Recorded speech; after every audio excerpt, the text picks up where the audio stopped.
A service of KIBMradio.com, the Internet's home for an all-old-time radio.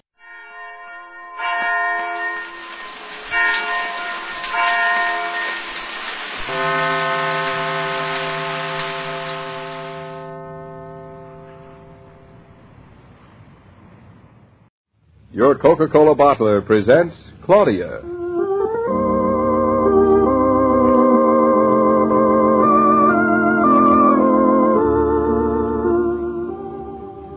Claudia, based on the original stories by Rose Franken. Brought to you, transcribed Monday through Friday by your friendly neighbor who bottles Coca-Cola. Relax, and while you're listening, refresh yourself. Have a Coke.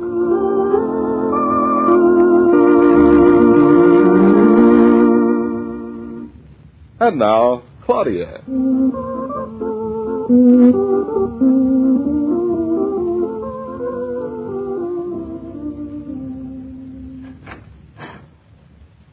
Hey, is the lady of the house in? The lady of the house is in here. Where is here? In the bedroom, where'd you think? I could think in the kitchen, in the cupboard, under the piano we haven't got, in the bathtub. Hi. Say, what are you doing? I'm starting to undress. That was the general impression that I got. Why? Because I was dressed up. Well, that is something you have to do before you undress. Yes, I follow it that far. But I still don't get it at this time of day. Say, you aren't sick or something. Me sick?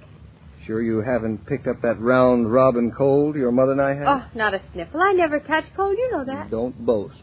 You will if you stand around in a slip like that. I still don't know why you're undressing. I'm not anymore. I'm dressing up again. I was just rehearsing. Sounds like a fire drill. Timing yourself? Nope, I was just seeing how I looked in an evening gown. You look right nice in an evening gown. You going somewhere? Mm-hmm. Got a date. Oh, that's good. I think it's going to be very good. With anybody I know? Mm-hmm. He's tall, handsome, very masterful. And I'm very much in love with him. That's nice. Now, what's up for tonight? Nothing. What would you like to do? Nothing, but you said we had a date. Oh, didn't I tell you the date isn't tonight, it's tomorrow night? You haven't told me anything up to this moment that makes sense. I'm sure I told you over the phone this afternoon. Oh, no, that's right. When I called your office, you were out. I did mention it to Roger. And Roger was out when I got back to the office. Now, suppose you bring me up to date. Julia sent us tickets to the theater. Then we have got a date for tonight. I didn't say for tonight, it's for tomorrow night. Oh, and that's why you were dressing up when I came in. I wasn't dressing up. I was dressing on. I was undressing. I was just trying on my gown. To go to the theater tomorrow night? Mm-hmm. From a long experience of looking gift horses in the mouth, people usually give away tickets to the theater because they know it's a dull show. Oh, it couldn't be that. Julia told me they'd got mixed up and they had tickets to the horse show, too, or something. And they would rather look at horses because it would be more fun. What show? Tristan. Tristan. And they sold it. That's what I thought you said. Look, Claudia, Tristan is an opera. I know. You don't call going to the opera going to a show. Come right out with it, like a man. Say opera right off. It's one of those times when it's permissible to call a spade a spade. Don't you like music? I love music. Well, don't you like Tristan, then? I love Tristan. Well, then what? I do not like the opera. Oh. But that's where they play Tristan. Mm-hmm. I mean, if you like Tristan, that's where you hear it. Not me, my ducky. I take my Tristan on the phonograph or on the radio. But then you can't see it. Exactly, my sweet. Music was meant to be heard, not seen. Have you ever noticed at the opera how people sit with their eyes closed? Real music lovers. That's how they enjoy the music more. No, darling. That is so that they will not enjoy it less. What? By closing their eyes, they manage to shut out the image of a 360-pound Tristan pouring out his love to a 380-pound Isolde. Oh, all opera stars aren't fat, are they? No, not all of them. Well, then, come on, be a gambler. Take a chance. Maybe our Tristan and Isolde will be nice and romantic tomorrow night. There isn't a chance. Are these the tickets on the dresser? Yep. Oh. What now? Worse and more of it. These are box seats. Isn't that the best? There couldn't be anything worse. In the first place, there's the chairs. What's wrong with the chairs? Little spindly gold things, and your leg goes to sleep. And then there's the people. What's wrong with the people? Everything's wrong with the people. People who sit in boxes sit there not to hear music, but to be seen hearing music. And then they're not sound asleep, and they're sound asleep and snoring, and nice little upper-class snores. If they're not doing that, they're talking. You talking. don't make it sound very attractive. Look, darling, you really wanted to go, didn't you? Huh? Well... You got yourself all in the frame of mind to look forward to it. Sort of. Then, we're going to the opera tomorrow night. What's more, we'll have a swell time. You change your tune very quickly. Well, I never tried listening to Tristan sitting beside the woman I love. That sounds very romantic the way you say it. A king of England was pretty romantic when he said it too, darling. David, can a woman ever be so important to a man that he could give up the most important thing in his life for her and not regret it? Why, I'd give up the widest mountain. No. I'd give up the deepest river. I'd give up the throne of England if I had you. Do you realize you didn't kiss me when you came home? And what do you think I'm doing now? Kissing me.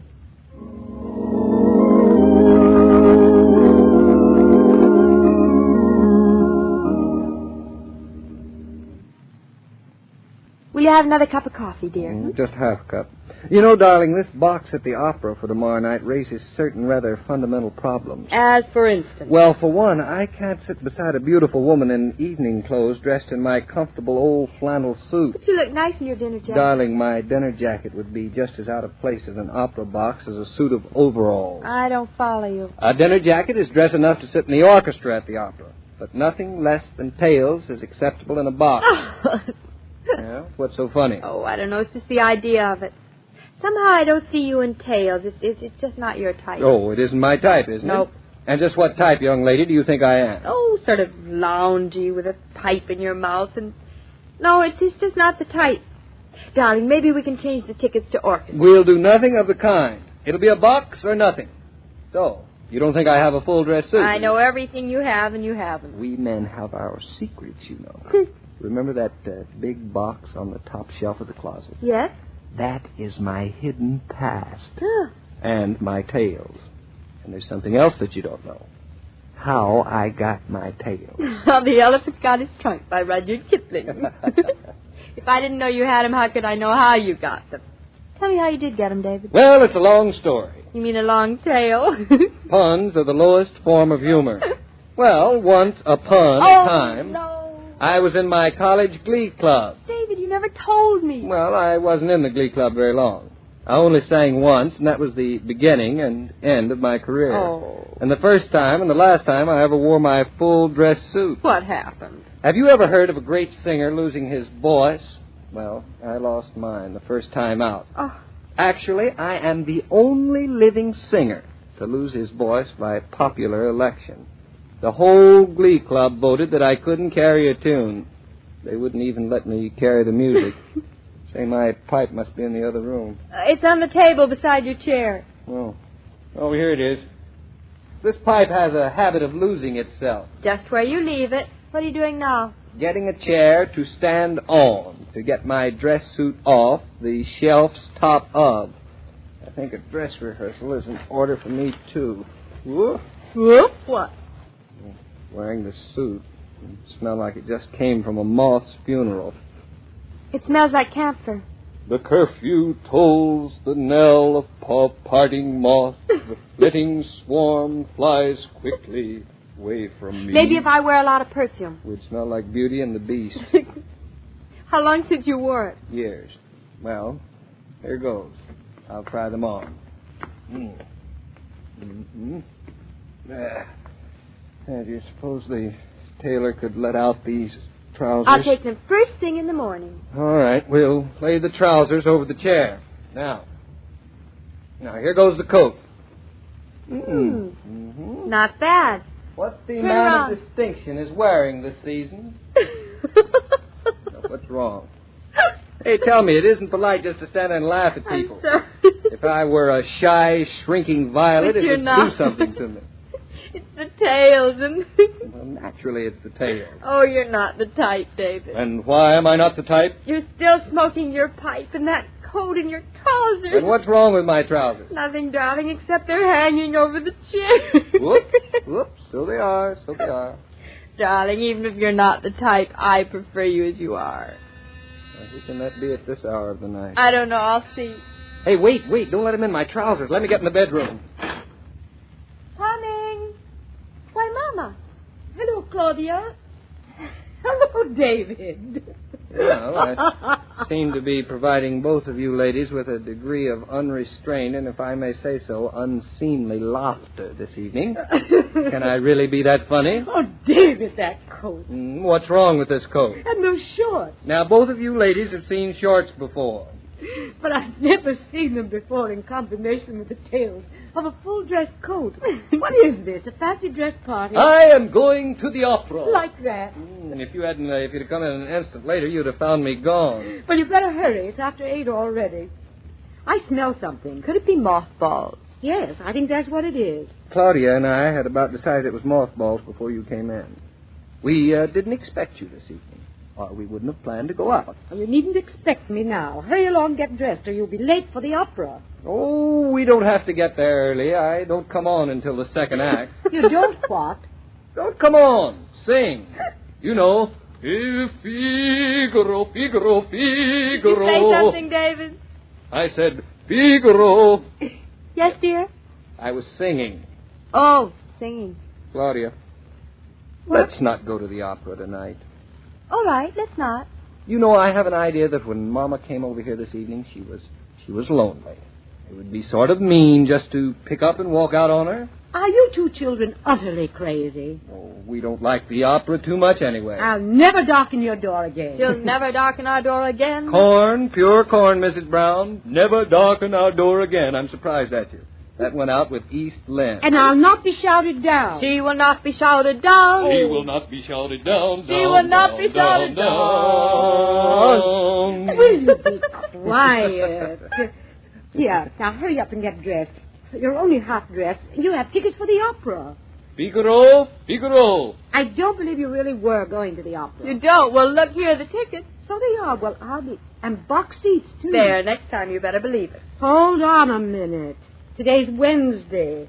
And these tickets are for Thursday night. Here, let me see. Let's see here now. What's it say? Let's see, just as plain as you can. Right there it is. There they are. I can't read it. Thursday night, Claudia. That's what they are, Thursday night. They can't be. They can't. Oh, they are. I say, old thing, think what an embarrassment it would have been to go to the opera on the wrong night. The wrong night. You got David that thinks it's bad enough to go on the right night.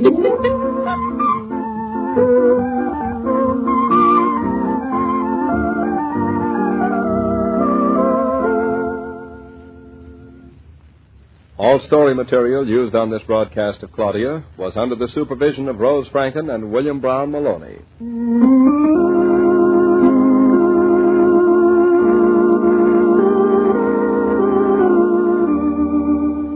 American hospitality has never depended on extravagance. Being hospitable is easy as opening a bottle of ice-cold Coca-Cola. And now, happily, there's plenty of Coke to go round again. You can welcome stranger or friend. You can welcome your own companions or those of your children with the friendly words, "Have a Coke." Then watch them sit back and enjoy your hospitality and the pause that refreshes.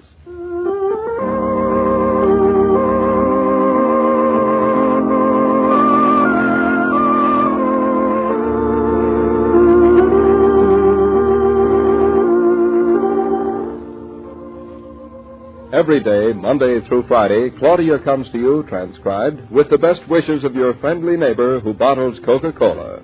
So listen again tomorrow at the same time.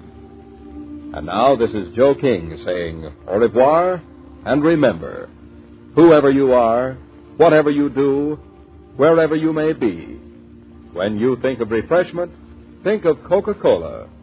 For ice-cold Coca-Cola makes any pause the pause that refreshes.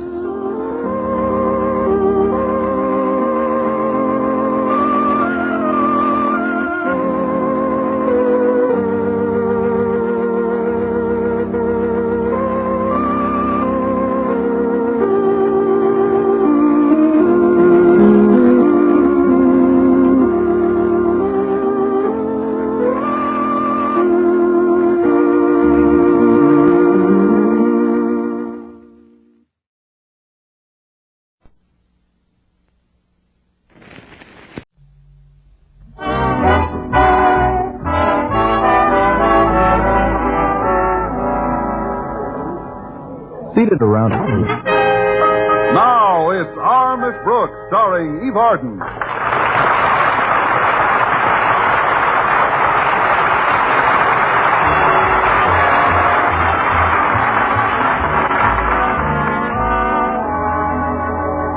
Well, to many school teachers, the end of June signifies more than just the completion of a term's work. It often ushers in romance and marriage. To our Miss Brooks, who teaches English at Madison High School, it also has a special significance. It certainly has. To me, the end of June is significant because it ushers in July. So it's not that Mr. Boynton hasn't asked me to marry him dozens of times. It's just he hasn't asked me once. I tried to forget about it, but last Saturday morning at breakfast, my landlady reopened the case. Connie, I've been thinking, if you're going to be a June bride, we better step on it. At last, a proposal. I'm serious, dear. You've got to bring home to Mr. Boynton the fact that this is the month of romance, the time when all living creatures reach out to one another.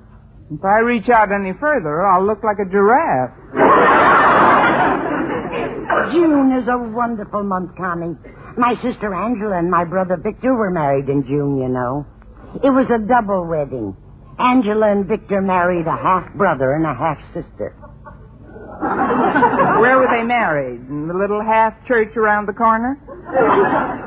The boy's father was the girl's father as well, but his mother was her stepmother. Of course, her father was the boy's stepfather, but he had passed on by the time they were married, so he couldn't give the bride away. What a pity. So the bride's step-uncle gave her away. He was the boy's mother's half-brother, of course. What else could he be?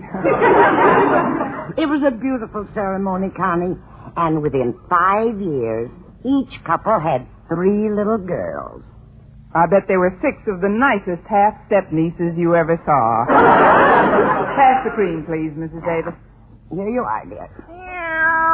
Now, you be a good kitty, Minerva. You've had your breakfast. She's so restless lately. Must be because she knows it's June. How does she know it's... Oh, I keep forgetting. There's a calendar in the kitchen. You know something, Connie? I think Minerva's engaged. Really? Anyone I know? I don't think so. He's a big Persian from the next block. Wouldn't she be happier with a cat? Forgive me, Minerva. That's funny. She keeps looking toward the kitchen door. I wonder why. Now you know. Oh, must be your friend from the next block. Now, Minerva, I wouldn't go out there if I were you. I would. If you'll excuse me, Mrs. Davis, I'd better start crimping a bit. It's 9 o'clock already, and Mr. Boynton's coming over at 12. Oh, he can't be this early. I'll see who it is. All right, Connie. I'll take Minerva out in the backyard for a while and get some sun. Fine, Mrs. Davis.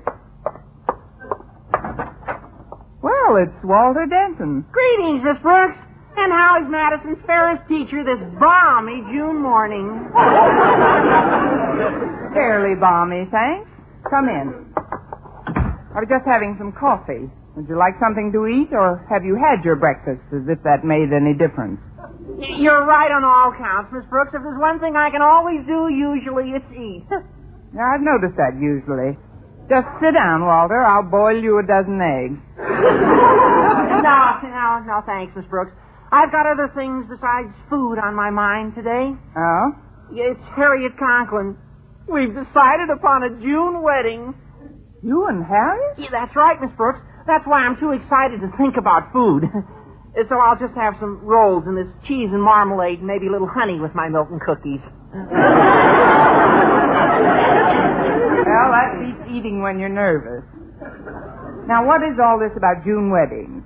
You and Harriet are just kids, Walter. Oh, we're not planning to get married this June, but we're thinking of setting the date for some future June. You see, I've still got 2 more years of high school, and then I want to go to college.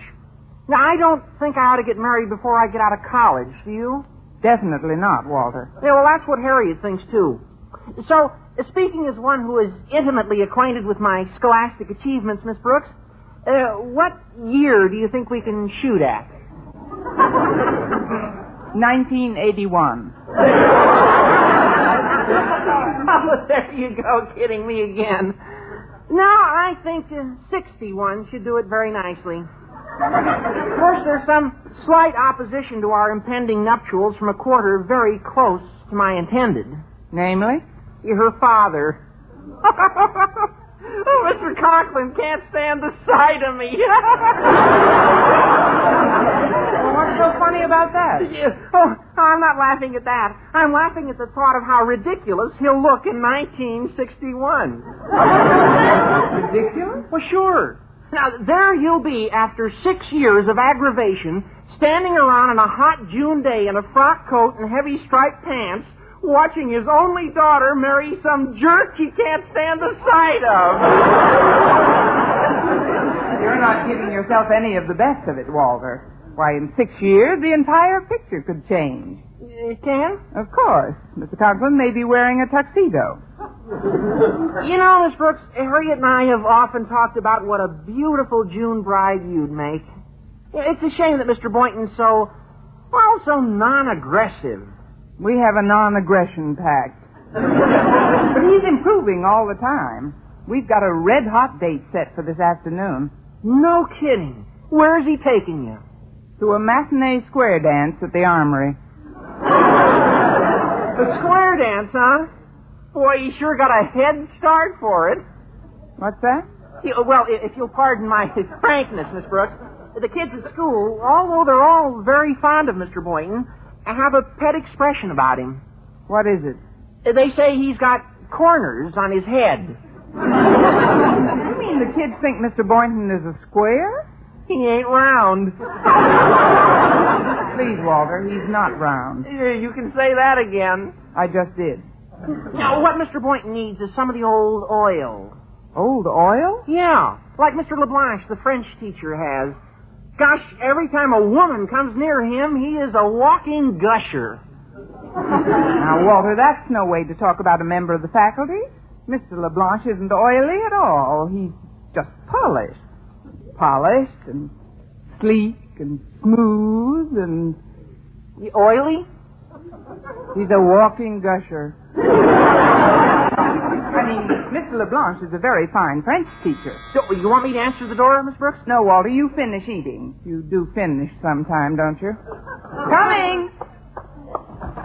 Bonjour, Miss Brooks. I hope I do not intrude. Well, speak of the devil. Pardon? I said, speak of the devil, Mr. LeBlanche. Oh, but why? That is... Why should an angel speak of the devil? Hmm? Would you flow into the living room, please? Sit down, won't you? Thank you. I would like to come right to the point, Miss Brooks. Why? Because we do not have time to beat any bushes. Fine, then let's not beat any. Miss Brooks, I would like for you to do me a little favor this afternoon. What kind of favor, Mr. LeBlanche? I would like you to marry me. Qu'est-ce que c'est? That means, huh? I said I would like you to marry me this afternoon. Oh, of course, it wouldn't be you I am really marrying with, but Georgette. Georgette? I will explain, Miss Brooks. Although I have long been an American citizen, I spent last summer in Paris. There I met another school teacher. Georgette. No, Jacques. Now, Jacques Poirot. He it was who introduced me to this lovely girl, and soon we go, how you say, steadily. Goodly for you. For 6 months we are inseparable. You and Georgette. No, the three of us. First, we are all just good friends, but after I return to America, Georgette falls madly in love with me. And not a minute too soon. Oh, now, you do not understand, Miss Brooks. I had almost forgotten Georgette. Then, a few weeks ago, she writes me that Jacques has gone to the Riviera. She is very melancholy, and she wants to come to America immediately. Now, how can one come immediately without red tapes? Only one way. Marry an American citizen by proxy. This sounds like the French version of Life Can Be Beautiful. Mr. Leblanc, if I understand you correctly, and I don't see why I should, you want me to marry you in Georgette's name, is that right? Exactly, Miss Brooks. But it must be extremely confidential. I wouldn't want anyone at Madison to know about it. Please, Miss Brooks, say you'll do it. Well, I don't know, Mr. Leblanc. I'd like to think it over. Oh, there is no time to think it over. Georgette has cabled me that she is anxious to become a June bride. Speaking for myself, I can only say, grande chose, une épouse de juin. What does that mean? June bride, big deal. You know how women are when they are getting married. No, but it might be fun finding out. Mr. Leblanc, I'll do it. Wonderful, Miss Brooks.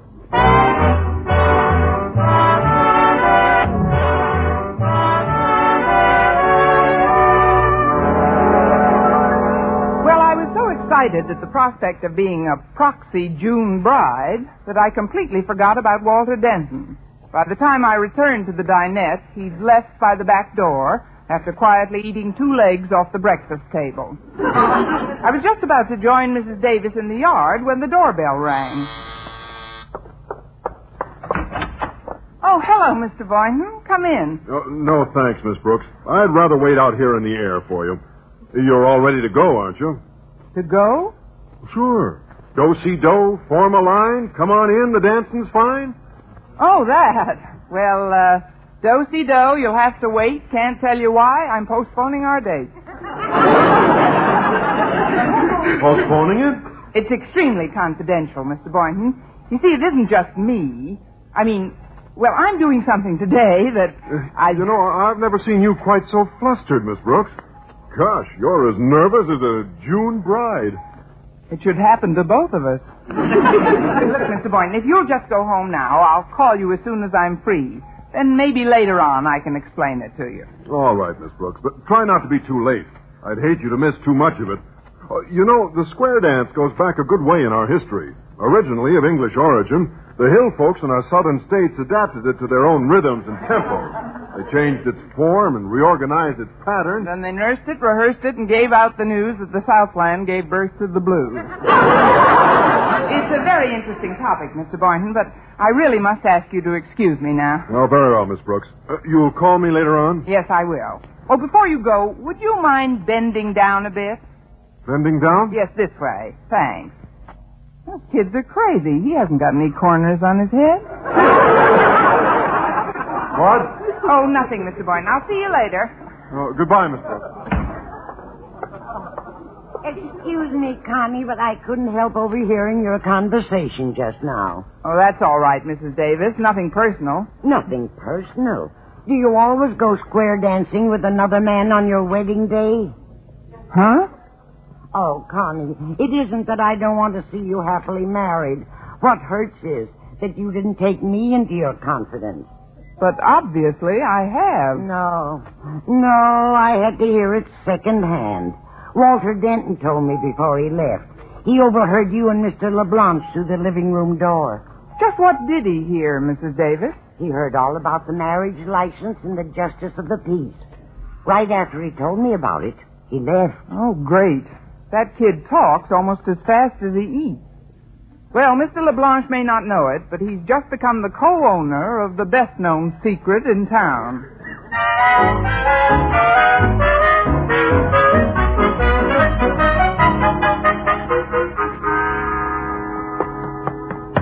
Gee, Harry, I'm glad I caught you out on the porch. I've got Quiet, Walter. Daddy's trying to take a nap on the hammock. Come on over here. Oh, okay, Harry. Now, guess what? What? Miss Brooks is getting married. No! Why, I never thought that Mr. Boynton had it in him. He hasn't. She's not marrying Mr. Boynton. She's marrying Mr. LeBlanc. The French teacher? Well, but they haven't even gone together. Yeah, they'll be going together after today. They're getting married about 1 o'clock this afternoon. How do you know all this, Walter? There's nothing wrong with my ears, is there? That's when I heard him say he'd be back with the justice of the peace and the license. Oh, but this is awful. What about Mr. Boynton? I know. She's just doing this because it's June and he didn't propose to her again. It's a spite marriage, that's what it is. Yeah, I guess you're right, Harriet. We can't let her go through with it. But what can we do? We're just pupils of hers. Oh, you're right. This requires adult advice. We've got to wake Daddy. Okay. Well, go ahead. Wake him. Oh, no, not me, Harriet. Now, I've seen our esteemed principal when somebody wakes him up. You'd better do it. He wouldn't swing on a girl. Oh, all right.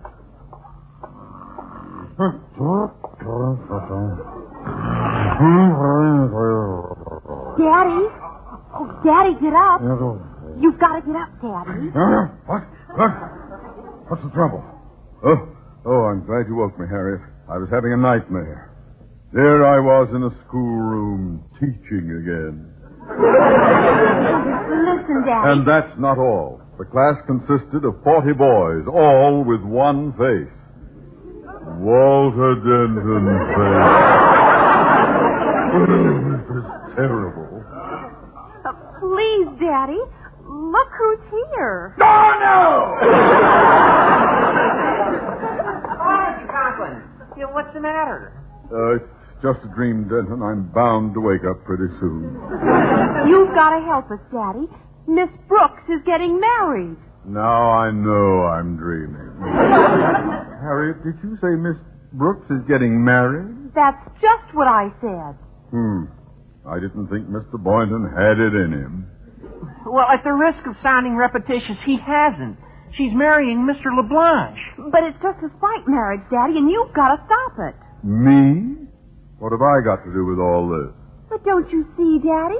If she marries the wrong man, it'll not only ruin her life, but also ruin her career as one of Madison's best teachers. Well, experienced teachers are becoming harder to get right now. Well, what do you suggest, my dear? I suggest we contact Mr. Boynton. Thank you, dear. We'll contact Mr. Shut up, Daddy!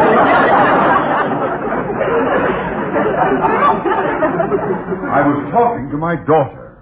Walter's right. We should get in touch with Mr. Boynton. But meanwhile, we'll have to plan some delaying action. Well, this reminds me of my army days.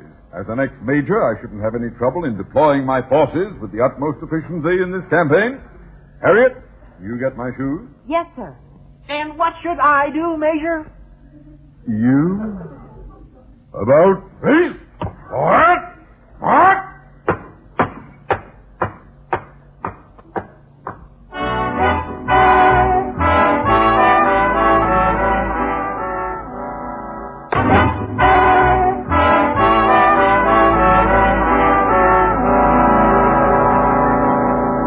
When Miss Brooks agreed to act as a proxy bride so that Monsieur LeBlanc could marry his French sweetheart, she overlooked the fact that Walter Denton was in the kitchen at the time.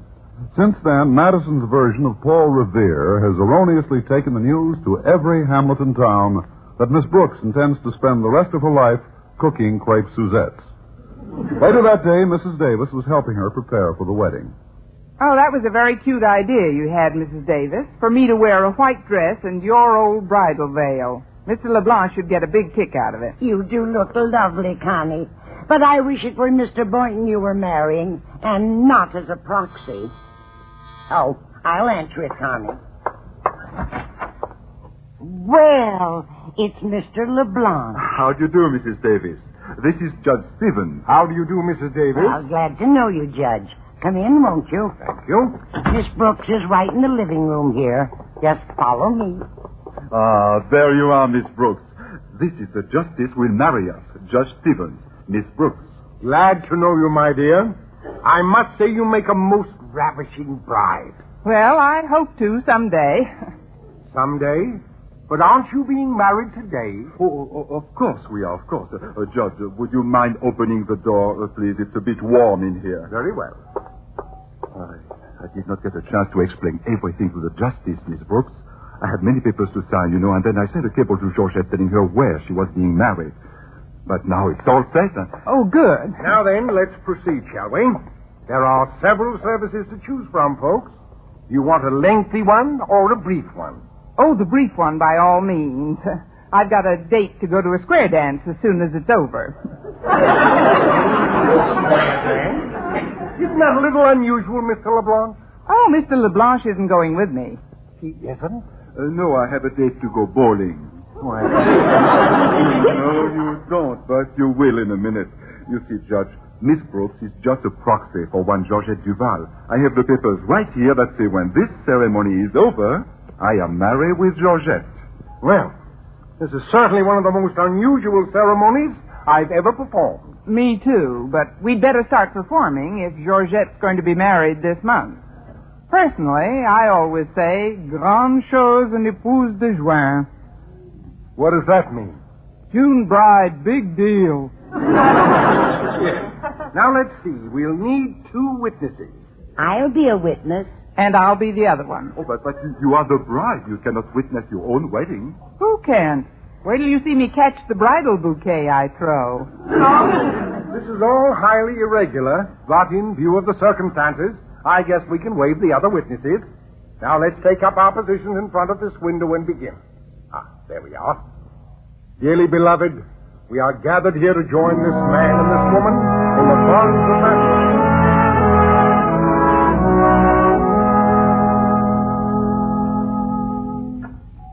And so, if anyone here knows of any reason why these 2 should not be united in matrimony, let him speak now or forever. Halt!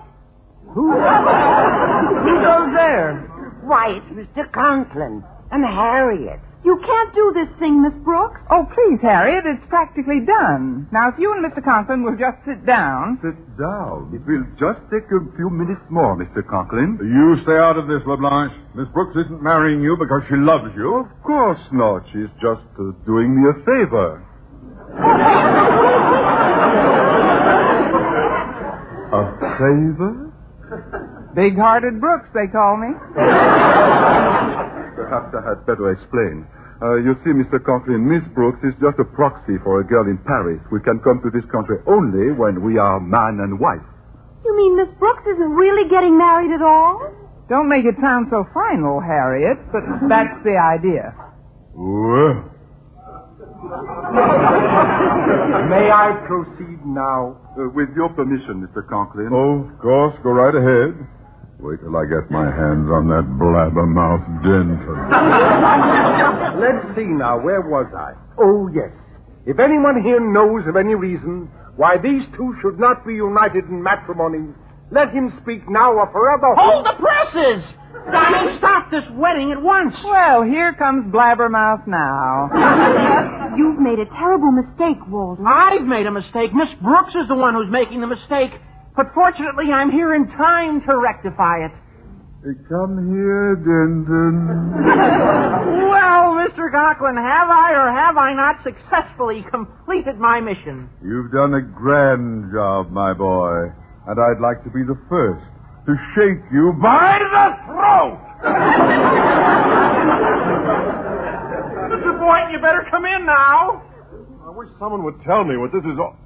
Miss Brooks, Mr. LeBlanc, Mrs. Davis. Oh, no, do not get the wrong impression, Mr. Boynton. This wedding is merely a formality. That ought to put his mind at ease. This is terribly sudden, isn't it, Miss Brooks? It's just a proxy wedding, Mr. Boynton. Miss Brooks is substituting for a girl in Paris. A girl in Paris? I wish I could finish this ceremony. Yes. Please do. If anyone else here knows of any reason why these 2 should not be united in matrimony, let him speak now or forever. Excuse me, but I got a cablegram here for Mr. LeBlanc. I am Paul LeBlanc. Let me see the cablegram. It's from Georgette. It says, please cancel plans for proxy wedding. Jacques Poirot and I were married this morning. Would like to have waited a while, but Jacques insisted that we'd be married this month. Sorry, Georgette. P.S. June bride. Big deal. Well, I guess there won't be anything for me to do around here. Oh, just a minute, Judge. Oh? I don't think all these preparations should go to waste. Why, Mr. Boynton, what are you driving at? You'll see. Miss Brooks, please stand over here by my side. Yes, Mr. Boynton? Walter and Harriet, you get over there. Okay, Mr. Boynton. Mrs. Davis, Mr. Conklin on our left. Thank you. And now, Mr. Boynton? Well, now we can have our own square dance.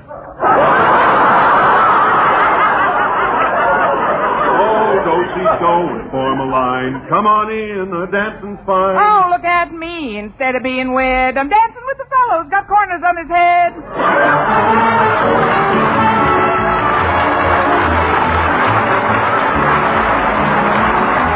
Our Miss Brooks, starring Eve Arden, Clarence Broad, was produced and directed by Larry Burns, written by Joe Quillen and Al Lewis with the music of Wilbur Hatch.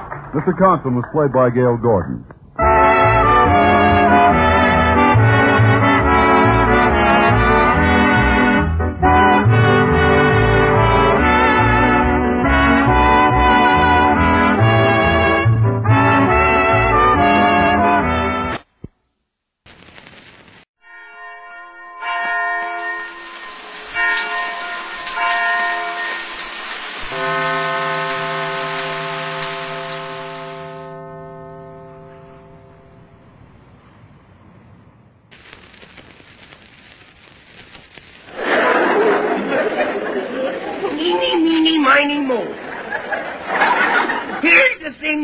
Ought to know. You won't know what you're missing if you don't see Nord. Transcribed from Hollywood, Norge, a division of Borg Warner, manufacturers of America's most modern automatic and wringer washers, gas and electric ranges, water heaters, and home freezers. Originators and world's largest manufacturers of self-defrosting refrigerators, Norge presents the Red Skelton Radio Show.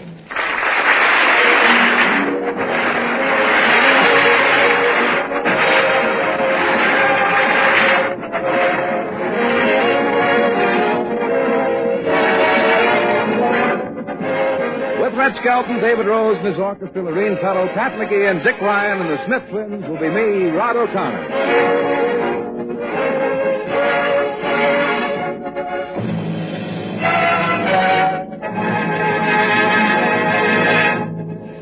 Now the star of our program, Red Skelton. Oh, thank you.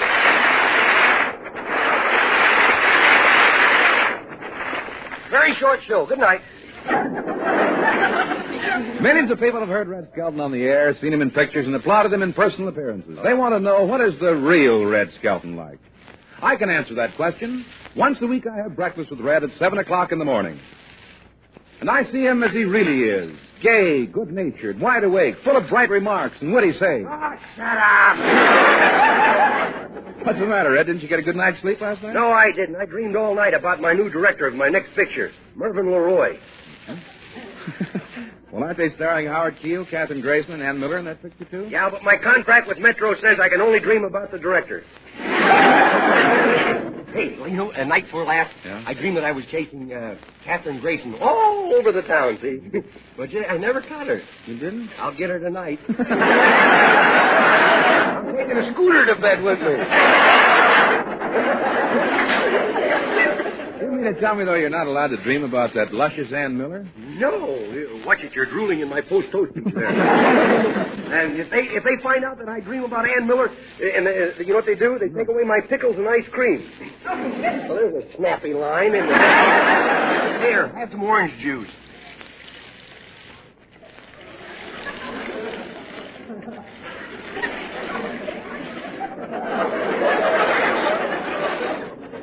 I wish Georgia would get rid of those little glasses. Hey, thanks, Red. You're welcome, Rod. My, it's delicious orange juice. Yeah, I got those oranges from my backyard. I didn't know you had orange trees in your backyard. I don't. They were sent here to me from Florida by a hurricane. Do you always get up this early every day? Oh, yeah. I'm not the lazy type, boy. I believe in getting up and getting things done. Isn't that a beautiful sunset?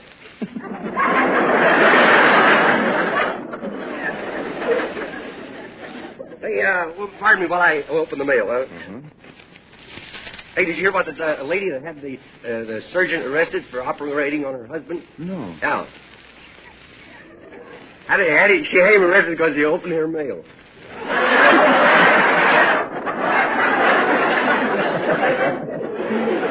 Oh, well, well, let's see. Try another one. Let's try another one. Maybe I wouldn't get so much mail if I'd pay some of these bills, huh? Boy, that's an awful lot of unpaid bills, fella. You know, you need cash, Red. Yeah. Shake hands with somebody that needs it worse than you do. Hey, here's a letter that's not a bill. Oh, isn't that nice to have somebody to write to you that doesn't want any money? Read it, will you? Let's see. Dear Mr. Skelton, I listen to you on the air every week, and I go to all your pictures. Please send me your autograph. On a check for $35.60, sincerely yours, the butcher. You know what $35.60 was for? No. He charged me that to steal a sirloin steak. You're not kidding, boy. Meat's so high now, for $5 the butcher lets you smell the hook. There was a great big hunk of steak on one of those meat blocks, and I said, how much of that can I have for $10? He says, you just got it. Here's a card from my, George's uncle. That's my wife's uncle. That poor guy. I see he's seeing a psychiatrist now. He's, a little off the beam. Oh? He's out of his mind, huh? I think so. He's from Texas, and he won't admit it. Say,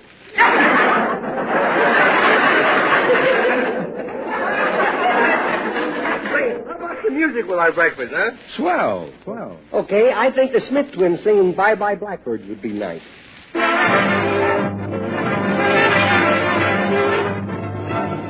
Pack up all my care and woe. Here I go, singing low. Bye, bye, blackbird. Wait, somebody wait for me. Sugar sweet, so is he. Bye, bye, blackbird. No one here can love and understand me. Oh, what harmless stories they all handy. Make my bed and light the light. I'll arrive late tonight.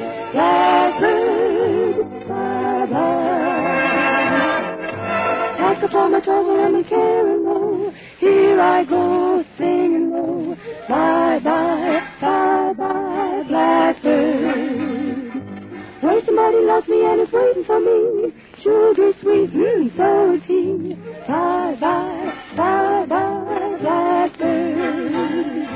No one here can love and understand me. Oh, what hard luck stories they all hand me.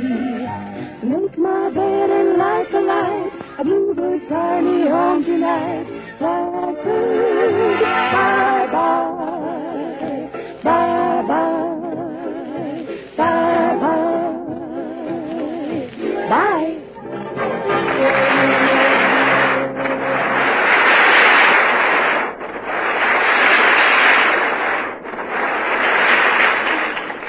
I was going to tell you about the new Norge Timeline washer. We're getting so many glowing letters from folks who bought Norge automatics that I'm going to let one of those tell the story. Here's one from Mrs. William M. Brewer of Bay Village, Ohio. Believe me, I wouldn't trade my new Norge for any of the automatic washers my neighbors have, and I used them all before I bought my Norge. Since we live in an apartment, we couldn't have a washer which had to be bolted to the floor. Norge fits the bill perfectly because it has no vibration and runs with a minimum of noise. My clothes come out cleaner than they ever did before. I've washed everything from white nylon curtains to a double bed-size woolen blanket, which came out beautifully clean, fluffy, and almost dry. Your tidal wave rinse action beats anything I've ever seen and really gets every particle of soil and soap out of the clothes. Why not ask your Norge dealer for a free demonstration of the new Norge automatic washer? You won't know what you're missing if you don't see Norge.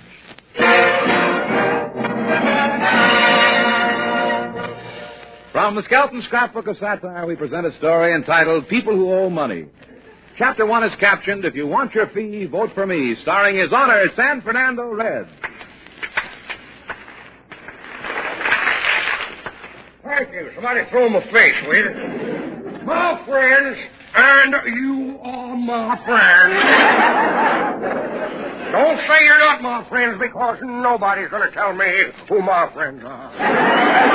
As I look down from this platform into their thousands of smiling faces, the thought comes to me, like I made a lot more money being a dentist.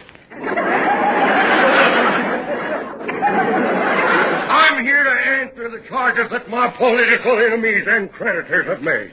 I want you to have the facts, the whole facts, and nothing but the facts if I have to lie to give them to you. Now, my worthy opponent have been saying some pretty nasty things about me, but I don't intend to throw political mud at my opponent, because he is a fine man, a mighty fine man, and his wife is a mighty fine woman. What he sees in that dame he's running around with, I'll never know. Now, if there's any questions, anybody got any questions they'd like to put to me, I'll be very happy to be put. Yeah, what about our taxes? Yeah, how about that? Anything else? I promised you folks that if I was elected, I'd see that your tax money was not spent foolishly. And that's exactly what I've done. I got it right here in my pocket. How do you feel about the housing problem? Come again, Eleanor?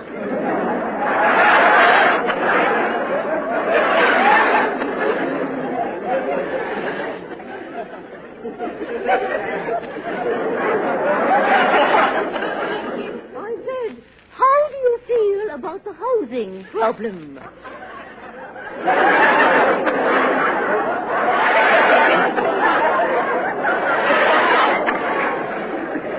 That reminds me, I didn't read Peddler today.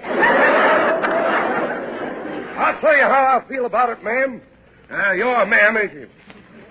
I believe houses are quite a problem. They should be done away with. I'm for everybody sleeping in igloos. Or on park benches like me. Any other questions? Yeah, why don't you turn blue? Because I'm no show-off, that's why. What do you think about the shortage of men? What happened to you? What do I think about the shortage of men? I think the tall ones, and there's enough of them to go around. Anything else? That's fine. Now, I'm glad to see that you approve of my administration. Now, you folks will excuse me. I got to get moving now. If anybody wants to come down to City Hall at any time, you know right where I am. I got an appointment out to Santa Anita. All you line up there with your babies. I prefer those over 20. I'll kiss them on the way out there. Here we go.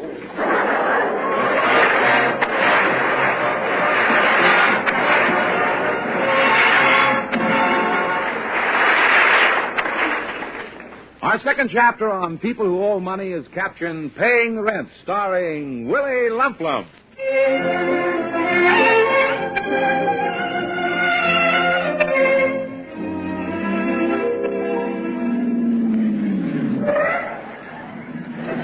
Here you are, buddy. We're over at your hotel. Okay, now open the hood and let me out of here, will you? You owe me exactly $3.27. For what? It says what for, but I changed it. What for? For driving you to your hotel. Well, did I ask you to? Yes, you did. Well, you can't ask for any more than that, boy. Look, I can't stand around here all night. Pay your fare so I can get going. Well, how much do I owe you? I told you. The meter says $3.27. Well, there must be some mistake. Let me see here. Hey, keep your hands off that meter. Let me see here. Just as I thought, that thing's crooked. Now I won't pay at all. Look, you deadbeat. Get out of this cab and scram before I help you collect your life insurance. Oh, yeah? Well, let me tell you something, Bud. Don't push me around. I figured I was going to have trouble with you when I first got into this cab.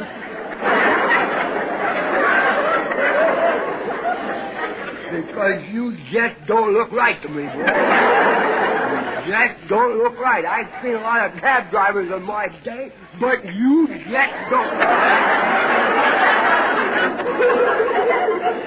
Now, you don't try to get smart with me. I know you guys. You're all alike. Even afraid to hit pedestrians. These cabs are yellow. I'll see you later, boy, but I still say you just don't look right. Now,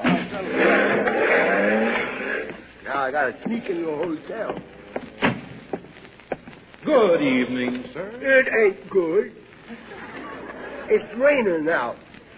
And it's not evening, it's midnight. And it ain't sir, it's mister. You don't look like a me. Are you looking for something, Mr. Lump Lump? Yeah, where's the elevator? It's on a different wall every night. It's right behind you. Right behind me. Eh? Don't open that door. The elevator car isn't there. Up to the third floor, my good man.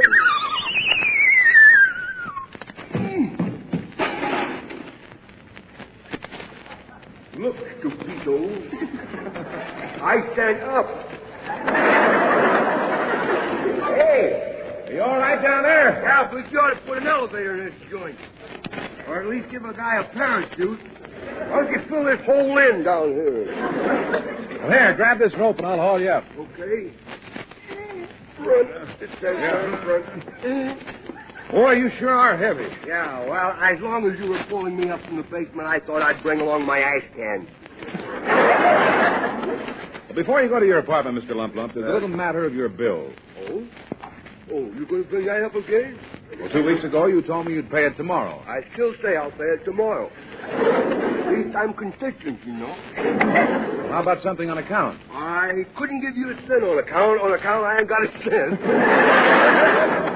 Now, Mr. Lump Lump, be reasonable. I am being reasonable. I told you just a minute ago I'll pay the bill as soon as I see my way come.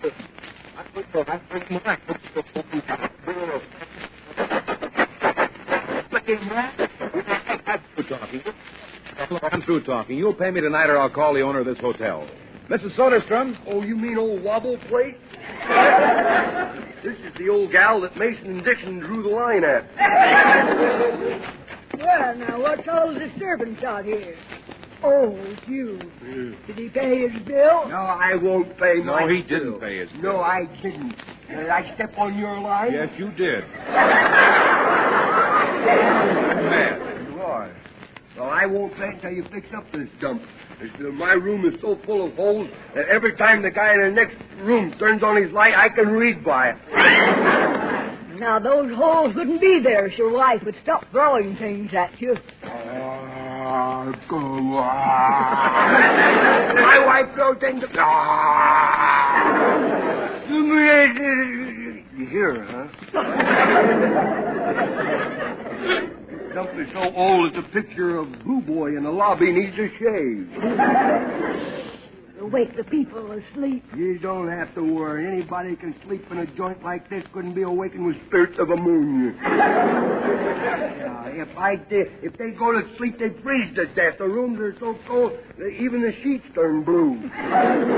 Why, I'll have you know... Last night it was so cold that my sheet and the pillow fought to see who'd get under the blankets first. My room was so cold that my shorts was wearing my long underwear. I knew I'd find one that would break her up.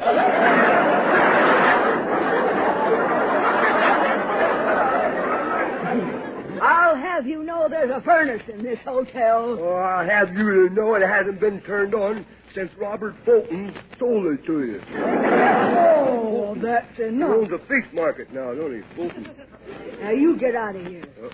Well, are you going to get out, corkhead? No, I'm going upstairs to my room, and nothing is going to stop me. Say, I got a TL for you. What? You just don't look right to me.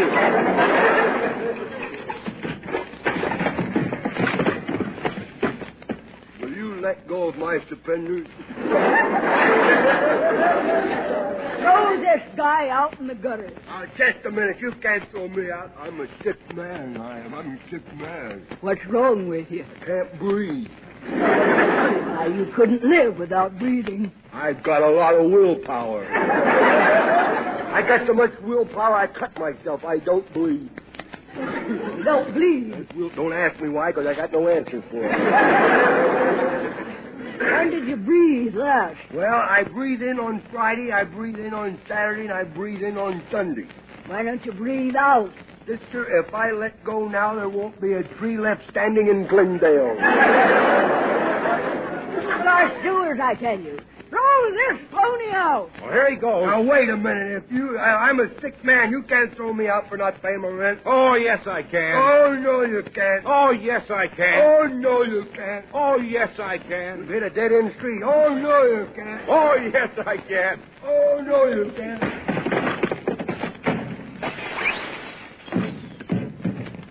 Oh, yes, you can.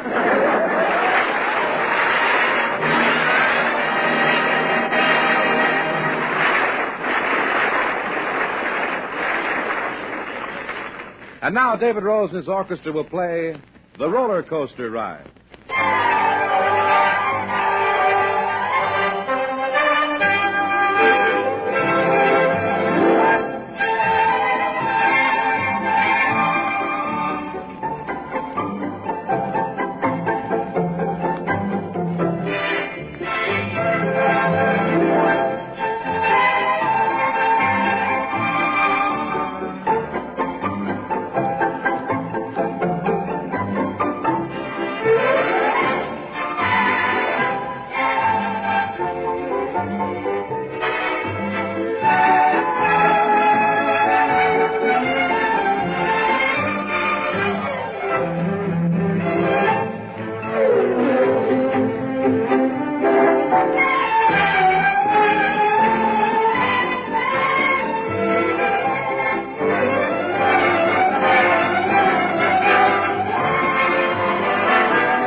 Now for a helpful wash day hint from Jessie Cartwright, co-director of the Norge Home Economics Department. Before you put clothes in your washing machine, be sure to fasten all the hooks and zippers. It keeps the clothes correctly shaped and saves wear and tear from the friction of the metal on other clothes. Of course, if you have a new Norge Timeline Automatic, you've already cut down on wear and tear. For although this new Norge gets clothes cleaner by actual tests and other washers, even wringer types, it's so gentle it actually prolongs the normal life of fabrics. You've never seen a washer so easy on clothes or so easy to use. There's not even a dial to set. You just touch the Timeline knob.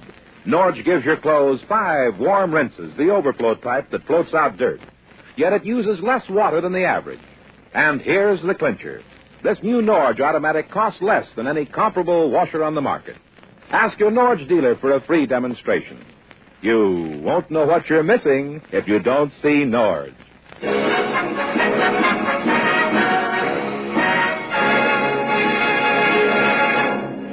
Chapter 3 is about a mother who owes her child a few spankings. So let's see how she makes out with Junior, the mean little kid. Junior! Oh, Junior! Now, where can that child be? Junior! I scolded him this morning. Maybe he ran away. Or maybe someone kidnapped him. Oh, what a terrible thought. Even a kidnapper deserves a better fate than that. I see the cuckoo clock is 20 minutes slow. I'll just move the hand up. I love to see that little cuckoo bird come out. Junior! Well, don't yell. You scared me, too. Where's the cuckoo bird? Well, he flew south for the winter. I'm his winter replacement. Pardon me while I try to lay an egg here. You're not doing bad, I'll tell you that. I'd love to be a mother of a baby bull of a... Oh, Junior, you get worse all the time. Oh, well, one thing, boy, you can't say I was in a rut. That's one thing, boy. Well, I'm sorry I stopped your father from rocking you when you were a baby. Even if he was using large rocks. Boy, let's not get gruesome about it, please. Oh, by the way, your father's desk is all messed up. Yeah. Were you playing around there again? I wasn't playing. I was working. We're going to miss you around here.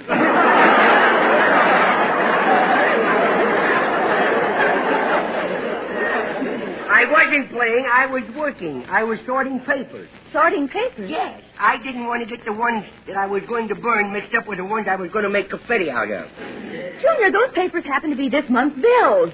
Of all the nerve. Well, what you so upset about? You're not going to pay them anyway. They'll mail you some more next month. Dear, how am I going to know which bills were there? Well, the gas bill was there. You didn't pay it. Oh, you can't read. How do you know I didn't pay the gas bill? Maybe I can't read, but I can smell. And me nose knows that you've been cooking all the meals with sterno. That's enough. Boy, Pop's going to be awful mad when he has to go on the wagon because you've used all of his sterno. That's not it. This calls for the hairbrush. No. You come here to me, young man. No, stay by the bell. Someone at the door. I wonder who it is. No. I wonder if they come to set off this time. They've come to set off something. Never mind the wisecracks. Go see who it is. I'll go see who at the door. Must be a stranger, boy. Anybody that's been here before wouldn't have the nerve to come back again, you know. Welcome to the black hole of Calcutta. How do you do? I'm the painter. I came back to finish that job that I started last year. Oh, we weren't expecting you so soon. Come in, sucker. Junior, who... Oh, Mr. Broman, the painter. Do you think you'll finish today? Yes, if Relentless here just stays out of my way. Oh, well, I'll see to that. Junior, go out and play so you won't disturb the painter. Killjoy. Oh, he won't disturb me none, ma'am. You see, I've got a boy just like him. You want to bet? You had your boy just like me? Uh-huh. In what reform school? I thought you was kind of young to have gray hair. Young, this guy remembers when Pike's Peak was a pimple. You're sure he won't bother you? No. They usually watch for a few seconds, and then their necks get tired of looking up. Oh, well, thanks for the advice, kiddo. Junior, get up off the floor. Well, you don't want me to get a pain in the neck looking up, does you? Why not? You give me one. Yes. Now get up this minute. No, I'm going to stay here. I'll hold my breath. Stop that. You'll turn purple and clash with a green wall. Boy, you sure love me, don't you, kiddo? Now, I'm going to go out and do the dishes. Now, you behave yourself. Famous last word. Oh, say, Mr. Painter, I see you climbing up that ladder. Oh, boy, there's a natural-born sport if I ever saw one. All right, now, stay away from the ladder, boy. You might upset it, and I'd fall down, and the bucket of paint would spill all over you, and I'd... Please, don't give away the plot. Don't give away the plot. Hey, that ladder looks a little weak. Hey, stop shaking the ladder. It's probably... No, keep your hands off. Okay, but I don't know how long I'm going to be able to. Me palms are starting to itch, you know. Oh? Would a dime stop the itching in your palm? Well, sir, you took the words right out of my pocket. All right. Now get away, and I'll give you a dime just as soon as I come down. Oh, good. Hey, stop that! Oh, come on. No! Oh! Well, now that you're down, how about taking your head out of that bucket of paint and giving me my dime? Junior, what was that? Oh, no! Mr. Broman! In Technicolor. How did you like my latest surrealist paint job? You come here to me. No. Oh, no. That's the way it is with me. It starts off with a paintbrush and ends up with a hairbrush. Oh, well, that's life.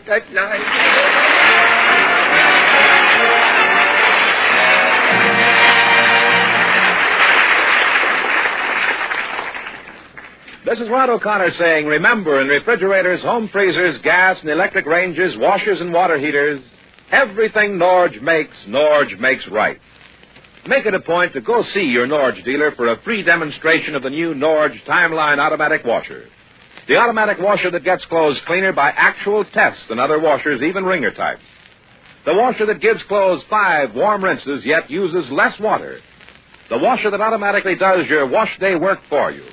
Yes, see the new Norge Timeline Automatic Washer at your Norge dealers right away. And now until next week, this is Red Skelton saying thanks for listening and reminding you that you won't know what you're missing if you don't see Norge.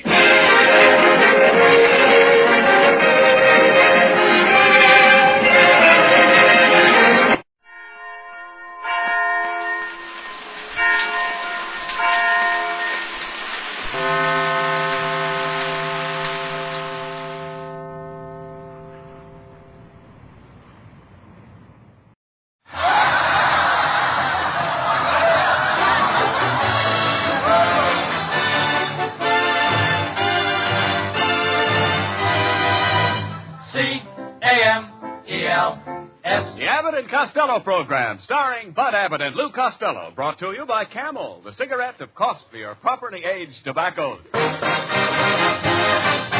Abbott and Costello program, with the music of Carl Hoff and his orchestra, our singing star Amy Arnell, and spotlighting that chunky, chubby little cherub who, when caught putting a sheet of metal in his Uncle Artie Stebbins' pants because he heard him say he was sitting on pins and needles, calmly said, I'm a bad boy!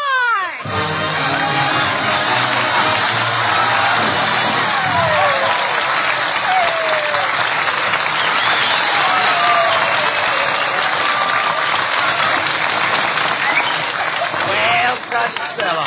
Hey, Costello. What's the idea of walking in here late? Come on. You know you're late. Explain yourself. Where have you been? Well, I was listening to my cousin Hugo giving a very important speech on the coal shortage. He said, gentlemen, due to the coal shortage, we must save electricity.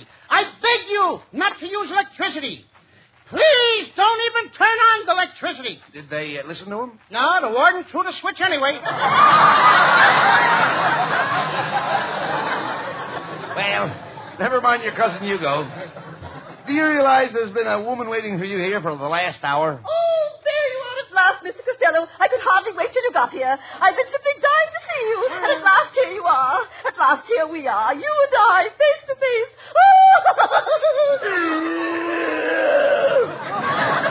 Watch it, lady. That vacuum is sucking the laces out of my shoes. Mr. Costello, I am Mrs. Sylvia Saddlestone, and I've been sent out here from your hometown. You're from Patterson, New Jersey? Don't tell me you're little Sylvia Stuck. Yes, don't you remember we used to play together in that little park? Oh, yes, I'll bet it's a big park now. And we went to school together in that little red school. I'll bet it's a big school now.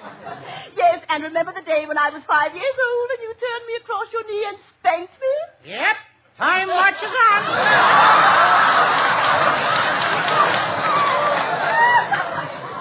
Mrs. Saddlestone, what brings you to California? Oh, that's the thrilling news I have. Oh, yeah. I'm the president of the Woman Voters League, and we want Mr. Costello to run for mayor of South Patterson, New Jersey. South Patterson, New Jersey? Abbott, did you hear that? Yeah. They want me to be mayor of South Patterson. I'll be another LaGuardia. No. Wait a minute. LaGuardia was a great man. They called him the Little Flower. Well, it's the same thing with me. Oh, people would call you the Little Flower? No, the big stinkweed. Oh. Mr. Costello, you simply must run for mayor. We want someone who is strong and manly. In that case, I'll run. We want a man who is handsome and intellectual. In that case, I'll run. And we want a man who will donate $10,000 to the Women Voters League. In that case, you slowed me down to a walk.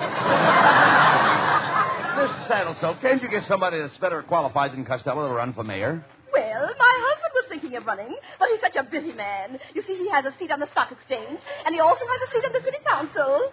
Your husband has 2 seats? Yes. Does Ripley know about this?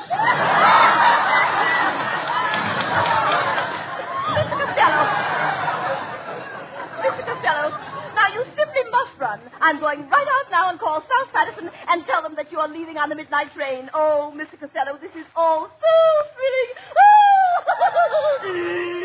That time she got my sock. Well, Abbott, we got to get packed right away. We're leaving on the midnight train for Patterson. Wait a minute, Costello. You can't run for public office. You don't know anything about politics. Oh, sure I do. I come from a family of politicians. My Uncle Artie Stebbins was a politician in Texas. What did he run for? Huh? What did he run for? The border. Oh, no. To be a mayor, you have to be educated. How high did you get in school? How high did I get? Yeah. I never touched the stuff. No. I mean, did you go to high school? Oh, yeah, I went for a whole week. Did you learn anything that would help you? Oh, sure, but you can't make a career out of necking. Oh, no. I bet you don't even know the alphabet. Oh, yes, I do. Let's hear it. The alphabet is A, B, Q, W, Z. Where did you ever learn the alphabet that way? When I went to get my eyes tested. I can't see that. Come on, we're leaving for Patterson, New Jersey tonight on a midnight train. You ready to go, kid? Wait a minute. Here we go. Costello. Wait a minute. Let me play Cho-Cho Spring. Now, listen, you just I'm can't... going Patterson down. Will you keep quiet, please? Never mind where you're bound for. You can't just leave on a train like that. Have you got a reservation? A reservation? Yeah. What do I look like, an Indian? No. If you're going all the way to Patterson, you'll have to have a Pullman. You know, someplace to sleep. Oh, that's easy. I eat garlic. That's all right. What has eating garlic got to do with getting a place to sleep? I just breathe in the conductor's face, and he gives me a wide berth. No. I'll tell you what you do, Costello. Let me handle it, huh? Go ahead. Now, in order to save money, we'd better get a couple of upper berths. Yeah, but I don't want an upper. I want a lower. But, Costello, do you realize that if you buy a lower, you'll find it's much higher than an upper? Oh, sure. Everybody knows that when you... What did you say? I said that a lower is higher than an upper. A lower is higher than an upper? Oh, certainly. What are they doing? Running the trains upside down? Of course not. The lower is a more desirable berth. Therefore, if you want to go lower, you'll have to go higher. If I want to go lower, I have to go higher? Why should I go higher when I want to go lower? Costello, I'm trying to tell you they sell the upper lower than the lower. Because when you sleep in an upper, you have to get up to go to bed. I have to get up to go to bed? That's right. Who's paying for my berth? Well, you are. And there ain't nobody in it for me? No. Then why do I have to get up? No, look, Costello, I've already explained it to you that way. Look, unless you go higher for a lower, then you're stuck with an upper, and you'll have to get up when you go to bed. And you'll have to get down when you want to get up. Abbott, let me smell your breath. Can't you understand anything, you dummy? If you want to go lower, you have to go higher, because the lower is higher than the upper. And the reason the lower is higher than the upper is because the upper is higher up than the lower. Ah, you mean that the upper is lower than the lower because the lower is higher than the upper? Now you've got it. Now I got it. I don't even know what I'm talking about.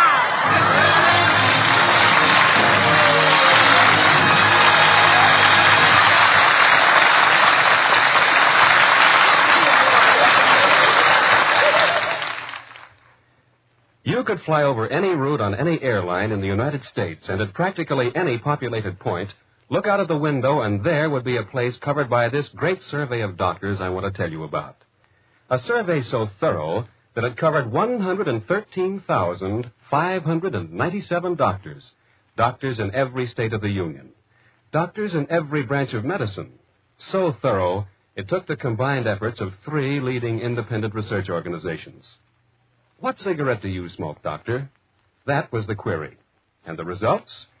Well, the cigarette named most was Camel's. Again, the rich, full flavor and cool mildness of Camel's superb blend of costlier tobaccos won nationwide recognition. Yes? According to a recent nationwide survey, more doctors smoke Camels than any other cigarette. For Camel fans everywhere, Carl Hoff and the orchestra play Seems Like Old Times.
Wearing that high hat and that cutaway coat. Well, if I'm going back to Patterson, New Jersey to run for mayor, I gotta dress the part. Well, where are the striped pants? Oh, my brother's wearing them. He's delivery boy for the meat market. Well, why don't you get the pants back from him? What, and have him get sunburned on his afternoon delivery?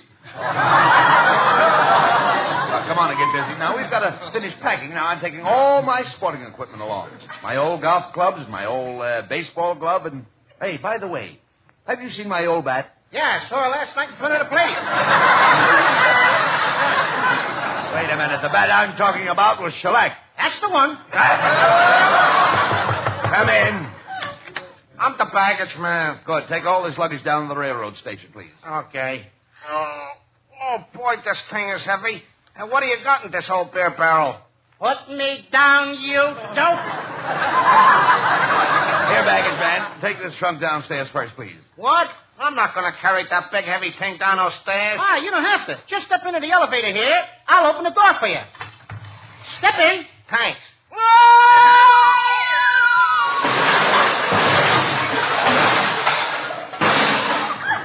You know, I always forget where I leave that elevator.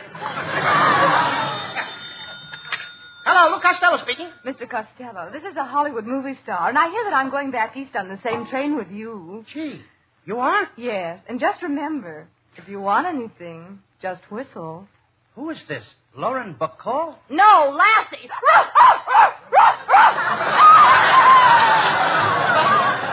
Well, come on, Costello. Come on, we better get down. Will you listen to me, please? Never mind her. We better get down to the station and get our tickets. Come on. We got plenty of time. I want to say goodbye to all my friends. And I mustn't forget my little pets. I must say goodbye to my parrot. Goodbye, Polly. Goodbye. And my little goldfish, Minnie. Goodbye, Minnie. Ain't that cute? And now I must say goodbye to Jack and Henry. Jack and Henry? Yeah, they're my two little rabbits. Goodbye, Jack and Henry. Bye. Oh, that Henry must have been Henrietta. Come on, Costello. Let's be on our way. Hey, let's stop here, Rabbit. This is where my girlfriend, Tessie Tinfoil, lives. Oh! Men, come in.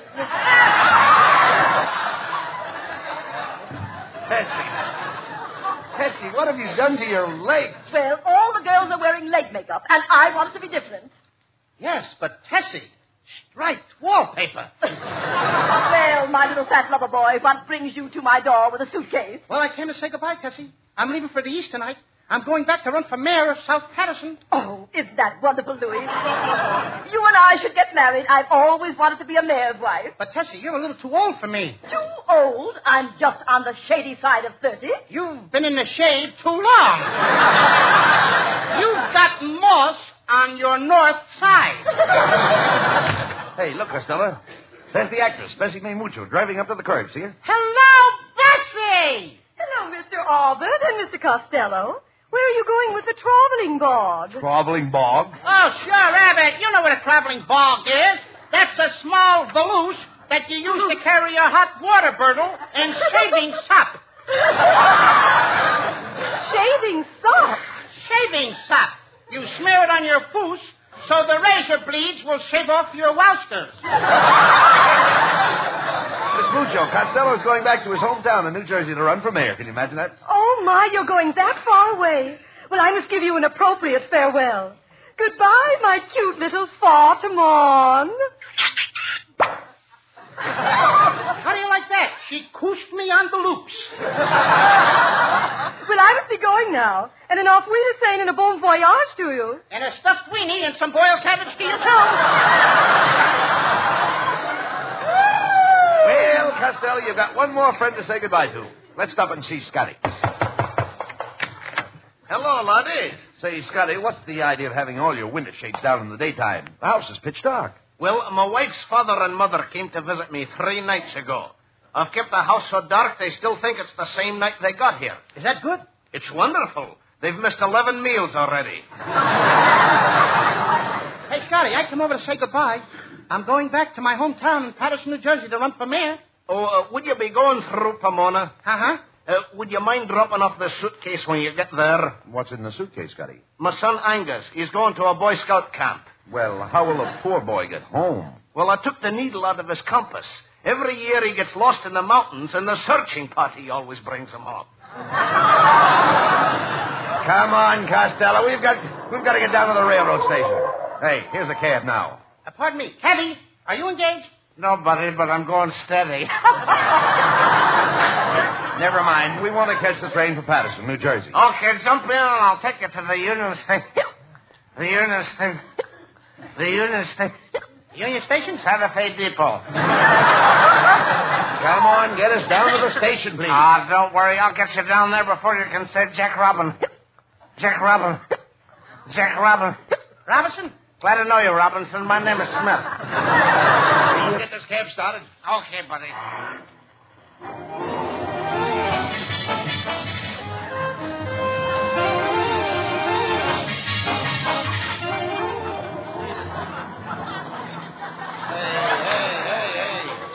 driver.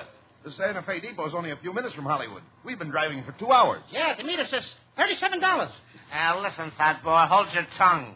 Okay. I can't do it. So slippery. Oh, well, wise guy. Don't tell me how to drive this cab. I got a map right here on the floor by my feet, and that black line right there leads right to the Santa Fe Depot. Well, hurry up and get us there.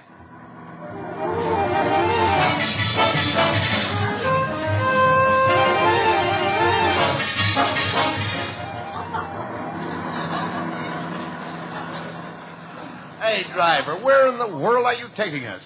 Yeah. Look. Already over here, the thing is $68. Where's the Santa Fe Depot? Right here.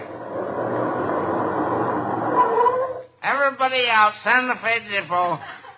Thank heavens. Come on. Hey, wait a minute. This isn't the Santa Fe Depot.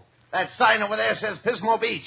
Pismo Beach? Pismo Beach? Yes. Hey, I've got the map on the floor here by my feet. I've been following that black line. What black line? How do you like that? My shoe came untied, and for the last 2 hours, I've been following my shoelace.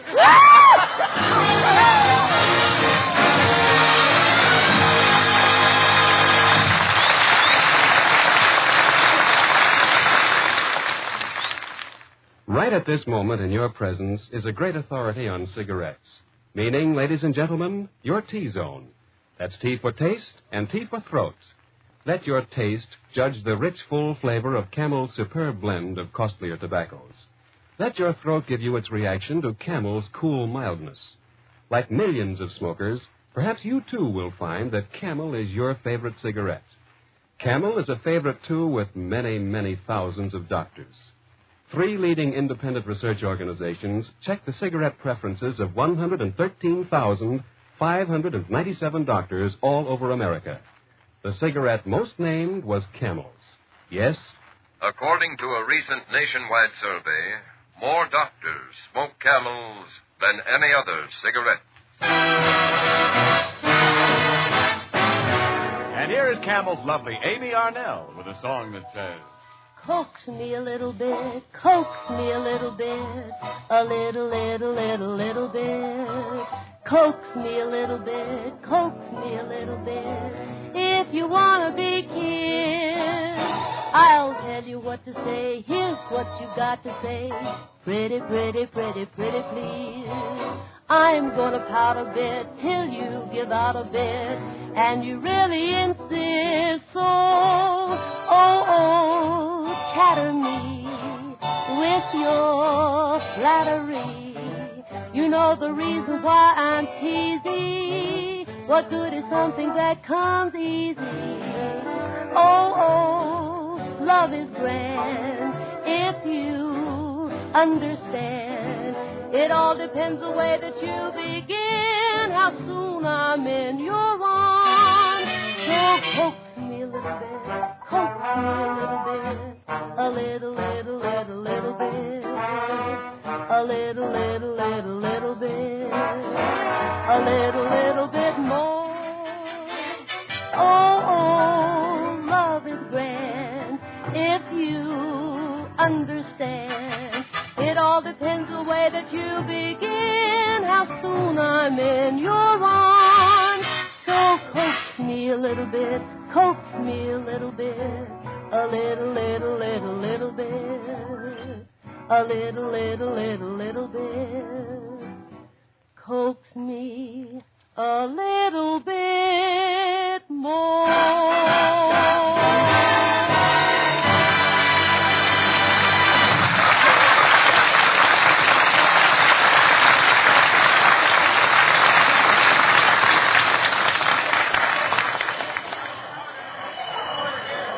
Come on, Costello. That taxi cab driver made us miss our train. Now we've got to catch the next one. Hey, Abbott. Let's ask this guy for the information desk. Pardon me, young man. Could you tell me how the trains run? Yes. There's a big black thing that pulls them and goes choo-choo and woo-woo. Oh, this guy's been drinking too much of that Traveler's Aid. No, young man. What time does the next train leave? Well, we don't know. We have a washout on the line. Well, why don't you take the wash off the line and let's go? Oh, never mind him. Let's go over to the ticket window. Come on. I've got to have a lower. You must get me a lower. You've got to get me a lower. Who are you? Oh, just an old pajama top.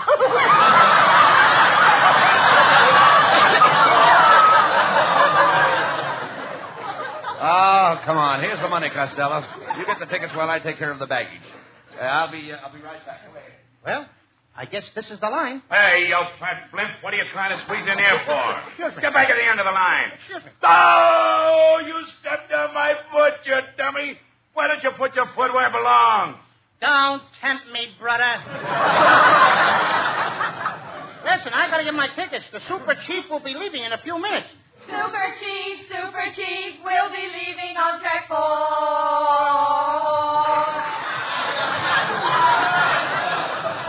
Nothing happened. How do you like that? Every place you go, the Andrews sisters. Costello, you hear that? The super chief is ready for passengers. Where are the tickets? Well, I haven't got them. I have to stand in this line. You dummy, that isn't a line for the ticket window. It isn't? I wondered why all those people were asking me if I had any nickels. Hey, that phone booth is awful busy. No wonder the phone booth is busy. Look who's in there. It's that French girl, Fifi LeBlanc.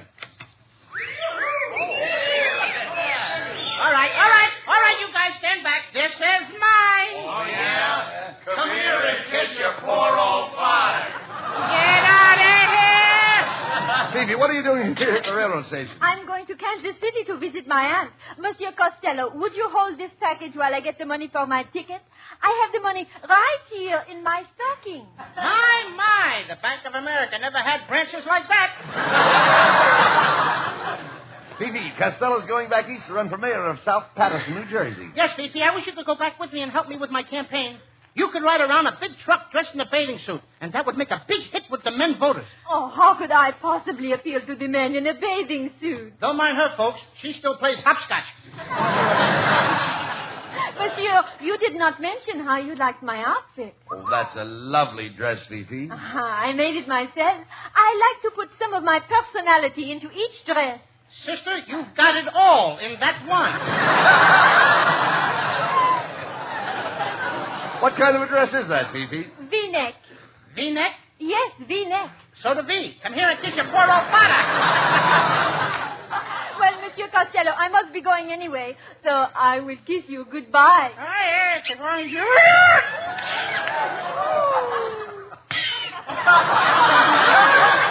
Costello, will you hurry up? The train is ready. I can see the engine smoking. If you look again, you'll see it ain't the engine smoking. Come on, Costello.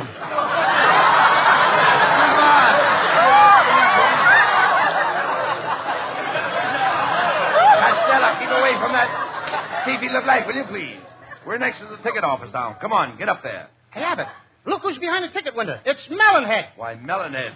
I didn't know you were selling railroad tickets. I'll say I am, and what a madhouse. Oh, crowds, crowds, crowds. I'm about to blow my top.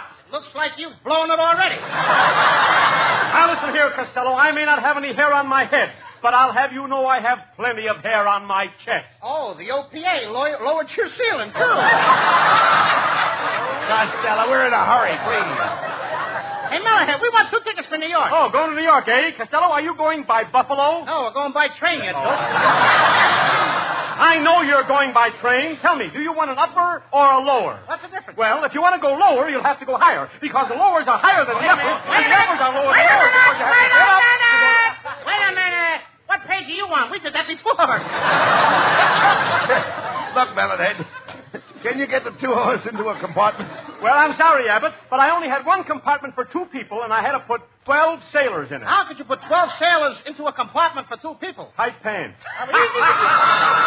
Melonhead, will you hurry up with those tickets? Costello's going to Patterson. Patterson? Costello, what is the purpose of this passage to Patterson? Will you repeat that? I said, what is the purpose of this passage to Patterson? Are your parents expecting you? Hey, you must let me give you a shower bath sometime.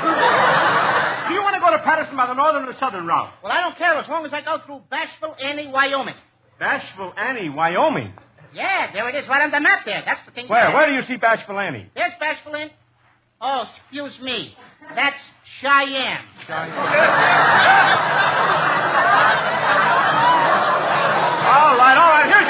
boys. Come on, let's go, Costello. Just a minute, boys. Before you get on the train, how about a 5-pound box of Hershey bars? Ladies, girls, pure nylon stockings, brand new pre-war tires, and fresh country butter. Oh, boy, I'll buy some. Who's selling? I'm buying. Trains leaving for the north, trains leaving for the south, trains leaving for the east. How about the west? Terribly rough place, isn't it? Come on, Costello, please. Red cab. Hey, fat boy, let me help you with that big bag. What big bag? My bags are on the train. Oh, pardon me, that's your stomach. Come on, Costello, get on the train. Hey, look. What is that guy doing over there by the engine? Goodbye, old pal. You're the best pal I ever had. I love you. I love you. Hey, you, what's the idea of patting and kissing that engine? This engine is taking my wife back to Chicago.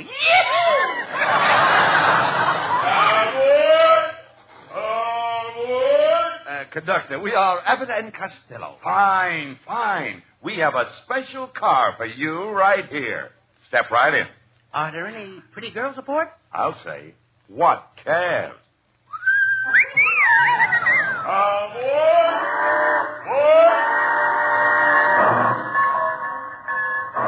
Well, Costello, we're underway at last. We're off to Patterson. Gee, Abbott, it's crowded and stuffy in this Pullman. Yes, it's so dark in here you can't see anything. Yeah.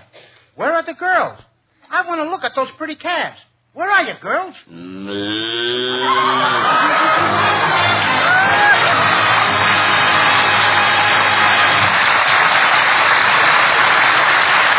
Abbott Costello will be back for Camel Cigarettes in just a moment.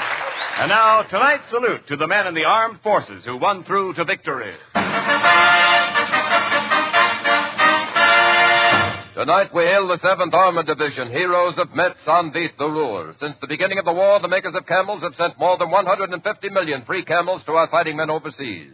But now, with demobilization in progress, free camels are sent to servicemen's hospitals instead. This week, the camels go to Veterans Hospital, Montgomery, Alabama, U.S. Army Halloran General Hospital, Staten Island, New York, U.S. Naval Hospital, Newport, Rhode Island, U.S. Marine Hospital, Fort Stanton, New Mexico, and Veterans Hospital, Reno, Nevada, in your honor, men of the 7th Armored Division. Camel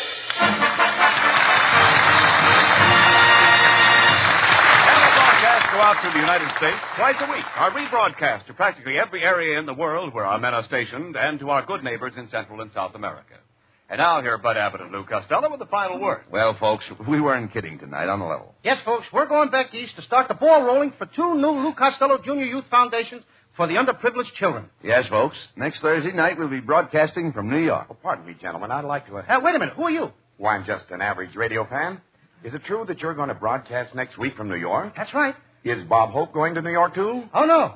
You mean to tell me that you'll be telling jokes from New York, and Bob Hope will be out here telling jokes from California? That's right.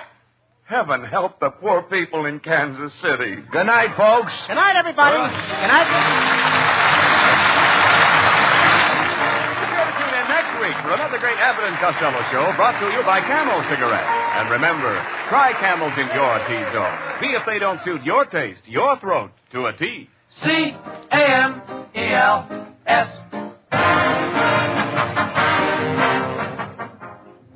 Do pipe smokers appreciate choice tobacco, crimp cut to burn cool, specially treated to remove tongue bite? They certainly do. For Prince Albert is smoked in more pipes year after year than any other tobacco. Try Prince Albert in your pipe. You'll really notice the difference. Saturday night, be sure to listen to Prince Albert's Grand Ole Opry. You'll hear Red Foley, Grand Ole Opry's sensational new romantic singer. Remember, Grand Ole Opry, Saturday night on NBC, with the Duke of Paducah, Minnie Pearl, and Red Foley. Be sure to listen at this very same time next week when the Abbott and Costello show for Camel Cigarettes comes to you from Radio City, New York. Thursday night is another all-star night on NBC. Stay tuned for Rudy Valley over most of these stations. This is Ken Niles in Hollywood wishing you all a pleasant good night for Camels. This is NBC, the National Broadcasting Company.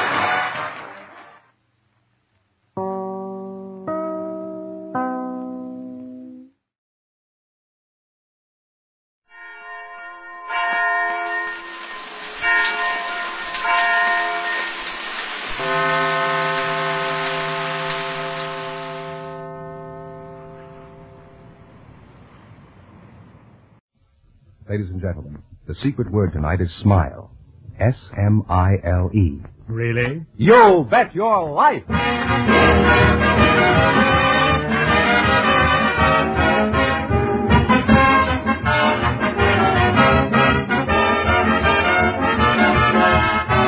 Elgin American, creators of America's most beautiful compact, smartest cigarette cases, finest dresser sets, presents Groucho Marx in the Elgin American show, You Bet Your Life.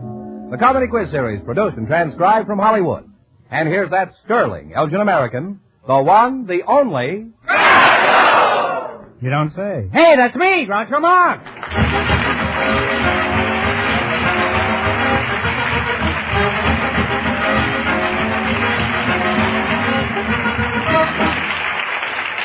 Thank you. Well, here I am again with $1,500 for one of our couples tonight. George Fenneman, who's first to try and take it away from me? A pair of youngsters who are going steady, Groucho. They were selected by the studio audience just before we went on the air. And here they are, Anna Jung and Dave Mock meet Groucho Marx. Welcome to the Elgin American program. And if you say the secret word at any time we're talking, I'll pay you $100 in cash instantly. It's a common word, something you always have with you. Your name is Anna Jung? That's right. Where are you from, Anna? I was born in Canton, China. Does your last name have any English meaning, Anna? Not to my knowledge. Does it have any meaning without your knowledge? What does your name mean, Dave? Well, my Chinese name is John, which means genuine, and that's my middle name. It's John. Oh. And what does Mock stand for? Title? I don't know. I have two in my bathroom. Huh? Sam and Irving, I call them. Oh, really? When are you two going to be married? I don't know if we are going to get married. We haven't talked about it. Will the ceremony be in English or Chinese, huh? I don't know if we are going to get married. You're kind of stubborn, aren't you, huh? Dave, do you understand Chinese? Oh, I speak a little of it. Mm-hmm. Well, it won't make any difference. The wedding ceremony is always Greek to the bridegroom anyway, huh? Anna, how did you meet the reluctant dragon here? Well, it was one of the dances, and he went stag, and my escort very impolitely left me with him, so I guess he was more or less stuck. You consider that he was stuck? What do you think? I would say au contraire. I only wish I knew what it meant, huh? May I ask how old you are, Anna? I'm 21. Mm-hmm. And how old are you, Dave? 24. Is that in years or in yen? You don't count years by yen. You don't, huh? Well, I got a big yen to be 21 again.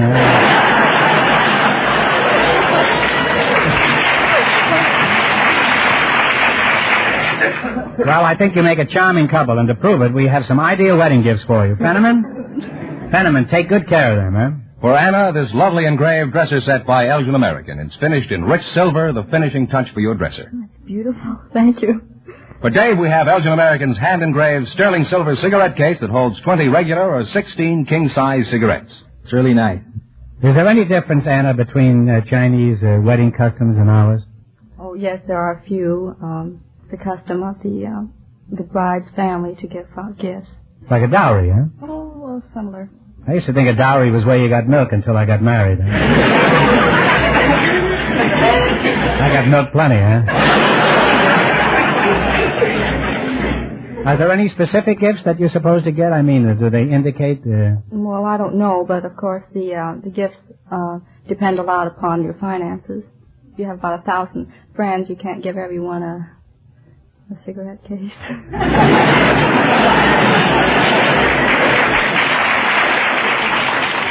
Well, I wish you'd try, because that's our racket here.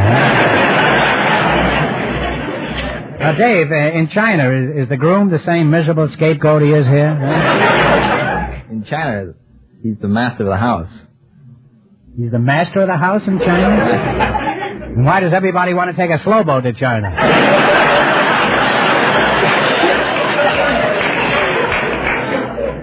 Dave, what bad habits are you going to give up after you're married? I haven't talked about getting married yet. Doesn't he have any bad habits you're going to correct, Anna? Well, if I would correct them, he has a few, like staying up too late at night and excessive smoking. For a girl who isn't going to marry him, you certainly know a lot about it. Dave, you've been shanghaied. Huh? Now, Dave, what was there about Anna that you found particularly appealing? Well, she was intellectual. She's good company, and she's cute. Very good dancer. Very good dancer. Well, I don't know what other qualifications you would want. Come home after a hard day's work and you want a big meal?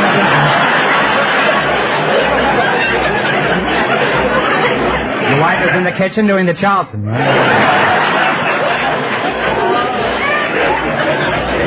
That'll certainly put you in great shape for the evening. What did you find particularly appealing about Dave? Well, he has nice wavy hair, and he's very sweet, and I think he has a charming smile, don't you?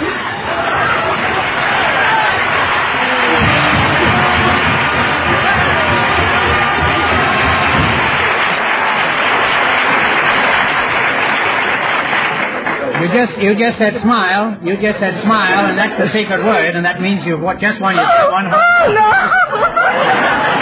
There it is. Congratulations. Now, wipe that smile off your face and let's get back to business here, eh? Now, Dave, have you given any thought to what marriage is going to be like? For example, can Anna cook your favorite dish? Anna, what is his favorite dish? Oh, well, his favorite American steak, but I think he likes the shark fin soup a little better. Shark skin soup? No, shark fin. Shark fin. That isn't a fin you got, that's 100 you got. Well, that sounds like a very interesting dish. How long does it take to prepare shark skin soup? Oh. It'll take a couple of Shark days. fin soup. Approximately. Takes one day to catch the shark, I suppose. Now, well, you're an attractive couple, and I wish you two every happiness. Not married yet. She's got $100. Hasn't that changed your attitude? Now, in just 1 minute, you're going to work together for $1,500. You bet your life. But right now, I want you to pay attention to some interesting conversation. Say, Mary, when did you get a raise? I didn't. Why? That new compact of yours. It must have cost plenty. That's what I expected, too. It's an Elgin American, but it was only $4.95. No. Yes. Elgin American compacts always look like a lot more than they cost. Smart as tomorrow in fashion, master craftsman engraving to the last detail. Clasps, mirrors, powder doors so flawless they rival many other compacts that cost a lot more. Packaged with the luxury of a gem. Only Elgin American's leadership, only the greatest manufacturing facilities in the industry, can bring you first in fashion compacts styled by top designers of Paris, New York, Hollywood. Compacts first in jewel-like perfection, first in value for so little money. Tomorrow, see them all, including sterling silver and 14-karat gold. Also, Elgin American's companion line of American Beauty Compacts, thriftily priced from $2.95. For yourself, for every woman on your gift list, you can't beat the greatest value of them all, exquisite, finest quality compacts by Elgin American.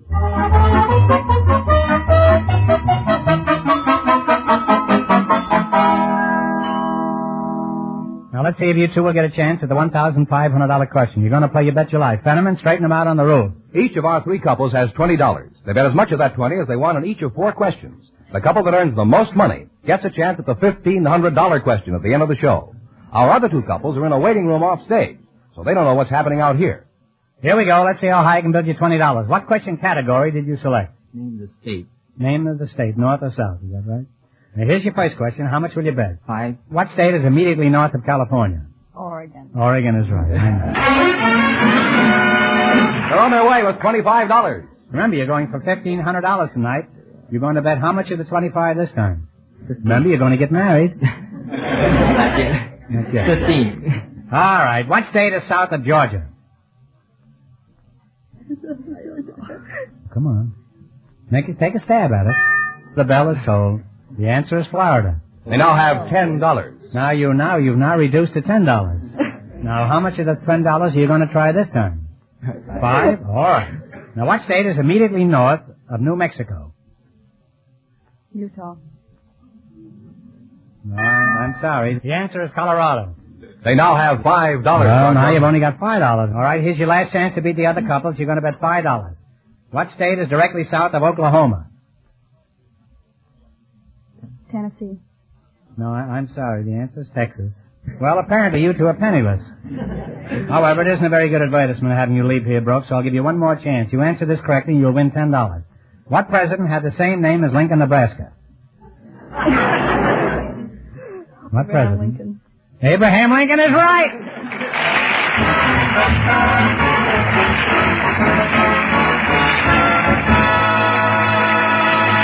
Thanks and good luck from Elgin American Compact. Stick around now. You might still get the crack at the big question. Don't forget, you grabbed $100 in cash for saying the secret word. Groucho, our next couple has been in a waiting room off stage, so they don't know the secret word is smile. Perhaps they'll say it. Just before we went on the air, our studio audience selected Mrs. Joan Grant, a housewife, and Mr. Stuart Town from the State Department of Motor Vehicles. Folks, meet Groucho Marx. Welcome for Elgin American Compact, and if you say the secret word at any time we're talking, you'll get $100 in cash instantly. It's a common word, something you always have with you. Mrs. Grant, you're a housewife, huh? Yes. What does your husband do for a living, Mrs. Grant? He's a kneeler. He's a kneeler? A kneeler. What is a kneeler? Well, he stands by a furnace and anneals metal that's in the furnace. Does he walk around his knees at home? No, he walks around in shorts.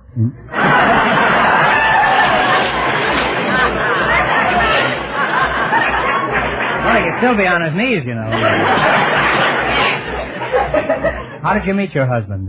Well, he delivered my worm. Mrs. Grant. He delivered your... I read a book, and it told about this worm hobby, you know. And we lived on a lake, and we used to fish in the winter, you know, over the ice, and we always ran short. Fish in the winter, huh? Anyway, I thought it'd be nice to have all the worms we needed, and then you can always sell what you have left over. Yeah. 2 dozen per quarter. So I said... You ever crack any apples and get the worms out? That isn't my kind of a worm. Is that a different kind of a worm? Yes, these are special. I thought a worm was a worm. I didn't know that. No, these are a special breed of worm, and they... A jump at a speckled bass? Yeah, they're real wriggly. And should I tell you the rest of it? Well, I'm drinking it in, Mrs. Grant. So? He helped me, and he got interested, and he said he'd come back and help me with them, because you have to water them twice a week and feed them, and then they have capsules, and when the worm takes capsules? No! And then in 3 weeks you dump that box over, and there's thousands of little capsules, and each capsule has from 1 to 20 worms in it, and then you put those in another box, and in 3 months there are thousands of little worms. And your husband does this in shorts?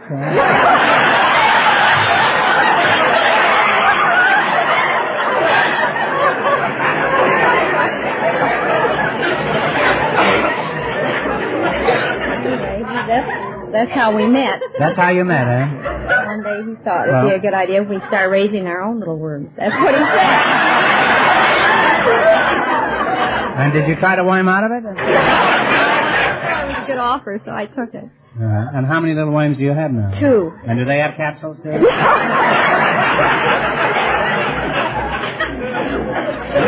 Mr. Town, eh? Right. Stuart Town, eh? You're from the Department of Motor Vehicles, eh? Right. Are you married? Yes, sir. How did you meet your wife? Were you wearing shorts at the time? Well, it's quite a while back. I don't recall, but I know that you don't remember how you met your wife? No, I wore shorts enough. Oh. Well, let's say you didn't wear shorts. How did you meet your wife? Anyway. Let's say you were wearing longies. Oh, it was summertime. It was in the summer. I went over to picnic, Brookside Park. Where's that? To Pasadena.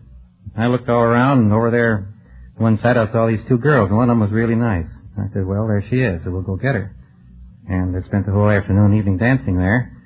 And first thing I know, we were engaged and we're married. Well, that'll teach you to keep out of Pasadena. Huh?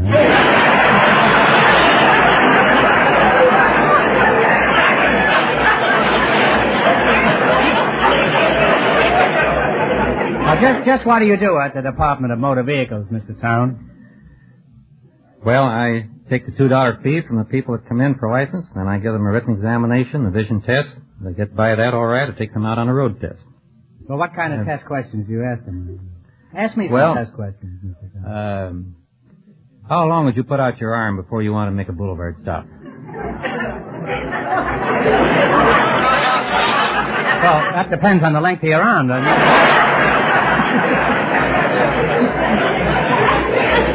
one more, Mr. Town. I'm pretty good at this. Well, supposing the fire engine coming down the road. Yeah. How close could you follow behind it? I'd go right behind it. Huh? Well, that's wrong. That's against the law. Law says why? you must not follow behind it. What do you want me to do? Go in front of it? Happens my God, I was caught in a hook and ladder. I had to hop all the way to Long Beach.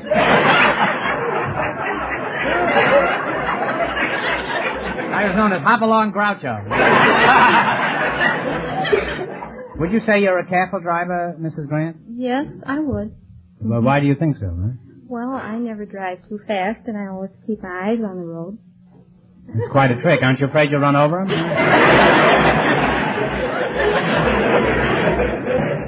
Well, you both passed my test with flying colors, and we have the perfect gifts for each of you from our sponsor. George. Right, Groucho. Mrs. Grant will love Elgin American's exclusive heart-shaped compact that's definitely different. It's jeweler's bronze that looks like gold. I think it's lovely. George, what have you got for the Department of Motor Vehicles here? Elgin American's popular cigarette case with today's smart leather-like look. This is very, very lovely, and I thank you. It's a pleasure to give it to you, Mr. Town. Now, let's get down to serious business. You're going to play You Bet Your Life, the Elgin American game, for $1,500. Run you $20 into more than our other couples, and you get the chance at the $1,500 question later. Fenneman, remind our listeners how much the first couple won.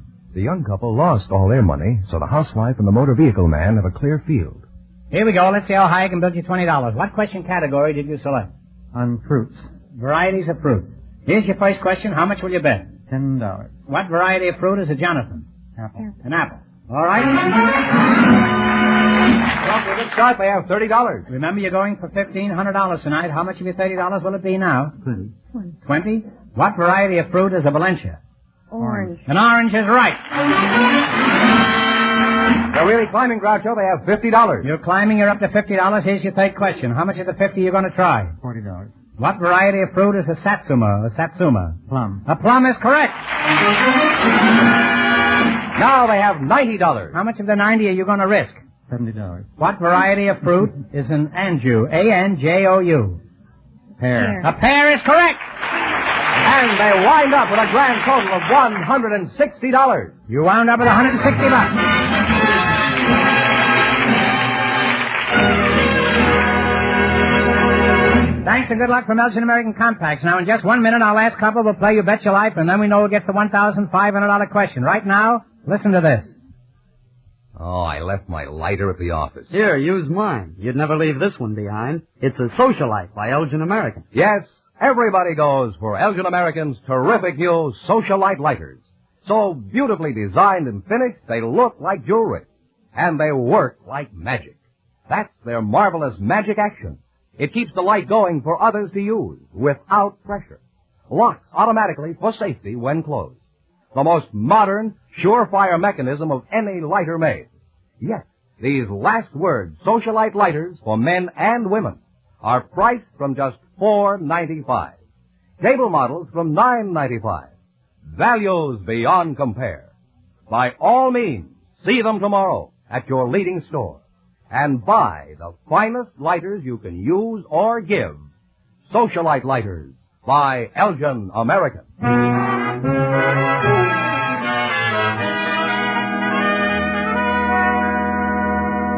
Now then, we'll soon know who's going to earn the most money and get the chance of the $1,500 question. George, who's leading so far? Well, the housewife and the motor vehicle man are ahead with $160. And here's our final couple coming in from their waiting room off stage. They don't know the secret word is smile. And here they are, a girls softball player and a steam room masseur selected for the studio audience just before we went on the air.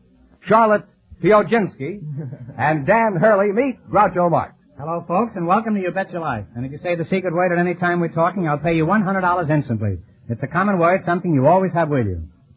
Charlotte, how do you pronounce your name? Pioginski. Would you mind spelling it? P-I-E-C-H-O-C-I-N-S-K-I.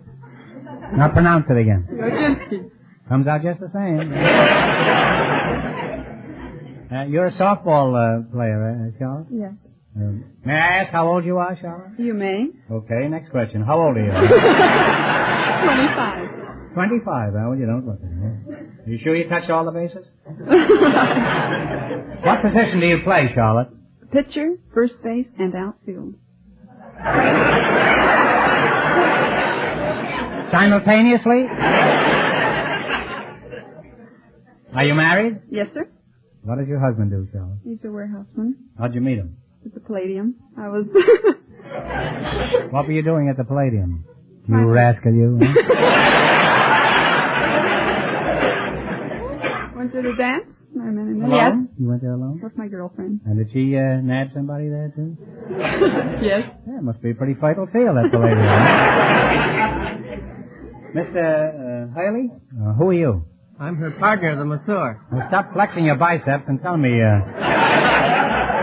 where you from, Dan? From Watts, California. From where? Watts. This sounds like Abbott Costello, huh? Okay, I'll buy. Who's on third? Huh? Tell me, Minute Rub, what sort of clientele do you cater to at your fat rendering establishment? Huh? We take care of lawyers, doctors, bankers, comedians, everything. Well, thanks for the warning. You got all sorts of customers. That's a sort of a melting pot, huh? That's right. Suppose I staggered into your boneyard for a once-over lightly. Just what would you do to me? Well, I'd build up your chest and put some muscle on in the right place and take off some of the back avoirdupois. Fix you up in general, condition you, give you massages and fix the bloodstream up and just overhaul your goods. It may interest you to know that I have no blood. That stream dried up years ago. You ever argue with your customers, Dan? No, sir. How about you, Josephine DiMaggio? Do you ever have arguments playing softball? Yes. I have arguments with the coaches and umpires. Have you ever been chased to the showers by the umpire? A couple of times. Did he ever catch you? No.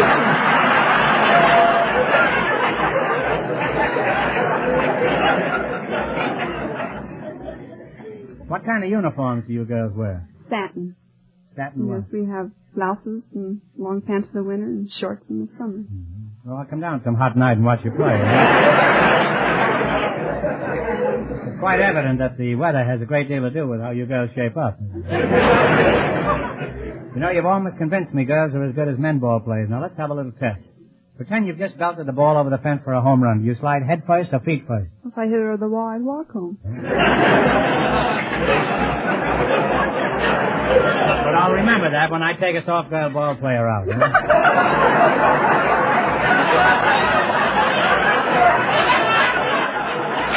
Now, potholer, that's you, Mr. Hurley. As a masseur.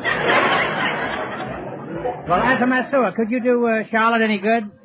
Oh, sure. I could slim her down in the right places. Well, maybe she doesn't want to go to the right places. How would you like that, Charlotte? Let him try it. Well, I'd like to see him try it, too. As a matter of fact, I'd like to be your assistant.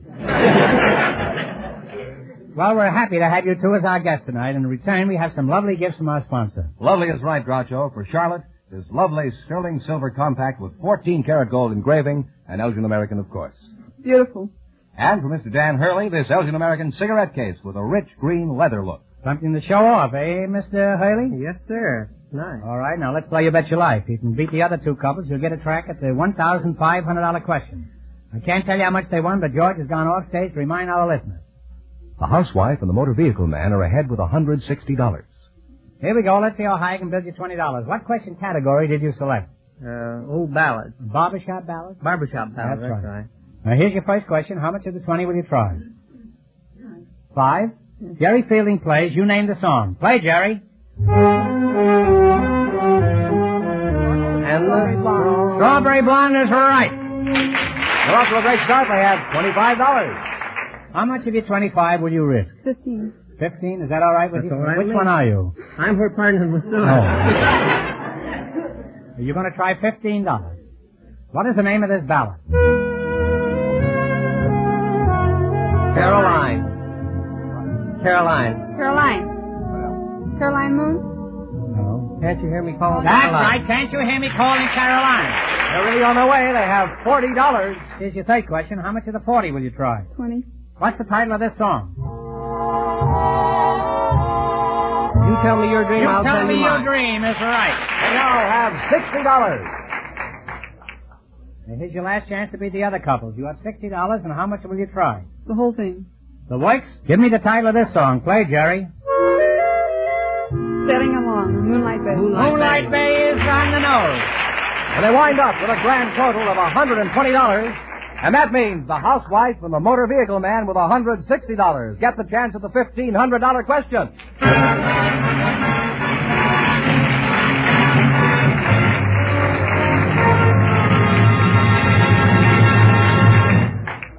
The name Elgin American means the very finest quality, designing, finish, and craftsmanship. The best value. In exquisite compacts, gorgeous simulated pearls, magnificent dresser sets, magic action lighters, wondrous lighter cases, distinguished cigarette cases, handsome military sets, fascinating musical humidors. Your favorite store has a complete assortment of the newest Elgin American styles right now. See them. And for your own proud use, for thrilling prestige gifts, always buy Elgin American.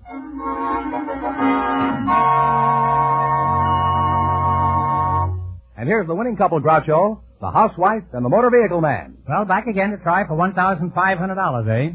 Good luck, and I'll give you 15 seconds to decide on a single answer between you, so talk it over thoroughly. And please, no help from the audience. One of our great presidents was the only man to occupy the office of Secretary of State and Secretary of War at the same time. What was this president's name?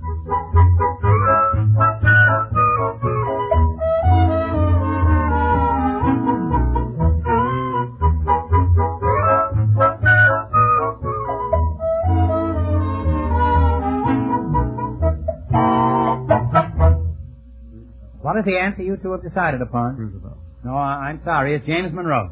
So that means the big question next week will be worth $2,000. But for beating our other two couples, Groucho, they each receive the amazing new Apollo 16mm movie projector to show Hollywood sound movies and the moving pictures you take yourself. And in addition, you receive those lovely gifts from Elgin American, and you won $160. That makes it a very profitable evening all around. Congratulations, and thanks to both of you.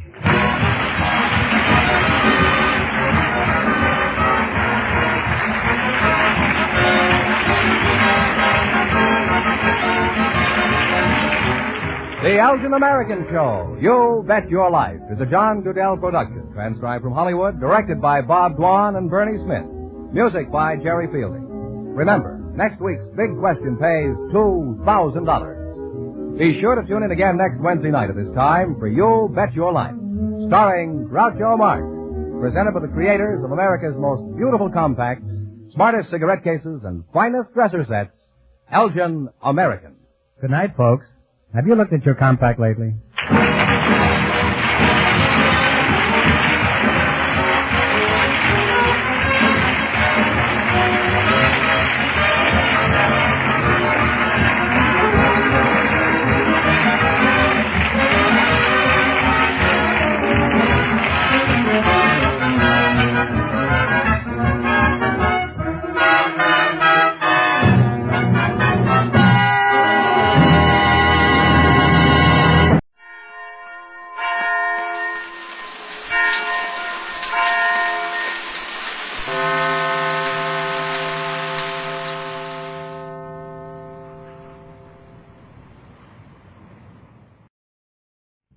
Well, sir, it's late afternoon as we enter the small house halfway up in the next block now.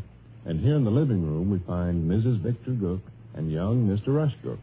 The latter is standing beside the Davenport removing his overcoat, having just this moment arrived home. And his mother, glancing at him, observes, You look sad. I am. Get a bad mark in your algebra? What's the matter? Bernice died today. Who? Bernice, Howard's sister. What you talking about? Howard who? Mr. Gumfox's horse, Howard. Oh, give me a start there for a second. Your sister died, Passed away this morning at exactly 2 minutes after 11. Too bad. Yes. Was it an old horse? 16. That's pretty old, isn't it, for a horse? Yes. How old is Howard? 14. Bernice was his elder sister. When did you hear the news? Just now.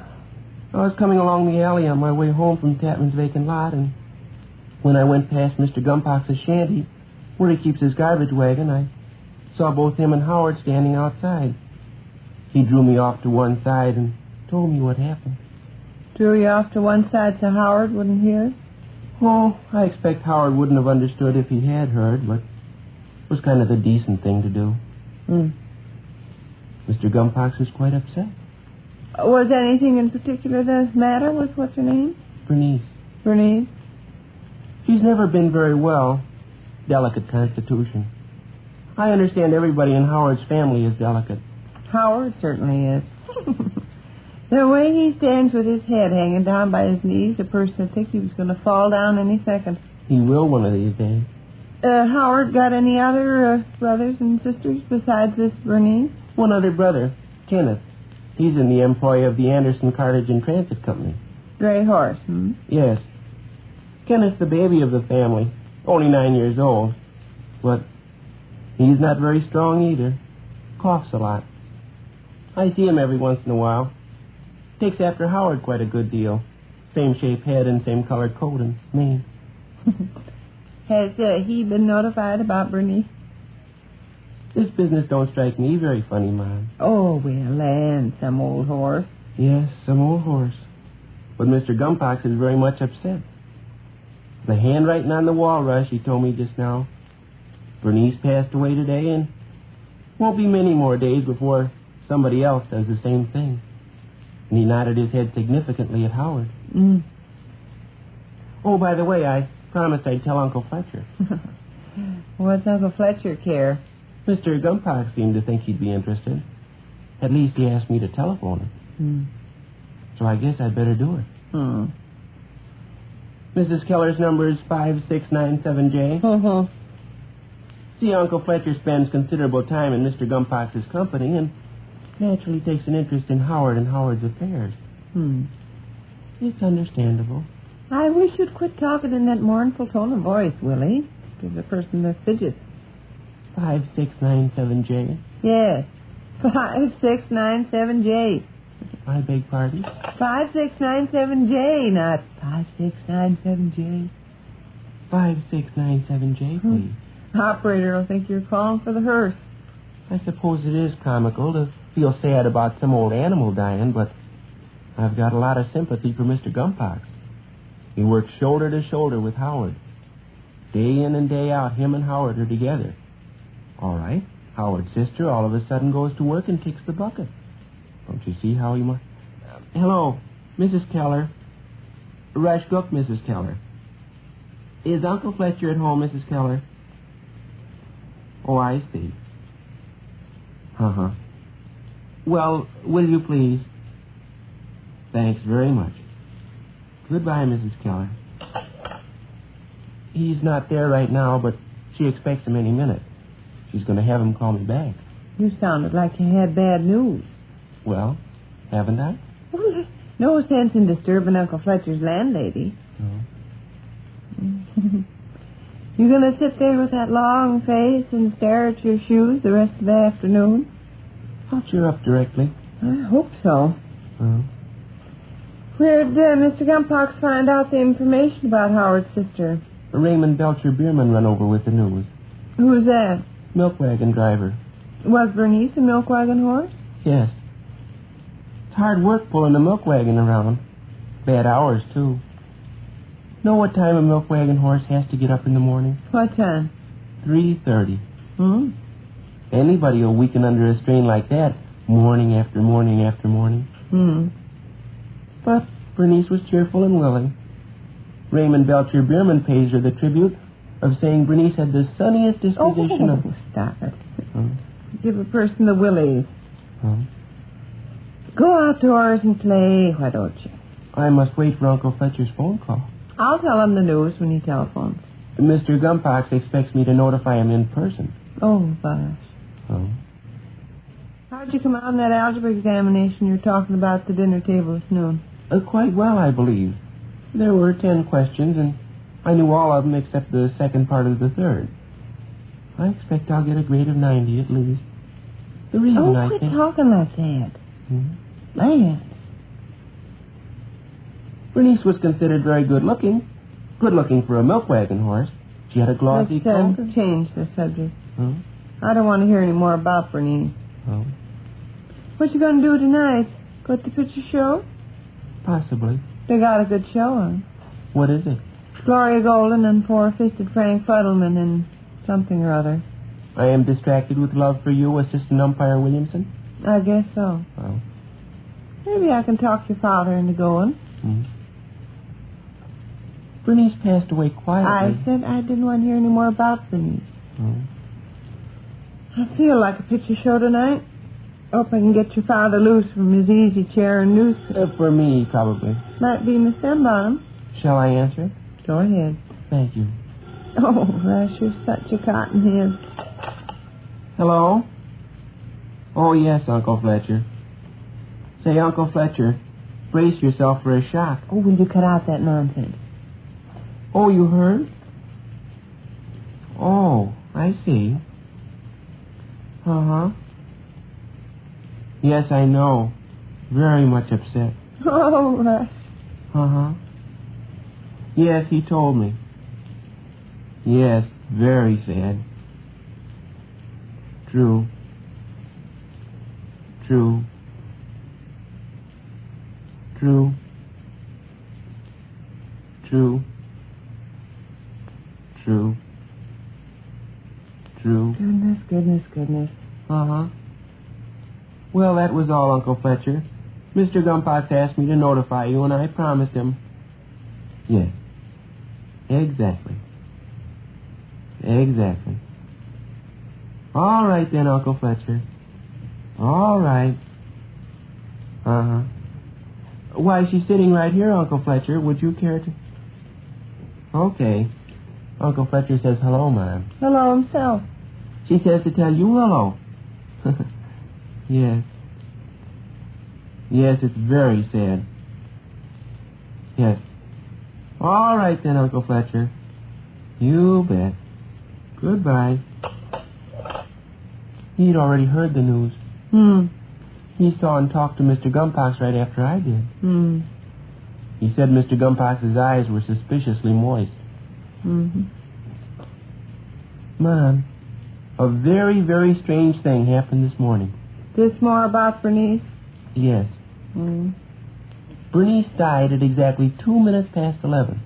Yes, that's very strange. I haven't told you the strange thing yet. Tell me the strange thing.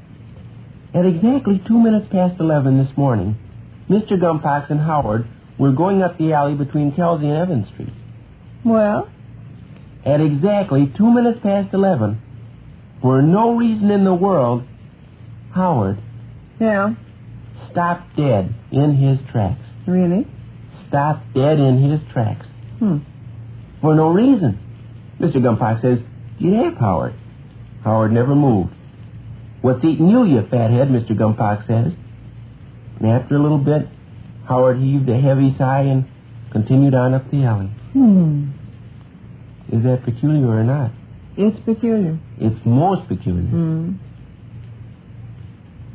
Mom. Uh-huh. May I have a piece of bread and butter? Help yourself. Thank you. You still sad? Yes. Bernice, Howard's loving sister, passed away today.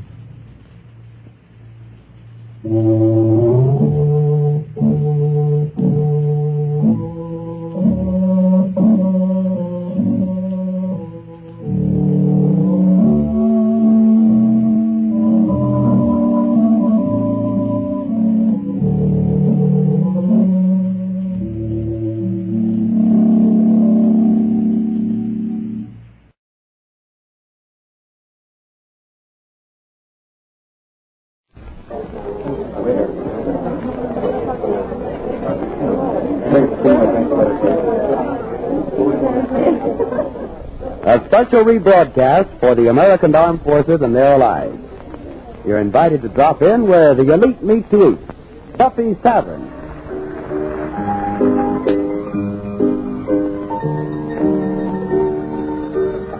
Hello, Duffy's Tavern, where the elite meet to eat. Archie the man just speaking. Duffy ain't here. Hello, Duffy. Tonight's Gracie Field. The English Nightingale. Well, she sings them Cockney songs. Cockney, you know, Englishman with a Brooklyn accent. Well, she was in that picture, Holy Matrimony. No, Duffy, she wasn't the bearded lady. That was Monty Woolley. Gracie was the singer. Yeah. Has she got a music? The biggest ass possessor of them all? Yeah, I imagine she's probably got it.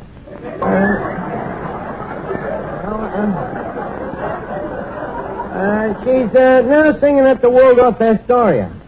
Yeah, and Duffy, I've been trying to figure it out. Why does the Waldorf make so much more money than we do? See? And I got the answer.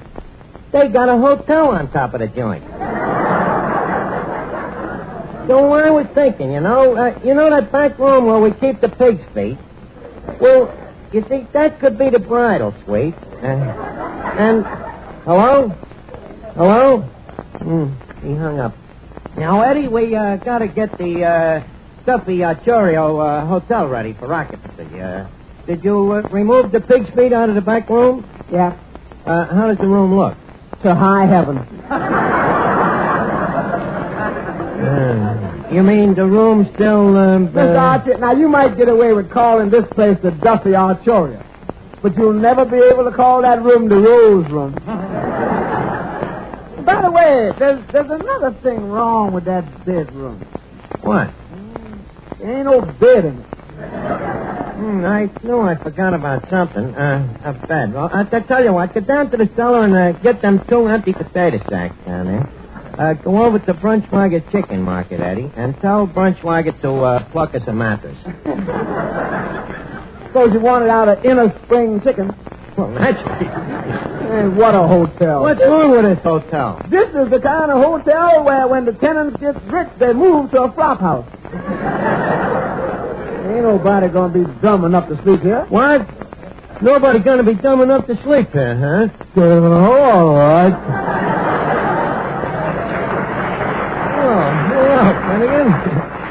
Finnegan, you look tired. Yes, Josh, I am quite fatigued. You know, fatigue always makes me so tired. I slept a sleepless night last night. You did, huh? Yeah, I can't sleep when somebody snores. Well, who was snoring? I was. You mean you snore so loud you keep yourself awake? Well, it ain't so bad when I go... But when I go... I blow the cupboard door.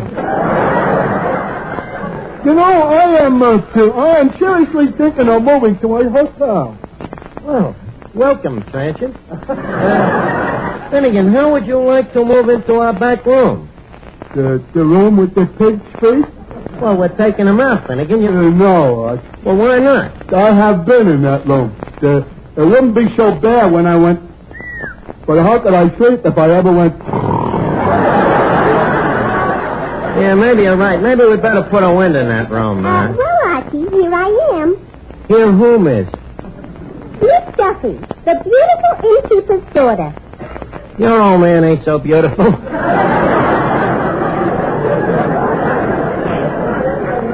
You know what I mean. Well, the way you should say it is Miss Duffy, the beautiful daughter of the innkeeper, which is grammatically correct, but physically impossible. That's a good joke on Papa. I'll have to tell it to Mama. What a brain. Hi, that's not old school. You dirty fortune. You dirty swindler. I didn't think you'd have the nerve to come back here after swindling me with that oil stock last week. I thought at least you would have the decency to eschew this joint. Art, it was just a prank. I swear by me warden. But why did you have to do it to me? Well, it was my first attempt at swindling, and I thought it would be more honest to swindle somebody who wouldn't press charges. Art, don't be sore. I am in trouble enough. What's your trouble? My landlady threw me out this morning. I've been going nuts all day trying to find me a room. Is that so? Eddie, what do you think? Should I forgive him and rent him that room? Yeah, it'll serve him right. Crackpot, you see, we're turning our place into a hotel, and we can rent you one of our better rooms. One of your better rooms, huh? Has it got a bed? A bed? How long are you planning to stay? Well, has it at least got running water? Well, what would be the good of having running water? It ain't got no sink. Well, how am I going to wash me face? Wash it? That's not. This is a hotel room, not a beauty parlor. Well, look, is there a towel? For what do you want a towel if you can't wash? What's the guy going to use to shine his shoes? What everybody else uses, the bed sheet. Okay, I'll take it. What's the number of me room? What number would you like? You mean I can have me choice of rooms? No, but you can have your choice of numbers. Here's a piece of chalk. You can write it on the door yourself. 105, 205. Do you mind if I make it 905? I like to sleep high up. Oh. Well, take yourself. Front. Hey, Front, will you come in? Yes? Oh, Front, show this gentleman his luggage to room 905. 905. Give me that there and go ahead out. Crack, Front, don't shout. If you want something, ring for it. That's what the dishpan is for. Okay. Hey, What? there's termites in me room. Come here, Skymite.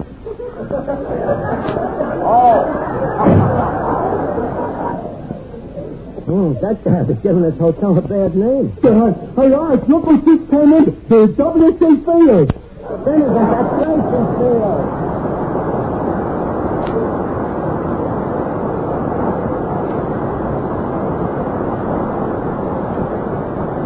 Well, Miss Fields, welcome to the Duffy Arturia. How do you like our little G Tavern? It's very quaint. Reminds me of a little inn I used to know in Lancashire. Oh, yeah? What was the name of it? The sign of a greasy goat. What a coincidence. We were going to put Duffy's picture outside. No. This little Lancashire inn was a lot of fun, Archie. The guests used to spend most of the night throwing darts. That's the night throwing darts. What a dump. We set traps.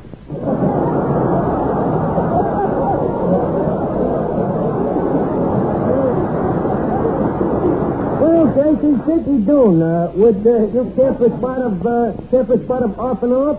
What? Off and off. Off what and off what? I think the man's an off-wit. Eddie, I think the gentleman in 905 is ringing. What room was that again? 905. Don't I ask a serious question? Does everyone hit their phones when they want room service? No, only 905. All the other room has buzzers. Then why don't you have a buzzer in 905? Then how would we know it was 905? You see? Oh, Gracie, I would like you to meet Miss Duffy, the hotel's daughter. Oh, Miss Fields, I thought you were wonderful in that picture with Monkey Roy. Thanks very much. How does it feel to kiss a man with a beard? I'm dying of curiosity. Haven't you ever kissed a man with a beard? No. Have you ever kissed a man with a mustache? No. Have you ever kissed a man who needed a shave? No. No wonder you're dying of curiosity. Yeah, but you haven't answered me. How did it feel to kiss Monty? Woolly.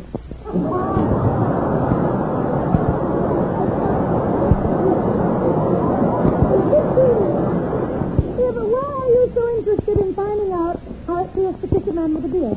Well, you see, Gracie, from the way things have been going with Miss Duffy lately, her last hope is Santa Claus. Look, Miss Duffy, this has been a very nice game of beaver, but I would like Miss Fields to render a song for the crowd here. What do you say, Brycey? Okay, Hopkins. Okay, well, I'll announce you. Excuse me, Mr. Archie, but Mr. O'Toole, the gentleman at 905, Oh, yeah. he wants to pay a month's rent in advance. He gave me this $10 bill. A $10 bill for a month's rent? What kind of a place does the guy think this is? Have we got nothing smaller? No, just a brand new $10 bill. Okay, I'll give him change. Gee, this is a bright new 10, ain't it? Let's see now, a month's rent. Here's his change, $8.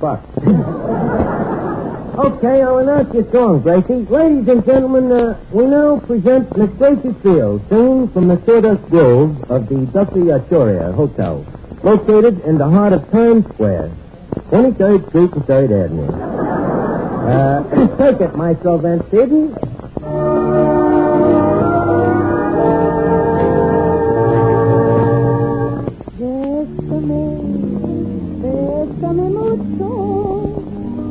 Each time I drink the opus, I hear music divine.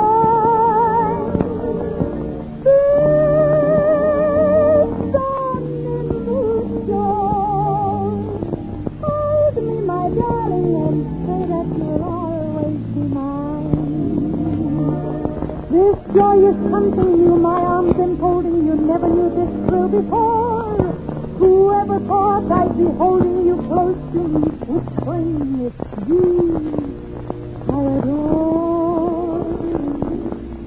Dearest one, if you should leave me, each little dream would take wing and my life would be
Gracie, why should a dame with a talent like yours sing in a dump like the Waldorf? A dump? A dump? Why, what's the American expression that means nincompoop? Jerk? No. Dope? No. Dumbbell? No. Look, pick one out and let's get on with the conversation. Now, what I think is that you ought to be singing here instead of that joint. You know, a joint like that Waldorf. 905, I presume. Front. Hey, front. Oh, I'm getting tired. You're going to have to get another waiter or a second front.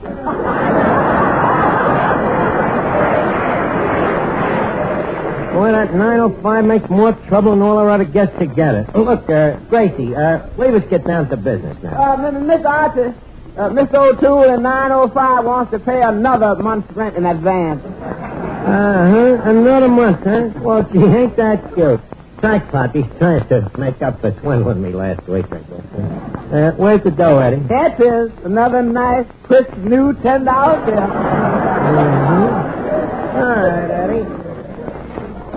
Here's the change. Boy, this keeps the hotel crowded right up until June. Well, Gracie, leave us get down to business, as I said.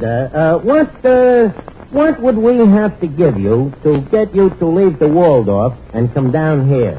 Sorry, Tom. Gracie, I'm serious. Look, here's what we're willing to do. I understand a new one you made as high as 10 pounds a week, see? We're willing to double that. We'll pay you 20 shillings. Fair enough?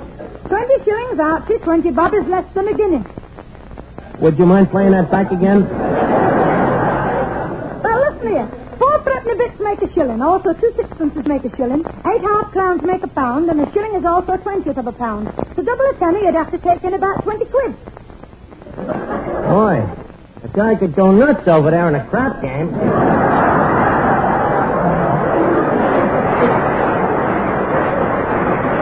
But anyways, Gracie, what we're offering you is $10 a week. You know, what use English call a moon and sixpence. Wait a minute. I'll do better. I'll give you 50% of the gross profit of this hotel. Back to the 20 shillings again. Oh, yeah? Well, it's early yet. Wait until the rush starts. What rush? You mean 9:05 is going to go out and come in again? Look, where do you see the rush? We'll fix the rush. Excuse me. Hey, Finnegan, Benay, Danny, come here. I want to talk to you. We've got to make this hotel look like a busy...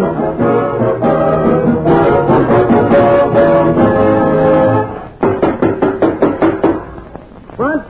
9:05? Right. Well, I'm getting to know this hotel by heart. Look, now, Gracie, you're going to see. Business is going to start picking up any minute. Miss Arthur? Oh, you're back quick. What does Crackpot want now? This time he would like 2 5s for a 10. Not one of them brand new 10s? Look, I give him all my change. All I got left is $7. He said to take whatever you got. Well, if he wants to be a sucker. Okay. Now, look, Gracie, as I was saying, business should be picking up very soon. As I was saying, business should be picking up very soon. Pardon me. Good afternoon, sir. Duffy Artillery at your service. Of what service can we be to you of, sir? My name is John Smith. And this charming young lady is my bridal suite. Just married, I presume, eh, sir? Newlywed. Hey, dear. Yes, and ooh, is Mommy's little lammy pie. Yeah, and ooh, Poppy's big veal cutlet. Where do these people get the point? Look, Mr. Smith, what can we do for you and your veal cutlet here? What's up? Yeah. Now, Lammy Pie and I would like a suite. Mrs. Smith, I regret that at the moment we are filled up. I fear we will not have a room until 1947. I don't think we can wait. You see, Gracie, we're turning them away. Now, what do you say? We'll give you $10 a week plus percentage. You're talking through your hat. You couldn't hire me anyway. I'd have to audition for Duffy. He's the boss of this place. Oh, yeah? Duffy is merely the sole owner and proprietor. I'm the real figurehead. And I want you to know that what I say goes around here. Gracie, it looks like you'll have to audition. What do you say? Okay, I guess there's only one way out for me. Sing the worst song I know. The worst song you know? What's the worst song you know? You'll know.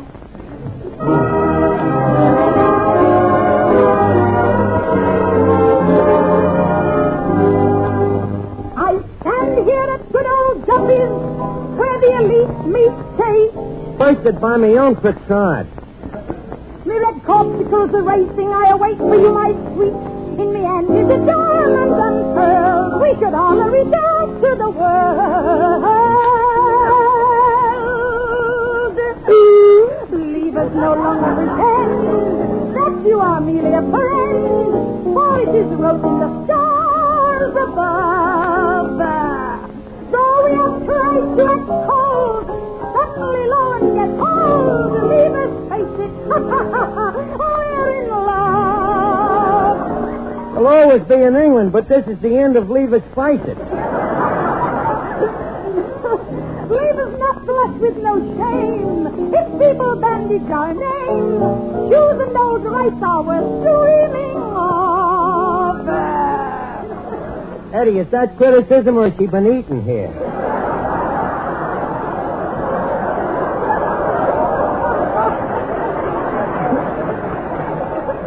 Stories like in our two eyes could win the Piccola Prize. Leave us face it, we're in love. In some other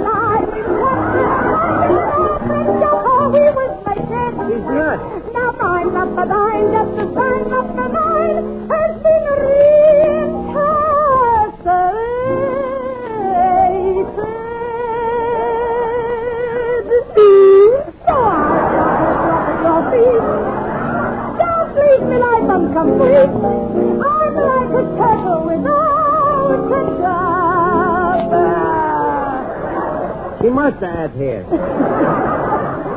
Love life ain't meant to be in. Gracie, sound your races. Head, no, Bernice, the best. Leave us faces.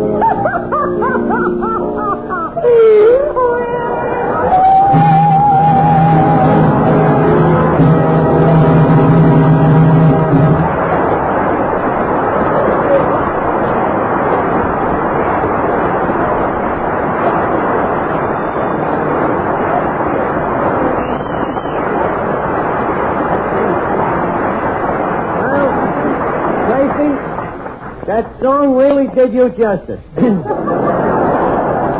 Yep, you're hired. Now, here's your first week's salary in advance, Gracie. A nice, crisp, new $10 bill. Thank you. Wait a minute. This $10 bill. Did Alexander Hamilton always look like this?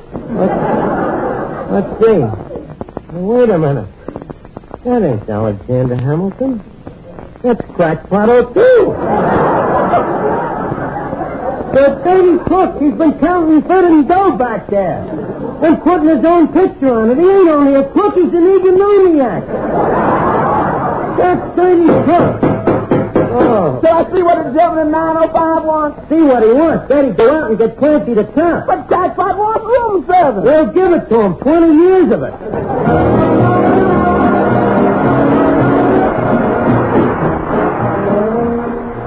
Before we leave Duffy, leave us put a couple of nickels in Duffy's jukebox. The plater's spinning, the needle comes down, it's music.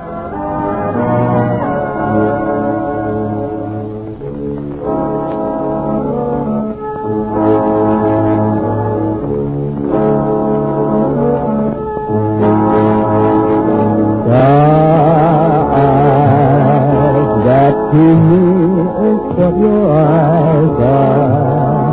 Softly skies and April skies are.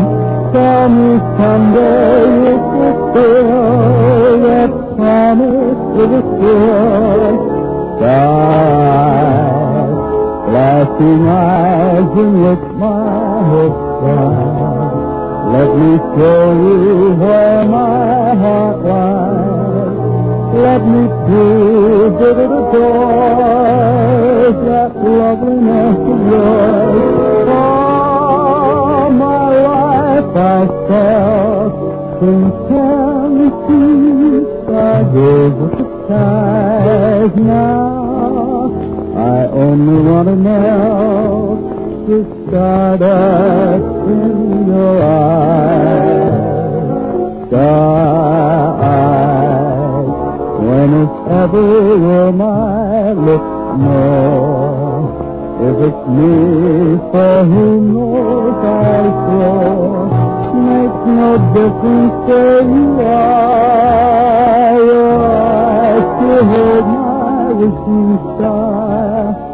Oh, starlight, how lovely you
This broadcast is a presentation of the Armed Forces Radio Service.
It starts with D and ends with T. That's Dress, the first to bring you the greatest suds discovery in 2,000 years. Dress brings you The Life of Riley. Dress, D-R-E-F-T, Dress, Procter & Gamble's sudsing miracle for washing silks, woolens, nylons, dishes, presents The Life of Riley with William Bendix as Riley.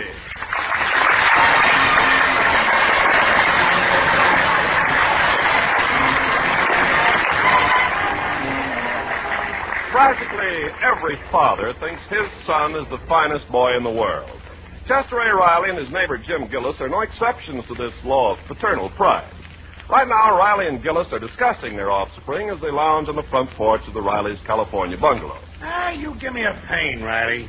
Always bragging about your junior. Who's bragging, Gillis? All I'm saying is that my son Junior's a fine boy. Charming, handsome, smart, and even if I am his father, I like him personally. Okay, so you like it. You're entitled to a hobby. But face the facts. Every time there's an examination in school, my egg-bait's got a higher grade. So what? Just because a boy gets low marks in school, that don't mean he won't turn out to be a brilliant man. Take me. I got very low marks in school. Oh, and you're brilliant, huh? I'm too modest to answer that, Gillis. All I know is that I go to night school, and whenever I open my mouth, the teacher says, Riley should be in a class by himself. I agree. But in night school, they don't have solitary confinement. Okay, Gillis, you can joke about me, only don't go knocking my boy Junior. I know how to bring him up. Oh, you do, huh? Yeah. What did you ever teach him, for instance? Well, I teach him how to build up his body. He's one of the best trackmen in school. Yeah, but a boy needs more than a body. Well, maybe so, but in this world, you got to know how to take care of yourself. My Junior ain't afraid of nobody. You never see him run away from a fight. My egg-bait's a gentleman. He don't never indulge into no fights. Well, sure. That's because he's scared of his own shadow. Now, my Junior... Hey, wait a minute. Ain't that Junior over there? Where? That kid there, running. Yeah. Yeah, that's Junior. Look at him run. What an athlete. Hiya, Junior. Oh, Pop. Oh, that was a great sprint there, son. You see what I mean by keeping in shape, Gillis? Go inside, son. Hey, wait a minute, Junior. What's the matter with your face? It's all red. Well, sure it's red. When you run the way he did, you keep pumping that blood through your veins. Yeah, but he's pumping some of it out through his nose.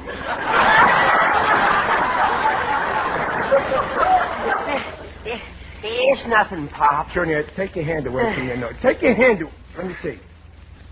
Junior, you were in a fight. Well, it wasn't my fault, Pop. What did I tell you, Gillis? He ain't afraid of nobody. How many guys did you tangle with, Junior? 6? 5? No, only one. Well, that's better than nothing. I bet you knocked him cold, huh? No. Well, at least you gave him a couple of black eyes, didn't you? Well, no. One black eye? No, you see, Well, Junior, I don't understand. When he hit you, what did you do? You must have done something. Well, what did you do? Excuse me, Pop. Well, Junior, what... Yep, some hero you got there, Riley. Comes running home a mile a minute with a bloody nose. Oh, brother, did you see that nose? Oh, yeah, well, you should see the other kid's knuckles.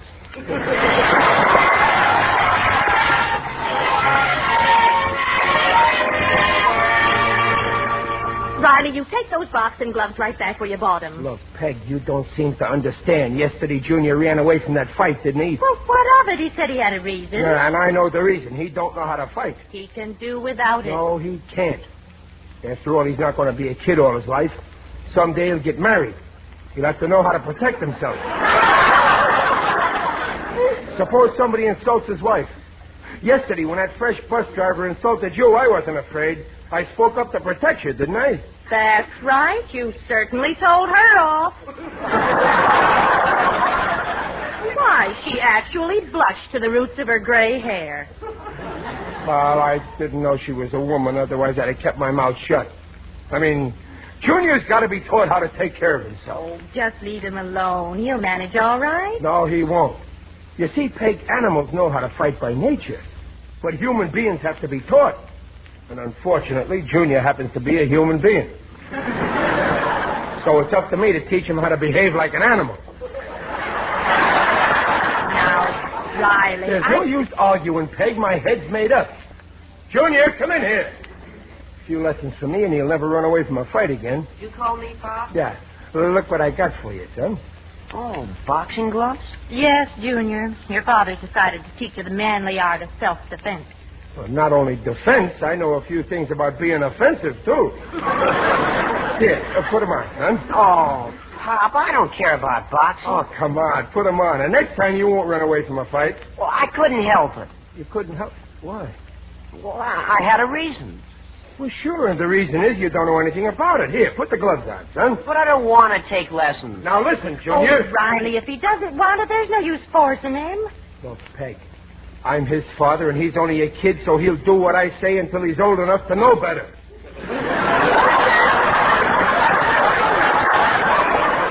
Now, get those gloves on, Junior. Oh, all right. There. Now, the first thing I'm going to show you is how to protect your jaw. Now, you see how I got my hands? Now, you take a poke at me. Like this? No. Put some steam into it. Okay. No. You're not putting anything into it. I wish I had someone here who wasn't afraid to hit me, but hey, I know. Peg, put him on. Don't be ridiculous. Come on, please, cooperate. I will not. Huh. That's a fine attitude for a wife. Her husband asked her to take a punch at him, and she refuses. Other wives would jump at the chance. Come on, Peg, I'm doing this for our boy. Oh, all right, but I think it's silly. How do you get these things on? Well, I'll show you, Mom. Yeah. Now, watch me, Junior. You see, I'm crouching low like this, see? I got my hands crossed like this. That protects me all over. There ain't a spot that ain't covered. Well, now, what am I supposed to do? Well, hit me. You really mean that? Yes, as hard as you can. Oh, brother.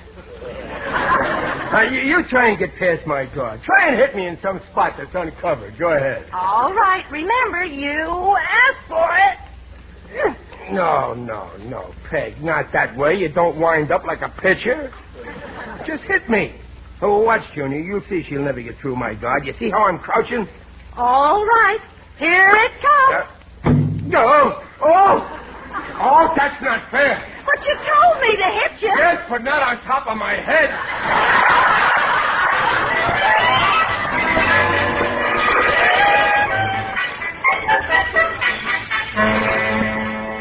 Yes, Sir Gillis, my boy's shaping up great. You coaching him, Riley? Yeah, at first I was going to get K.O. Bernard to do it, the professional.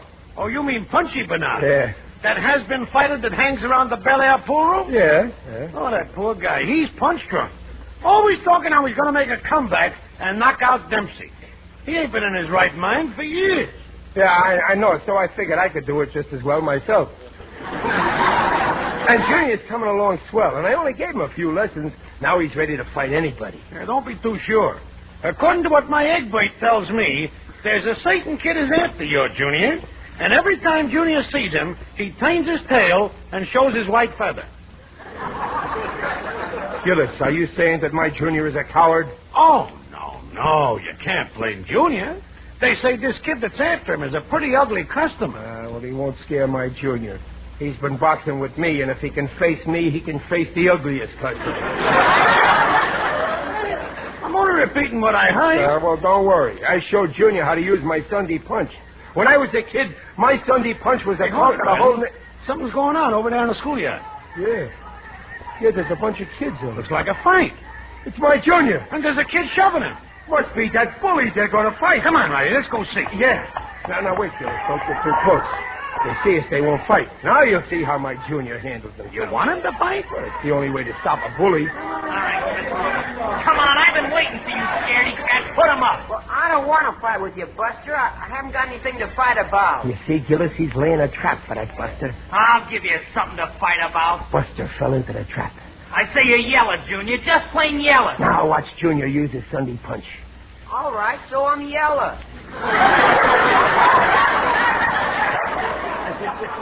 Junior's losing his temper. Poor Buster.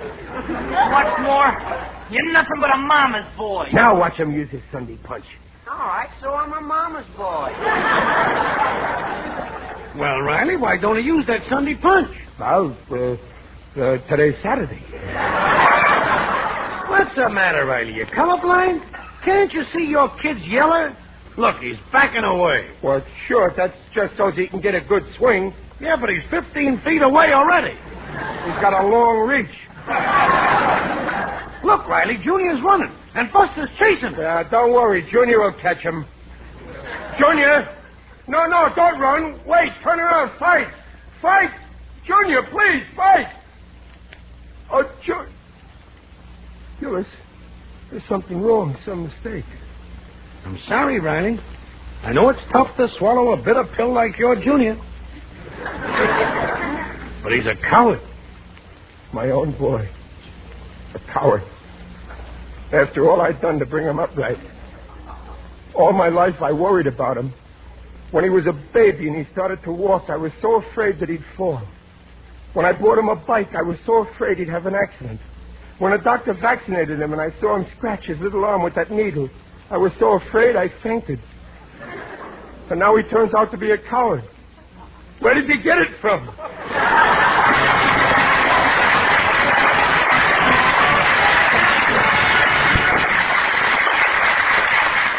Draft will bring in the second act, The Life of Riley, in a moment.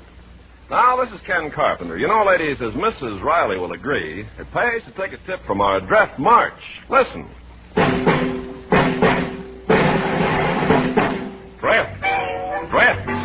Draft your dishes and oh, how they shine. Shine without wiping in half of the time and look bright. Right. So don't you get left, get dressed.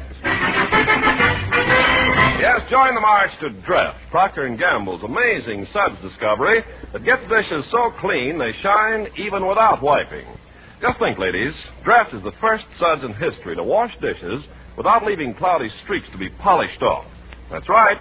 Draft suds, unlike soap, rinse clean and clear. Even glasses sparkle, towel or no towel. And say, Draft just seems to make dishpan grease disappear before your eyes. Draft's kind of hands, too. So no wonder Draft's a favorite with women from coast to coast. Get Draft yourself first thing Monday. Remember, it carries the Procter & Gamble name on every package. So don't get left. Get Draft. And now back to The Life of Riley with William Bendix as Riley.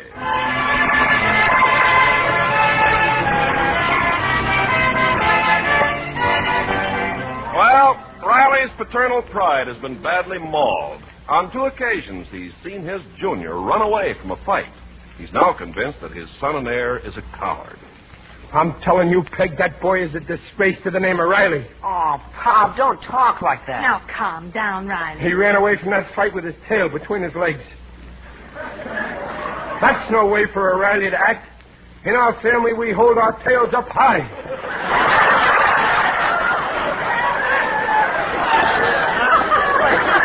Think of the shame, Peg. He's a coward. Your son. Well, he's your son, too. Only by marriage. So when I was his age, at least I wasn't a coward. I'm not a coward. Then why did you run away? I told you I had a reason. Again with that reason. If you had one, what was it? Oh, tell your father, Junior. I'm sure he'll understand. No, he won't. Sure I will, Junior. What was the reason? I know. I bet this was it. You were just going to take a poke at this bully, but you knew you'd knock him out, so you ran home to get the smelling salts to bring him to. That was it, huh? Well, yes, that's it. Only a moron would think of an excuse like that. I don't believe you. Oh, Pop, please leave me alone. Junior, I'm trying to help you. It's my duty. Just remember that if you stand up to a bully, he'll always back down. For instance, take that, David and Goliath? Yeah, that's right. Everybody knows what happened with those two. Why, Goliath took his little slingshot and made mincemeat out of that big bully David. It was the other way around, dear. Well, Junior gets the idea anyway, don't you, David? Son, I mean. Oh, sure, Papa. I understand. Oh, swell. Now go find that Buster and challenge him. I can't.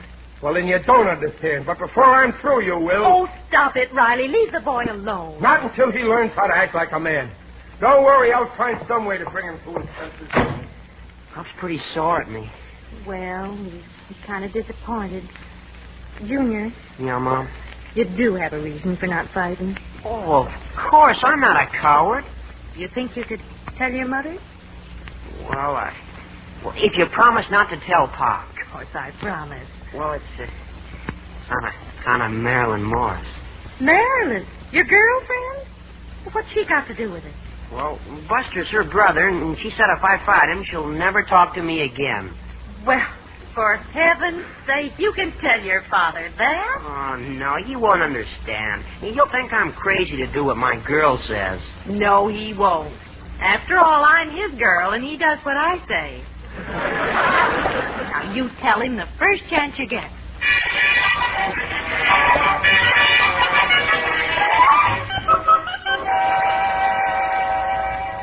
Now, listen, Punchy. I'll tell you once more.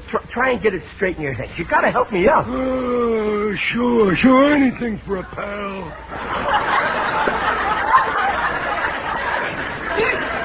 You sure are my pal, Gillis. I told you I'm not Gillis. I'm Riley. Oh, yeah. Jim Riley. No, Chester. Oh, now I got you straight. Jim Chester. No, I'm Riley. Punchy, try and concentrate. Well, wait till I shake my head like I do when I'm in the ring. Hey, that's better. The bell stopped ringing. Good. Now listen, Punchy. I want to teach my boy how to act with a bully. You know, give him confidence. So I'll walk past here in a half an hour with the kids, see? I got you. Yeah. I bump into you, and you say, "Where you going, stupid?" Where you going, stupid? Yeah, and I say, "Who you calling stupid?" And then you take a swing at me. I take a swing. Yeah, but this is the important part. You miss. Then I swing at you, and you go down, and the kid thinks I'm a hero. You get it? Sure. Now you know what to do. Don't worry, I'll murder the kid.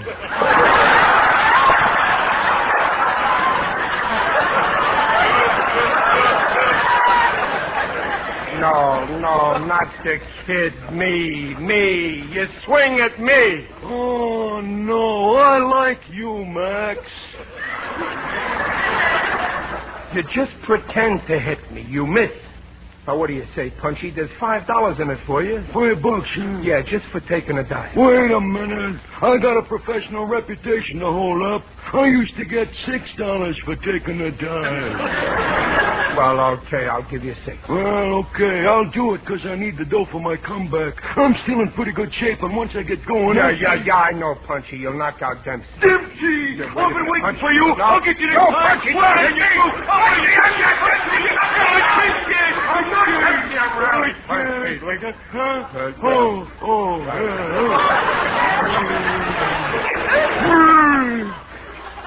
Oh, gee, I'm sorry, pal.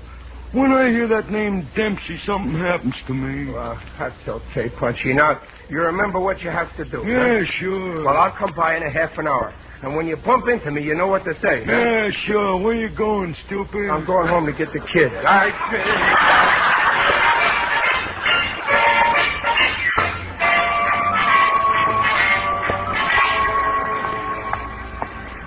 going to the movies. This is the long way around. Well, yeah, but I want to talk to you about something first. Well, I got something to tell you, Pop. You see, First, listen to me, son. You see, a bully is always yellow if you stand up to him. Well, you think I'm a coward. Wait a minute, Junior. What's the matter? You see that guy outside the pool room there wearing a check cap? Yes. Well, there's that guy looks like the bully type. Now, if he ever started up with me, I'd stand right up to him, make him back down. Come on. Well, watch out, Pop. You bumped into him. Hey, watch where you're going, stupid. Who you calling stupid? You, stupid. I'll push your face in for you. He missed. Now watch, Junior. Take that! Oh.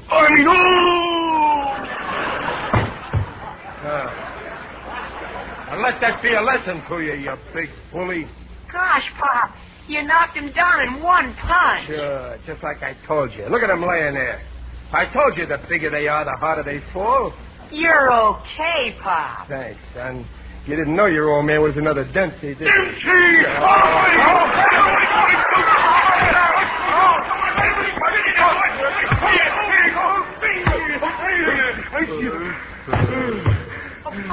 Pop, get up. Well, at last I got even with you, Dempsey. Hello, Mom. It was a great fight, and I'll be right home. Oh, boy, wait till I get a hold of that John L. Sullivan. Oh. Are you all right? See, Junior, just like I said, the bigger they are, the harder I fall. Give me a hand up, Junior. Hey, James, it's Junior. Hey, you big sissy, you want to fight? Oh, it's Buster. Hey, Pop. Junior, help me up. I think my ankle... Excuse me, Pop, I gotta go. I'll see you home. No, Junior, come back. Don't run away. Wait, Junior. Look at him run. Look at the sissy gang. Junior, come... he's still a coward. My own son. I'm so ashamed. I feel like crawling into a hole. In that case, perhaps I can help you.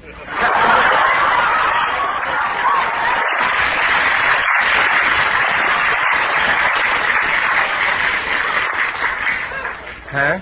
It is I, Digby Odell, the friendly undertaker. Oh, Digger, I'm glad you showed up. Greetings, Riley. You're looking fine, lying there. Help me up, Digger. I think I twisted my ankle. Certainly. Put your arm around my shoulder and pull. Riley, let me do it my way. Now stretch out perfectly flat and remain rigid. Upsy-daisy. Well, thanks, Digger. Gee, you twisted me up pretty easy. It's a trade secret. You've heard of the fireman's carry? Yeah? This is the pallbearer's pivot. But, my dear friend, why were you stretched prone on the pavement? Well, you see, Digger, I've been trying to teach my boy how to box. Ah, boxing. In my youth, I was very good at boxing. And I still am. But I didn't know you were a fighter, Digger. Ah, yes. When I lay a man out, he can hear the angels sing. You mean he hears the birdies sing? You lay him out your way, and I lay him out my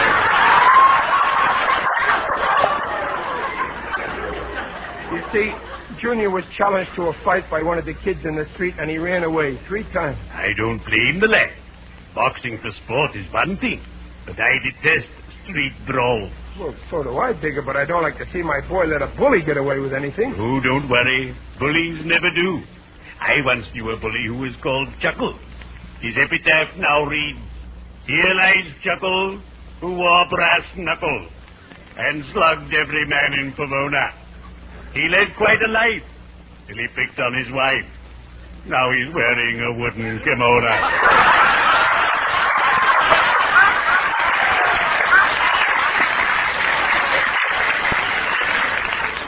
But, Digger, ain't it my duty to teach Junior to fight? Oh, it's your duty to teach him how to settle quarrels peacefully, to avoid fighting. Well, gee, I didn't realize. Maybe you're right, Digger. Of course I'm right. I do everything I can to see that people get along without quarrels, without harsh words, peacefully, side by side. Oops, that reminds me, I have an appointment. Cheerio. I'd better be shoveling off.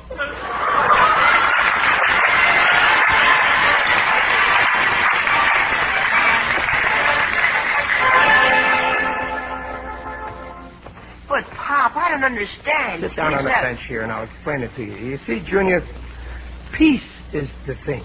You always got to keep the peace, no matter what. But only yesterday you said a coward backs down. Yeah, I know, but the human mind is a funny thing, Junior. Well, one day it's right, the next day it's wrong. And today I happen to be in my right mind. I don't want you fighting no more, ever. Okay, Pop, if you say so. But the reason I ran away was... you don't have to tell me. You did right. Gee, you got me all mixed up. Well, suppose some guy comes along and gives me a wallop in the jaw. Ignore him. Well, suppose he keeps on punching me. Just keep on ignoring him. He'll get tired. The main thing is to be peaceful, because when you... Junior, your mother know you're out? Oh, there's that Buster again. I'd like Junior, remember what I just told you? Yeah, you're a yellow belly. Ignore him. Don't fight. Yeah, you're a yellow belly. Ignore him. Don't fight. Yeah, afraid of your own shadow, you panty waist. Pay no attention. Don't fight. Junior, pretty as a petunia. Forget it. Don't fight. Hey, who's that big dunce with you? What a goon. Murder him, Junior. But, Pop, you just... Never mind what I said. Fight him. Hey, now watch what you say, Buster. He's my father. Go on, he's just a big ape. Okay, Buster, you asked for it. Oh, big shit. How do you like that? Oh, my eye! My eye! I'll tell my mother on you! Oh, boy, look at him run, Pop. Well, I guess that showed him. Son, I'm proud of you. I couldn't have done better myself. Well, I had to hit him, Pop. A fella can only take so much. Yeah, well, there's one thing I don't get, though, Junior. Why did you wait so long till you hit him? Well, when he called me all those names, I didn't get sore, because, well, after all, they're a bunch of lies. But when I get it. When he called you yellow and mama's boy and sissy, you didn't get mad because he was lying. But when he called me a dunce and a goon and a big ape, he happened to be telling the truth.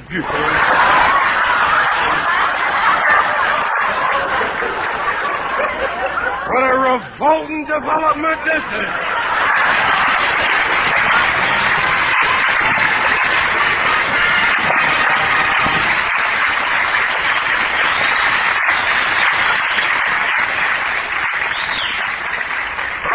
We'll be back in a moment. You know, it's smart to draft your nice washables, ladies. Yes, Draft, Procter & Gamble's amazing suds discovery, has grown to be America's largest selling brand for washing silks, nylons, and woolens. And no wonder. You take stockings. Nightly Draft washing will make them look lovelier and wear longer. And lingerie, Draft's rich suds keep colors bright and gay longer than any soap. New woolens, too. Draft washes them softer and fluffier than even expensive soap flakes. You see, Draft leaves no dulling soap film in fabrics to dull the colors. Draft suds rinse clear. So for brighter, fresher, safer cleaning for your nice things, join the march to Draft. Don't get left. Get Draft.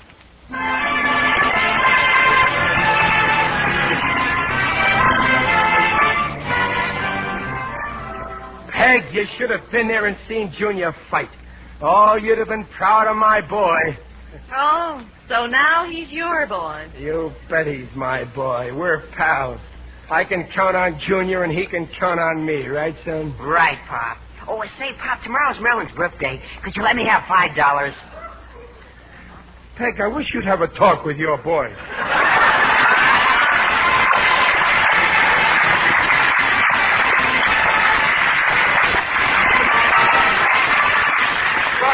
Makers of Draft, the sudsing miracle for soaps, nylons, woolens, dishes, invites you to be their guests next week to hear The Life of Riley with William Bendix as Riley. The Life of Riley is produced by Irving Brecker and is directed by Don Bernard. Music by Lou Kozloff. The script by Alan Lipscott, Reuben Shep, and Jack Brecker. Mrs. Riley is Paula Winslow, Digger Odell is John Brown, Junior is Tommy Cook, Buster is Gil Stratton, and Punchy is Lou Merrill.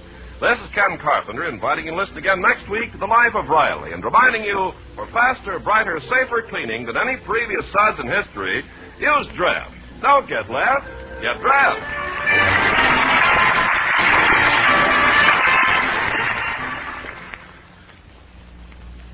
what put the gleam in his eye? The gleam in her hair. And what put the gleam in her hair? P-R-E-L-L, Pearl Shampoo. Prowl, Procter & Gamble's new Emerald Clear Radiant Cream shampoo in the handy tube. Prowl removes embarrassing dandruff in as little as 3 minutes, a fact proved by a group of doctors. Even stubborn dandruff was controlled by only 2 Prowl shampoos a week. And Pearl reveals a radiant, gleaming beauty no soap or soap shampoo can equal. Pearl leaves hair so easy to manage, radiantly soft, radiantly lovely. And a little Pearl makes a mountain of lather. The whole family goes for the handy Pearl tube. No messy jars, no slippery bottles. Try the new Radiant Cream shampoo, Pearl. P-R-E-L-L, Pearl Shampoo. Leaves hair radiant, gleaming bright. Not a bit of dandruff is in sight. Comes in tube, handy too. P-R-E-L-L, Pearl Shampoo.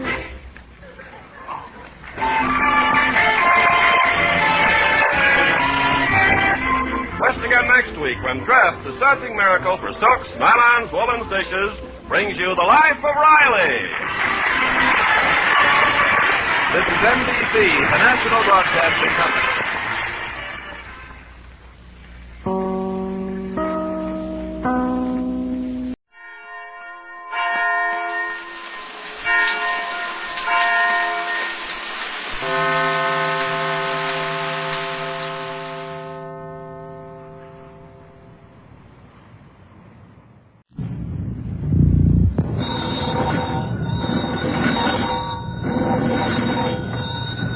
Granny's, Abner. I believe that's our ring. I know Islam. I believe you're right.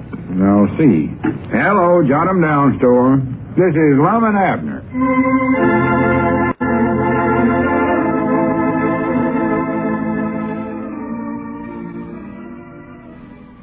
Well, let's see what's going on down in Pine Ridge. Well, Abner followed Grandpappy Spears' suggestion of patching things up with Elizabeth by giving her a present, a little kitten named Annabelle. Somehow this name reached Sister Simpson, and that tireless gossip monger immediately imagined Annabelle to be a woman. When this news reached Lum, he decided that Sister Simpson must have in mind an ex-Pine Ridge girl named Annabelle Kearney. So, in order to save Abner, he and Mousey formed a plan which would start a rumor that it was Lum and not Abner that was in love with Miss Kearney. As we look in our little community today, we find Lum in the Jot 'em Down store and library, and Mousey is just entering. Listen. Well, good morning, Mousey. Come on in. Morning, Lum. I've been waiting for you, Mousey. Yes, sir. How did things turn out with the greeting card to Annabelle, no? Well, I've come prepared to make you a full report, Lum. Well, good. Did Sister Simpson pick it up and read it all right? Well, I have all that in the report, Lum. Well, hurry up and give me the report, then. Yes, sir. Have you seen Abner yet this morning? No, he ain't been in. I'm anxious to see him, though. Yes, sir. Well, hurry up and tell me what happened with you and the greeting card. Well, just a minute now. Wait till I get the report out here. For goodness sake, did you have to write it out? Can't you recollect nothing that long? Well, yes, sir. I could remember it, I guess, Lum, but I don't like to trust memory for important things. You know, I like to be accurate, especially in detail matters. Granny, there ain't no details to recollect. All you got to do is tell me yes or no. Yes, sir. Well, here, Lum, here's the report right here. I knew I had it someplace. Are you ready? Yeah, of course I am. Hurry up. Well, report of Llewellyn Snavely Gray. 4:22 p.m.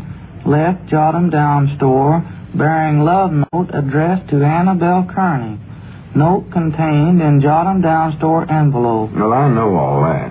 4:24 p.m. Arrived at point within sight of Sister Simpson's boarding house, approximately 34 degrees, 44 minutes, 56 seconds latitude. Oh, for goodness sakes, Mouse. And 92 degrees, 16 minutes, 24 seconds longitude west. Well, do you have to put all that in there? Well, now, I've got to admit to you, Lum, that may be a little off now. I couldn't be too sure about that because my compass has been acting up something awful here lately. Well, throw your compass away and tell me what actually happened. Who cares about that longitude stuff? Well, now, Lum, as I've said before, I like to be accurate. You like to drive a man stark raving mad crazy, too. Hurry up, tote on. Well, let's see. 4:29, waiting at above name point, but have not yet seen Sister Simpson emerge from boarding house. 4:36, still waiting for Sister Simpson.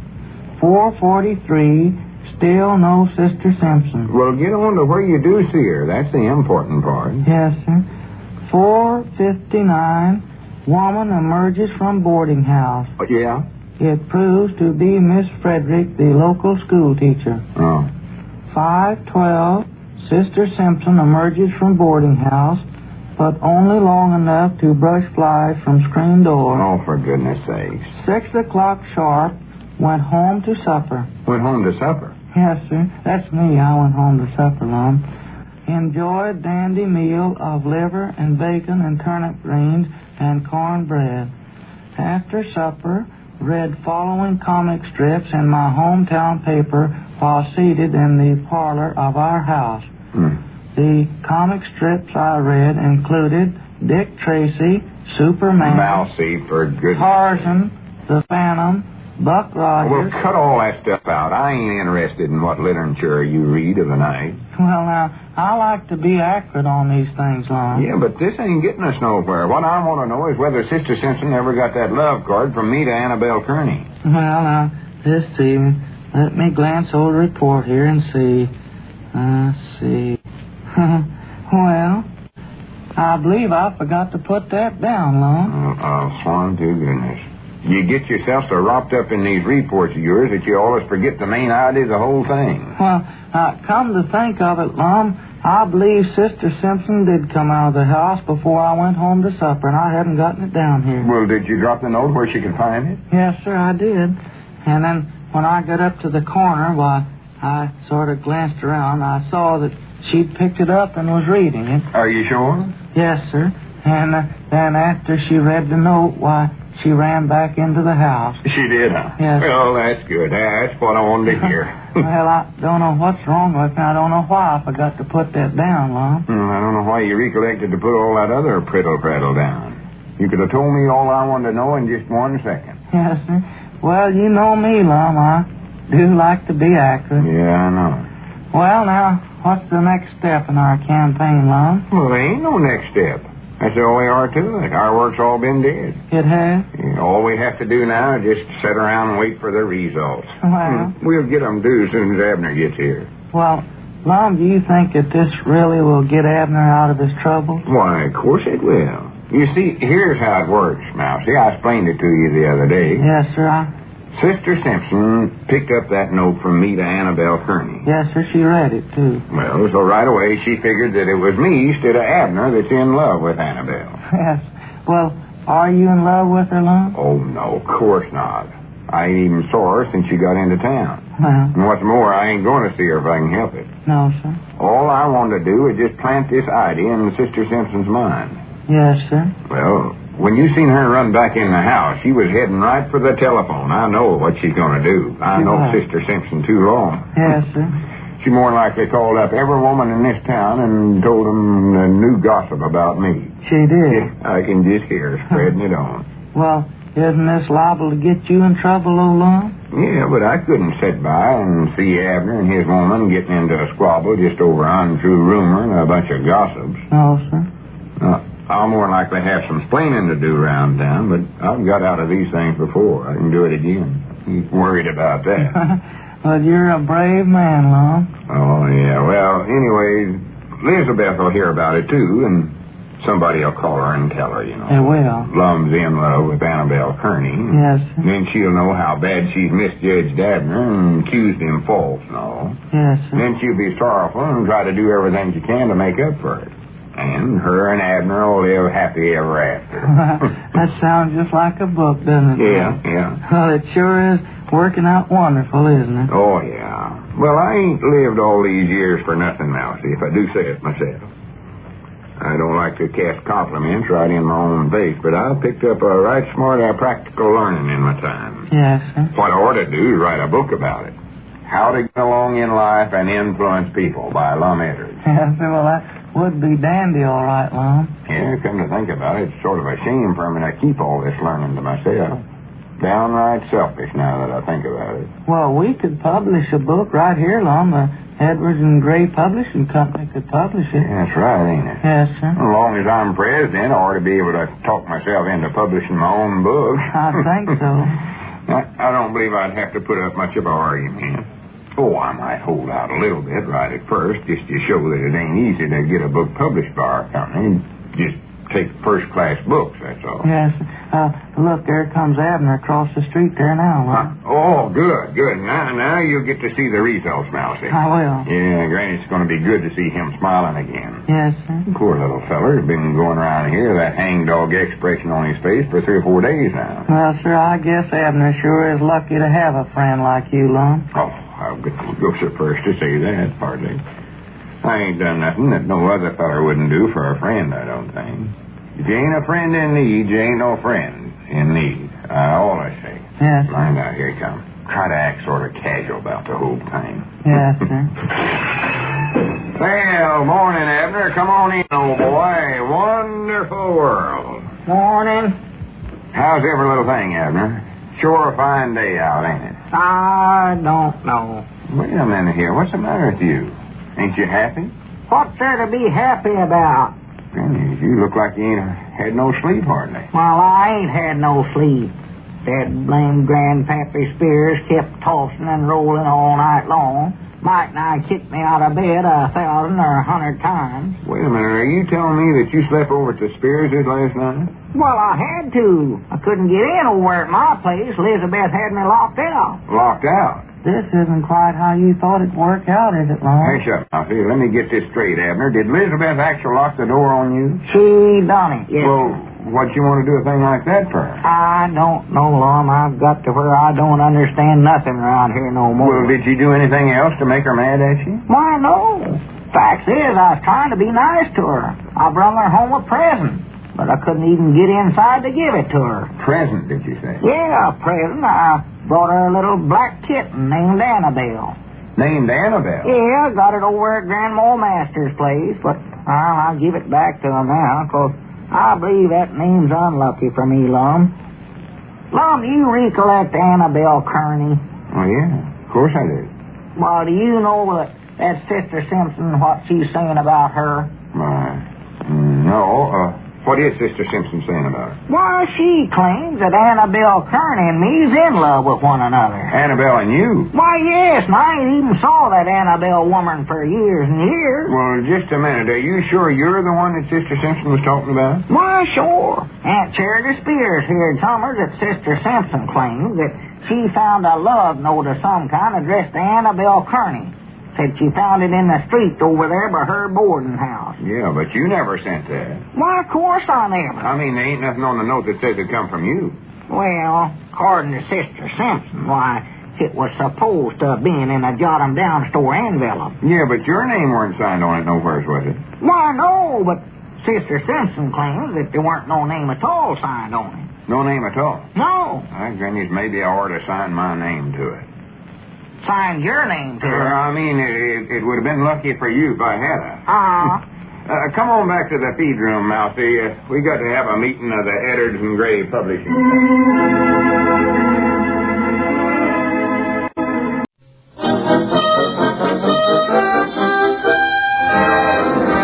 Good evening, ladies and gentlemen, and welcome to the Amos and Andy Show.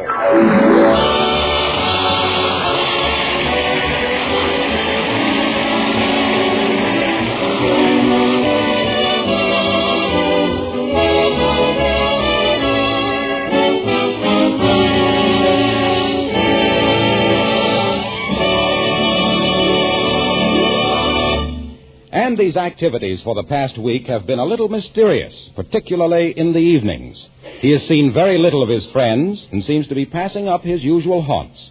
At the moment, Andy is up in his room reading an entry he has just made in his diary.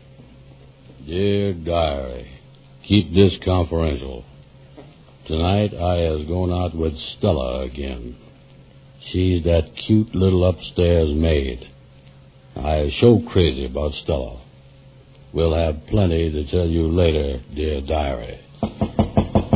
Who is it? Well, me, Andy. Oh, come in, son. Come in. Well, how is it, Andy? Hi. Oh, writing in your diary again, huh? You know, Andy, you was the first man that I ever knew that kept a diary. Well, I don't see nothing wrong with it. It's kind of nice to look in now and then to see if I've been having a good time. Let me see that diary, Andy.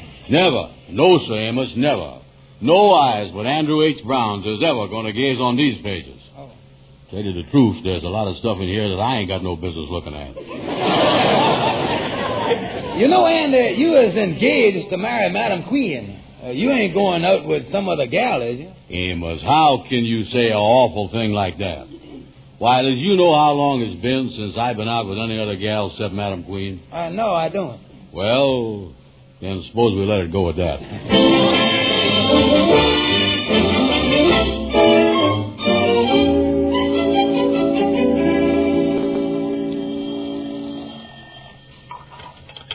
Mrs. Manning's residence? Who is this, please? This is Jarvis, the butler, speaking. Could I speak to Stella, the upstairs maid, please? One moment. Oh, Stella, telephone call for you. Oh, thank you, Mr. Jarvis. Hello? Hello, Stella. Oh, Andy, where is you, honey? I'm calling from the drugstore on the corner down here. Is you ready yet? Well, I'm just finishing up. I'll meet you out in front in about 10 minutes. Okay. I see you're still keeping company with that Andy Brown, Stella. Oh, what's wrong with that, Mr. Jarvis? Well, if my memory serves me correctly, you're engaged to Hubert, and according to my understanding of an engagement, that takes you off the market. Oh, it's nothing like the way you make it sound. After all, Hubert's going to be away for 3 weeks, and there ain't no harm in my going out with another man as long as it ain't serious. Are you sure it isn't serious? Have you seen Andy Brown? Yes. Well, how could you get serious with that? You have a very good point there, Stella.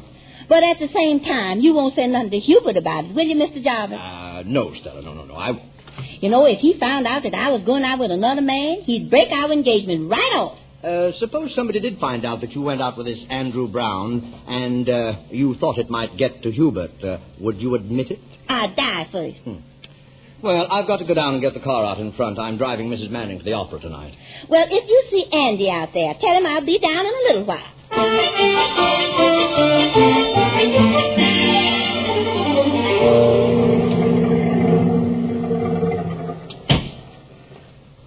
I say, Brown. Oh, hello there. Hello, Mrs. Jarvis. Is Stella coming down? Yeah, she'll be down shortly. Yeah, well, I guess I got a few minutes here. Might as well light up my cigar. Nice evening, isn't it? Yeah. Sure is. I say, that's a very attractive cigar lighter you have there. Yeah, it is, ain't it? Got my initials on it and everything. It was given to me by the lodge members. Oh, really? Yeah, kind of an honor, you know. For the physical year of 1943, I was the member that was the least far behind in my dues. Well, you know, I've been looking for a lighter like that. I'll give you $3 for it. Oh, no, I couldn't sell this lighter. This lighter got a lot of sediment to it. Oh, no, I wouldn't sell this thing for anything in the world. I'll give you $5 for it. Sold. Very well, here's the $5. Would you just drop the lighter in my pocket in case there's any fluid on it? I don't want to get it on my hands. Yes, okay. Oh, I say, old chap, here comes Mrs. Manning. I'd move on a ways if I were you. Mrs. Manning doesn't like people loitering in front of the house. Oh, yeah, well, in that case, I'll duck away from you. Yeah. All ready, Mrs. Manning? To the opera, Jarvis. By the way, Jarvis, who was that man I saw just hurrying away? I haven't the faintest idea, Mrs. Manning, but I told him to move on. He's been loitering around here for the past several nights and acting very suspiciously. It looks like he's up to no good. Well, if he's around here tomorrow night, I'll report it to the police.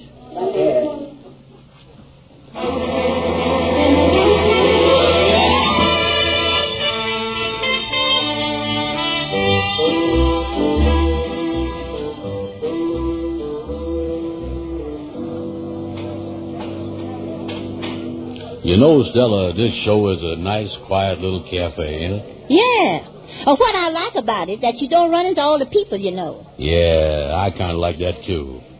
You know, honey, I was crazy about you. The reason we is... Hey, look over there at the next table. That man standing up there looks like he's going to take some pictures. Yeah, he must be one of them newspaper photographers. I guess he's going to take a picture of that couple sitting over there at the next table. Look who it is. Dixie Small. Oh, yeah. She's the big stage star, ain't she? Okay. Hold it. Thank you, Miss Small. Say, that Dixie Small ain't bad, is she? Cute little figure, nice eyes. Boy, that's a pretty face. Oh, well, where was we, honey? You were saying that you was crazy about me. Oh, yeah. You is the sweetest gal that I done ever...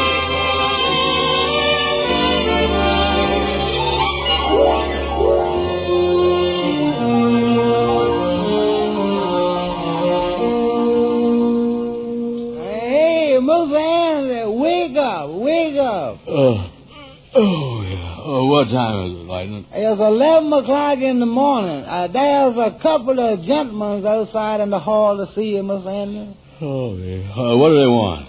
They wouldn't tell me. Hand me my bathrobe there and tell them to come on in. Yeah, sir. I'll tell them. This way. This is Mr. Brown here. Gentlemen. Brown, you're under arrest. Get your clothes on. You're coming with us. Under arrest? Wait a minute here. Wait, I ain't done nothing. You call stealing $2,000 nothing? $2,000? Listen, miss, I ain't never stolen nothing. I don't know what you're talking about. No. $2,000 was stolen from Mrs. Manning's home last night. But why should I tell you? When we get down to headquarters, maybe you can tell us a few things.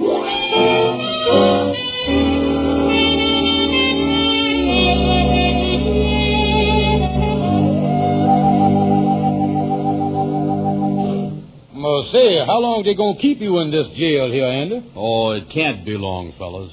Well, the way I gets the story, this $2,000 was stole from Mrs. Manning's desk in the library, and your cigar later, with your own fingerprints on it, was found right next to the desk. Yeah, that's right, Amos. But at the time the money was stole, I happened to be out with Mrs. Manning's maid, Stella. So I was in the clear. It's that Butler chauffeur she got working for her that done it, and he trying to pin it on me. Oh, he's the one, huh? Yeah, that's right. He bought that light off of me and then must have planted it right near the desk to make it look like I is the one that's guilty. Well, now, don't worry, Brother Andy. Don't worry about a thing. We'll get you the best battery of lawyers in the country. Or that will work on credit. Yeah. Look here, fellas. There ain't nothing to get excited about. The police is out now to bring Stella down here. When she gets here, why, she'll tell them that I done spent the whole evening with her, and then they can see that I couldn't have stole the money. Yeah. Hey, Brown, they've got this girl Stella out at the booking desk. They want you to come out. Oh, yes, sir. I'll see you later, boys. Boy, I'll sure be glad to get out of this place. Yeah, well, we'll wait outside the police station for you, Andy. Yeah, right this way, Brown. Yes, sir. Here's the prisoner, Sergeant. All right, come on in, Brown. Yeah, thank you, sir. Thank you. Yeah. Now, is this the woman you say you spent the hours between 7 and 12 with last night? Oh, yes, sir. That's her. Me and her was together all that time. Go ahead, Stella. Tell the sergeant that so I can get out of here. Well, what about it, Stella? I never saw this man before in my whole life.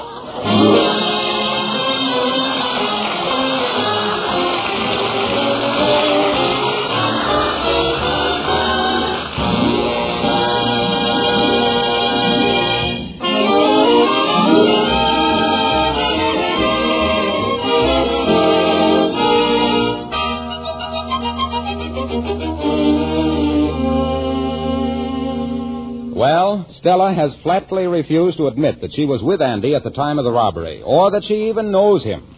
Her reason, of course, is to protect her engagement to Hubert. As a result of her destroying his alibi, Andy is being held for trial. It's now the day of the trial. In the morning session, Mrs. Manning identified Andy as the man she saw loitering around the house that evening. The chauffeur corroborated her story. The cigar lighter, found at the scene of the robbery with only Andy's fingerprints on it, has been accepted in evidence as Andy's property. And things look pretty bad for Andy. At the moment, Andy's friends are standing just outside the courtroom during a short recess.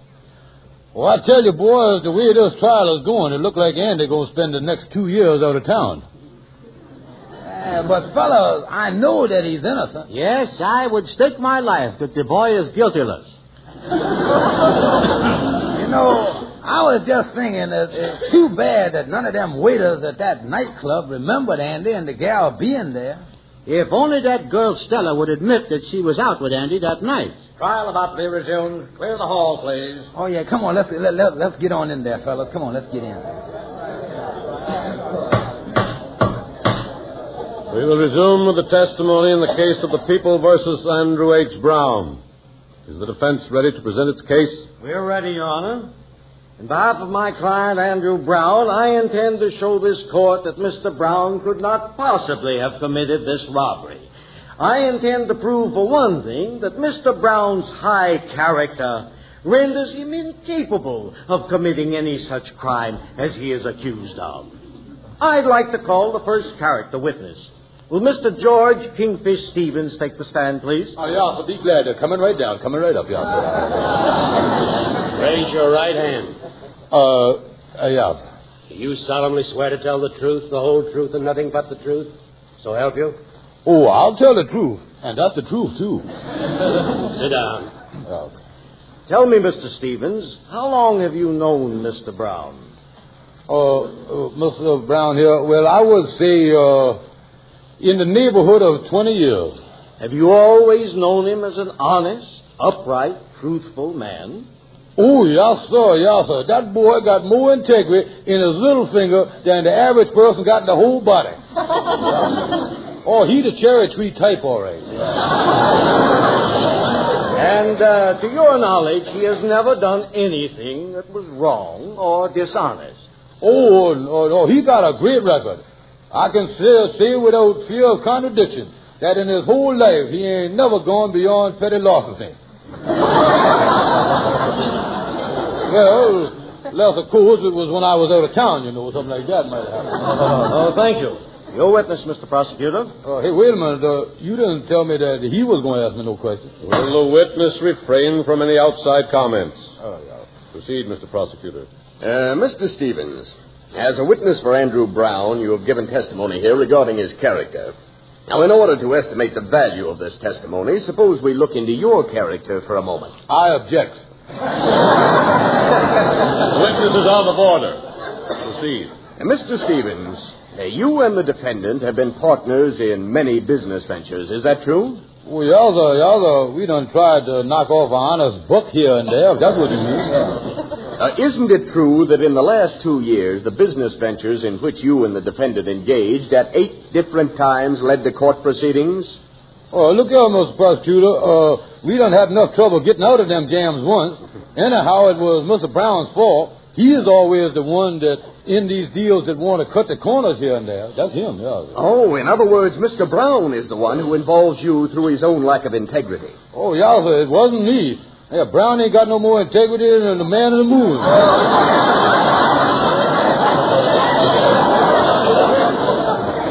Yeah, sir, there is really a bum if there ever was one. That's strange. A moment ago, you were saying Brown was a fine, upright character. Yeah. Ain't it amazing how a man like that can change? The prosecution has no further questions. All right. Will the witness step down, please? Yeah, sir. By the way, Your Honor, in case you decide to check into any of them deals, I plead insanity.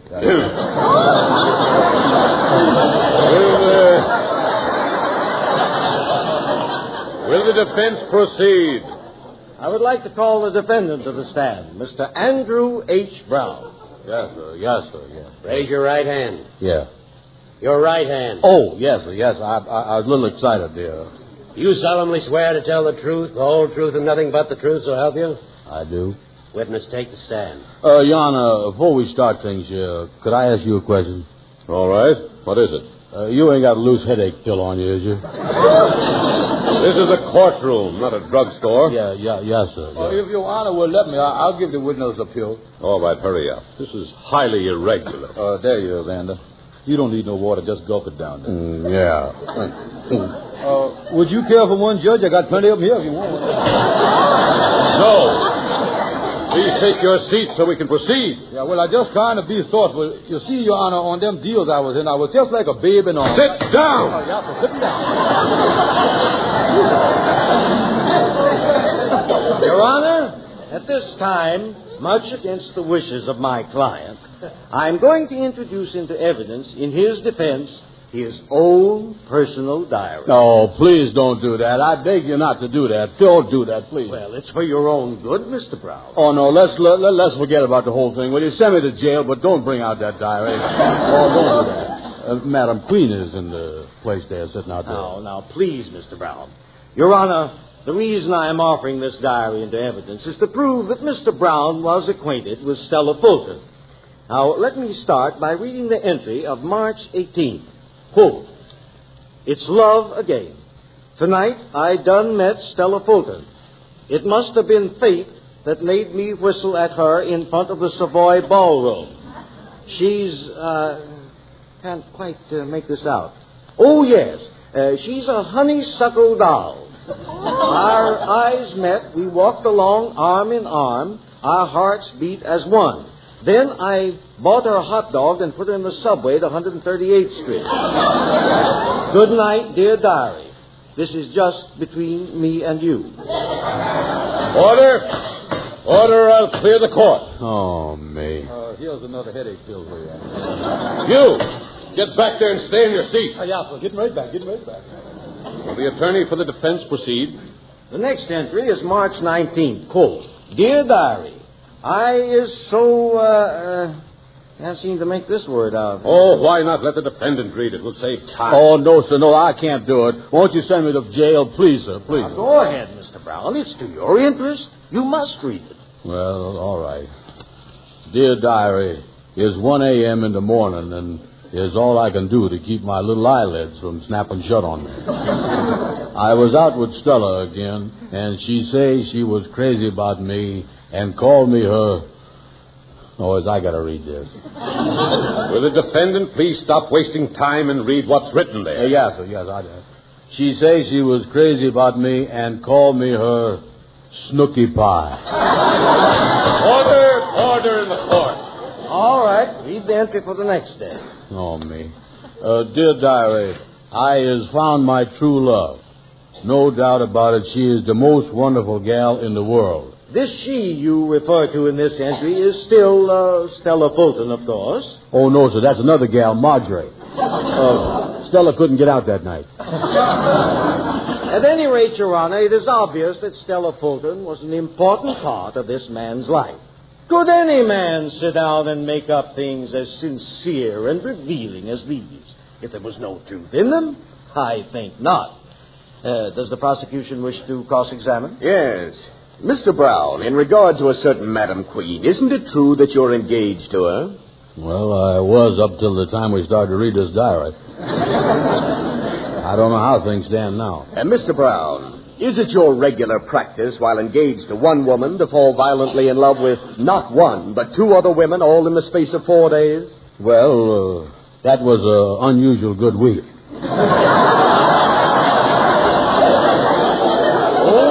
Then your usual custom while engaged is to fall in love with just possibly one other woman during the course of the week.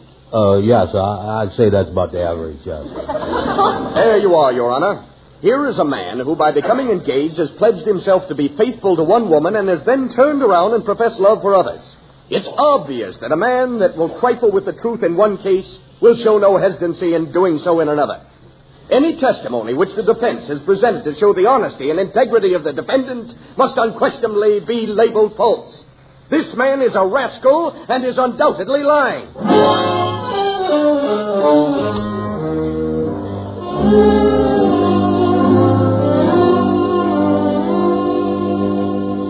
Well, fellas, it certainly don't look so good. Yesterday was sure a bad day in court for Andy. With that diary thing coming out. Yes, I had no idea that Andy's weakness for women was on a wholesale basis. Yeah, I've seen Madam Queen today, and from what she says she's going to do to Andy, I think he'd be better off in jail. That sure was a tough break Andy got on that picture. You know, his lawyer was certainly counting on it. Well, what was that, Amos? I had to leave the courtroom early.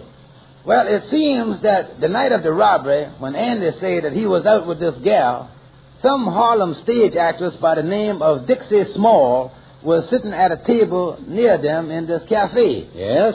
Now, Fred Gwendell, who works at the newspaper, just happened to come across the picture, and he took it to Andy's lawyer. And you can just about see Andy and his gal in the background. Mm-hmm. Only trouble is, Andy got his back to the camera. If you knows him, you could tell it's him, but if you don't, you couldn't. Well, the court ruled that Andy couldn't be identified, and they ruled the picture out. Yeah, but that was too bad, because that would have cleared him. Well, say, boys, we better get over to the courtroom. We want to be there when the thing starts.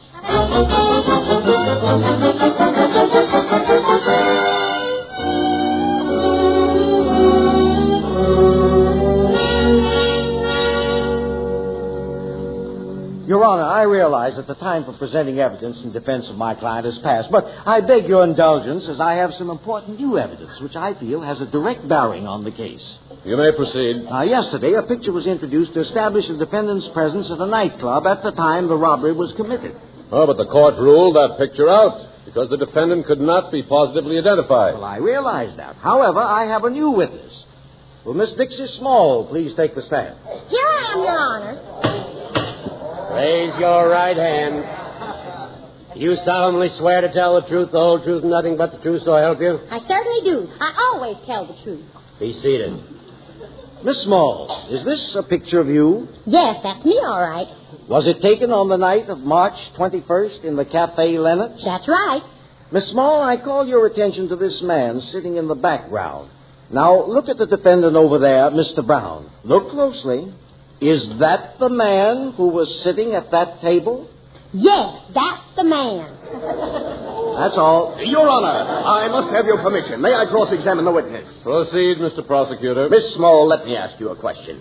How can you spend an evening in a crowded nightclub and then suddenly, a matter of weeks lately, remember the face of a man who sat at the next table? Why, it's ridiculous. No, it isn't. I remember him very well. How, may I ask? Late in the evening, my escort left me alone at the table for a moment. At the same time, the young girl with the defendant left him alone, too. While they were away, this man spoke to me. What did he say? He said, "Hey, babe, is you busy tomorrow night?"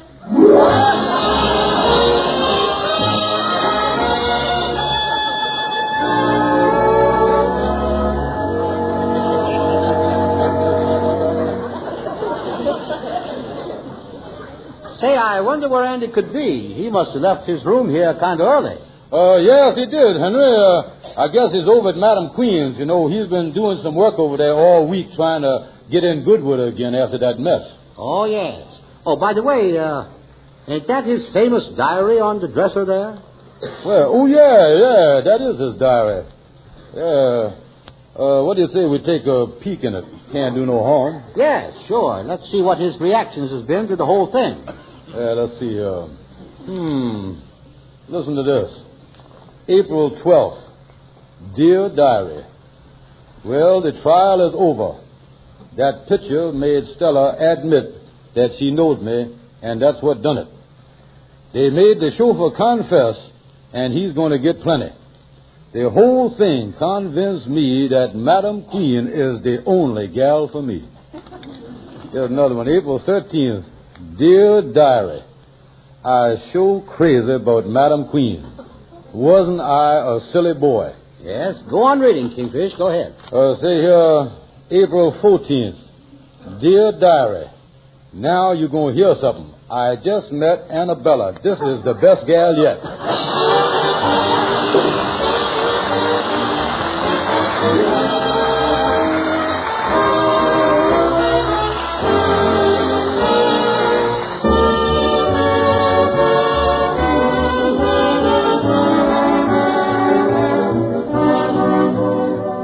Be sure to be with us again next Friday evening at this same time when the Kingfish will indulge in one of his better promotional schemes. The Amos and Andy Show is broadcast to our armed forces everywhere.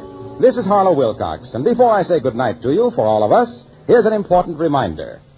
There's been a lot of talk lately on the air and in the newspapers about manpower. Actually, when they say manpower, they mean woman power as well, for women are needed in every phase of this war, in the armed forces and in war production. Now, I know you women listening have your hearts in our great war effort, but Uncle Sam needs your hands as well.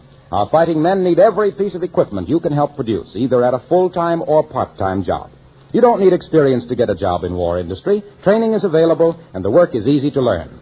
Just visit your local U.S. Employment Service Office. they will refer you to a job that will help to hasten the day of victory and bring our boys back home. Thank you, and good night.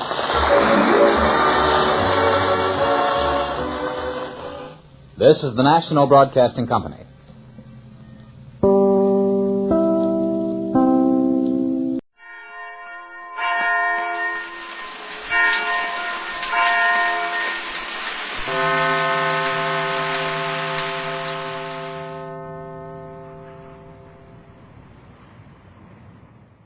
From Hollywood, the George Burns and Gracie Allen Show for Hormel and Spam.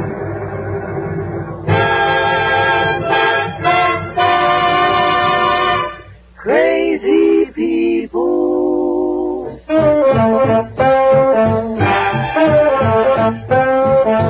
Spam, Reba, boom, Spam. George Burns and Gracie Allen on the show when it's orchestra for singing glee. We're the Smoothies Three. Last but not least, with Bud Heaston.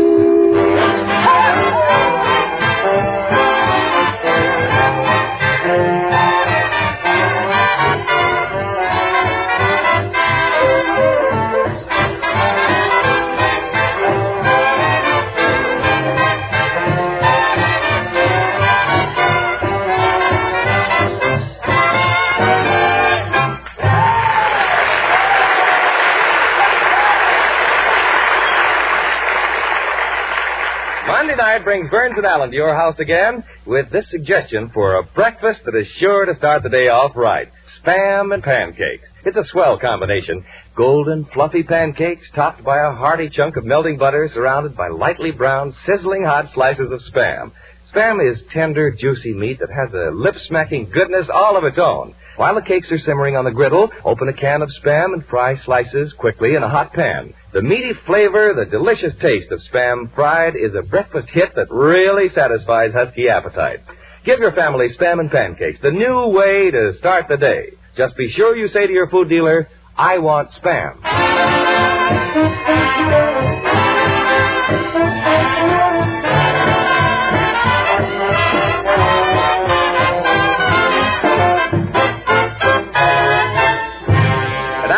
Those two Spam ambassadors of fun, George and Gracie, who, by the way, have just returned from San Diego, where, at the request of the government, they did a broadcast for the United States Navy.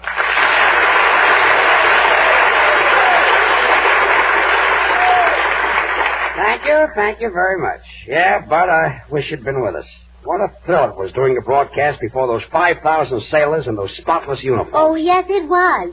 Gracie, wouldn't you love to be a mother to all those boys? What? And sew on all those buttons? Oh.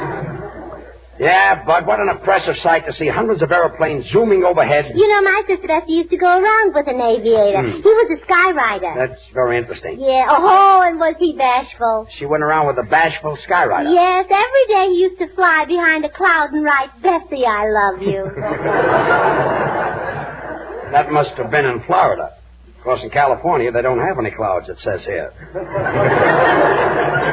So, you had a nice time, huh? Oh, did we? And, George, wasn't Captain Gearing a wonderful host?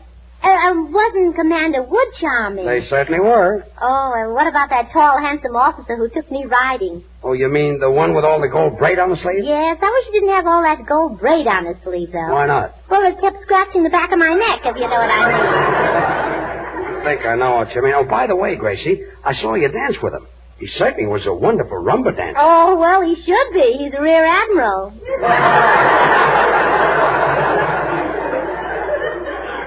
Yeah, he probably knew his way around the equator. That's all I got. Will you make it a long laugh? Say, wait a minute. George, I just noticed something. Where did you get that black eye? Oh, darn it, the powder must have worn off. But if I told you how I got it, you wouldn't believe it anyway. Well, I don't know. I believed you when you told it to me. I think it's perfectly possible to be eating a grapefruit and have the cherry hit you in the eye. But you really should have been with us at San Diego. Boy, what a shiner. Say, George, I just made up a riddle. Now, what's the difference between a black eye, a rowboat, and a can of Spam? I give up. Well, Spam is pure pork meat with ham meat added. Well, what about the rowboat and the black eye? Who cares? You know, Bud, after that, I'm really glad. Hello, Gracie. Hello, Artie. Hello, George. Hello, Artie. I heard your show from San Diego, and where'd you get that black eye? Oh, well, he got it from a cherry and a grapefruit. Oh, never mind, Gracie. Artie, is my eye that swollen? Put a bumper on it, brother, and you got a streamlined Buick. Don't be so funny. And his top comes off, too.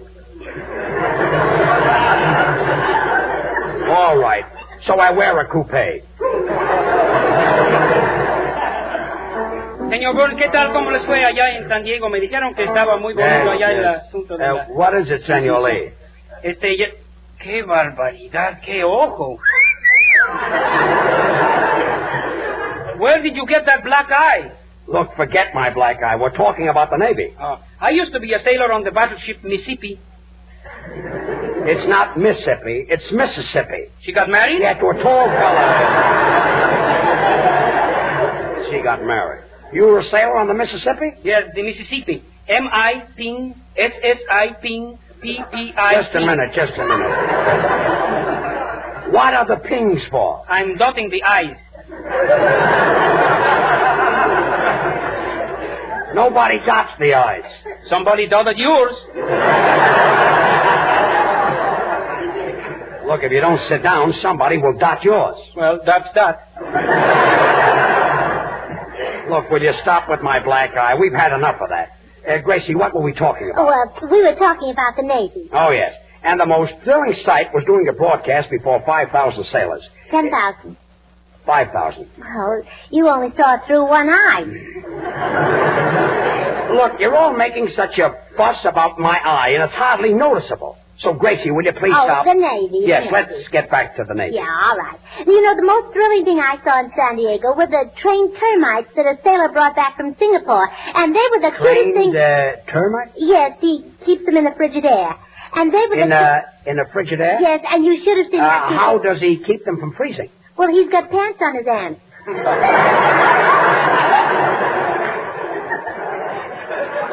Well, they probably look very dapper. Come in. Mr. Burns? Yes? Well, that's the last straw. Well, George, how'd it happen anyway? Well, you see, he was eating grapefruit, and he was hit in the eye by a little squirt. Oh, never mind. I'll tell you how it happened. I was sitting in a restaurant in Tijuana eating a donut, and a man next to me was eating some soup.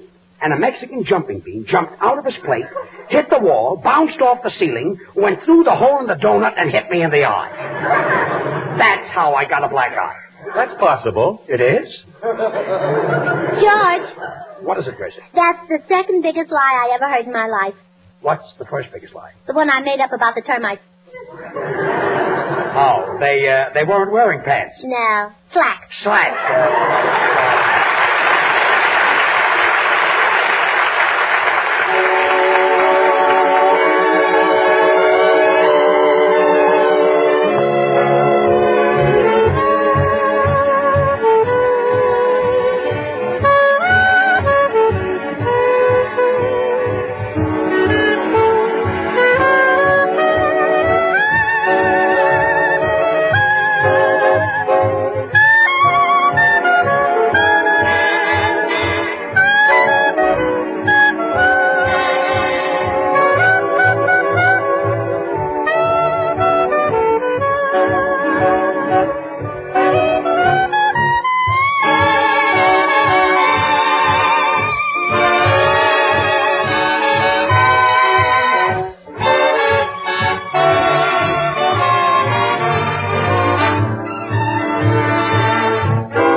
that was Artie Shaw. Gracie, what are you laughing at? Oh, I'm thinking about San Diego. I had a wonderful time. Remember that handsome lieutenant? You mean the tall one? Yes. Oh, was he embarrassed? I kissed him in front of all his men. Who put you up to it? Nobody. I stood on a chair. Gracie, you violated one of the rigid rules of discipline. You know the Navy builds men. They do? I wish they'd build me one. Well, anyway, that was Artie Shaw, his clarinet, and his boys playing yesterday from Roberta. And that was a beautiful number, Artie. How do you get the boys to do such a good job? Well, George, before we started, I told the boys, if you play the number real well and hit all the notes real pretty, I'll get Uncle George to tell you the story about the black eye and the Mexican jumping bean. Look, I've stood all I'm going to stand. And come in. Good evening. I'm looking for George Burns. Oh, there's George Burns. He's a comedian, no? No. I'm George Burns. I just drove in from Mexico. Mexico? Si, that is correct pronunciation. Mexico. What kind of gasoline did you use? Tejo? What do you want to see me about, mister? Well, senor, I am from the Mexican Chamber of Commerce in Tijuana, and I'm so sorry to have missed you and you were there last Tuesday. Qué barbaridad, qué chistoso. Senor Lee, what are you laughing at? Don't he speak funny?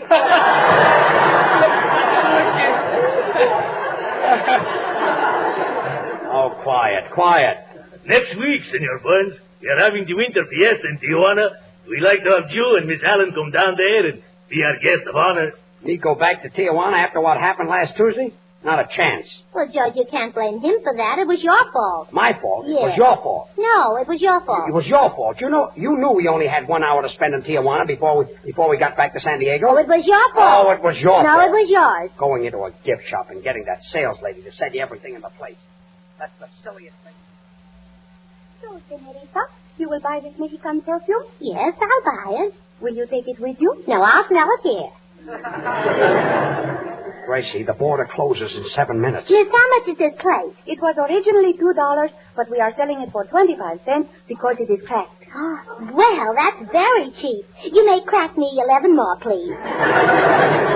Hey, George, where's Senor Lee? I don't know. The border closes in 6 minutes. Miss, have you got anything for my little nephew? Well, maybe you would like a cute little pig bite. No, he doesn't say pigs. He says pennies.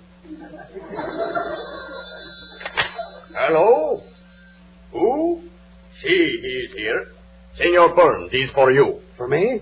Hello? Senor Burns? Senor Lee, where are you? I'm having a wonderful time. There are 3,000 beautiful senoritas here in Tijuana. Senor Lee, what are you up to? 2,834.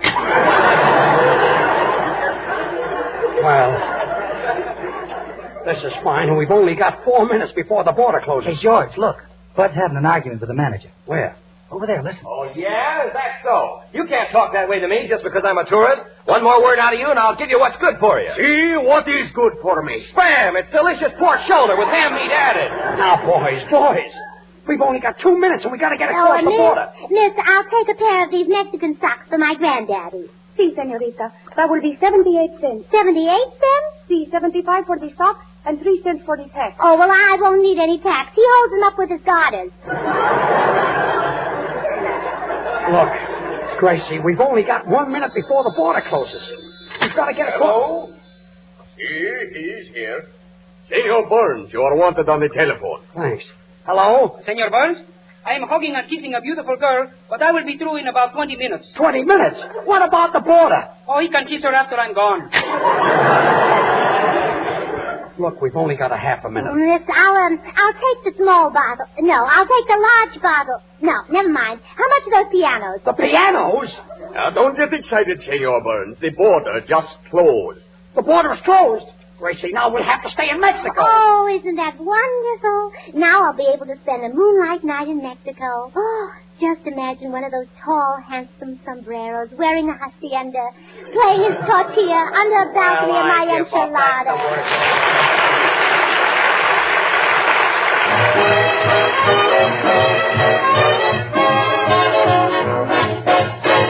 You got me this way, say, what are you gonna do about it? What are you gonna do about it? You got me this way, crazy for you. I've got you under my skin. You kissed me one day, then seeing that I was true about it. What did you go and do about it? You left me this way, bluer than blue. You thought it was so funny, my falling so hard. I'm laughing my sides off, honey. You're really a card. You've got me this way, say. Now that I'm in the stew about it, what am I gonna do about it? I'm just gonna stay crazy for you. How you give me the runaround, and still I follow you all around. You brush me, give me the well-known bluff. I take it, and all of your other guff. Oh, why did you ever begin it? You knew there'd be nothing in it. You got me this way. Now I'm in a stew about it. What am I gonna do about it? What am I gonna do about it? I'm just gonna stay crazy for you. I'll never let you get away. Now that you got me this way.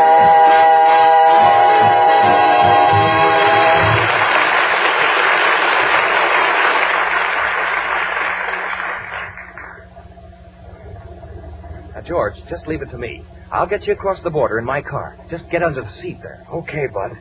And good luck. Here we go. Hey there, halt for inspection. Now, what have you got under the back seat of that car? Well, it's a case of Spam. That's it, Spam. Spam? Yes, Spam. And never in your life have you tasted anything so delicious. Such juicy, tender meat.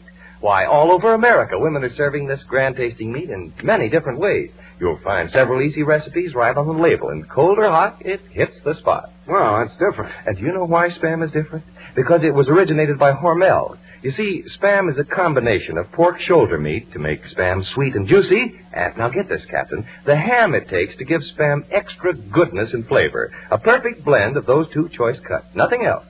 That's why Spam tastes so good, fried for breakfast, why it makes a hit served cold, and why Spam baked gives your family a grand main course for dinner. Now, so you won't be fooled and can always be sure of getting the real thing, look for this sentence printed right on the label of the Spam can.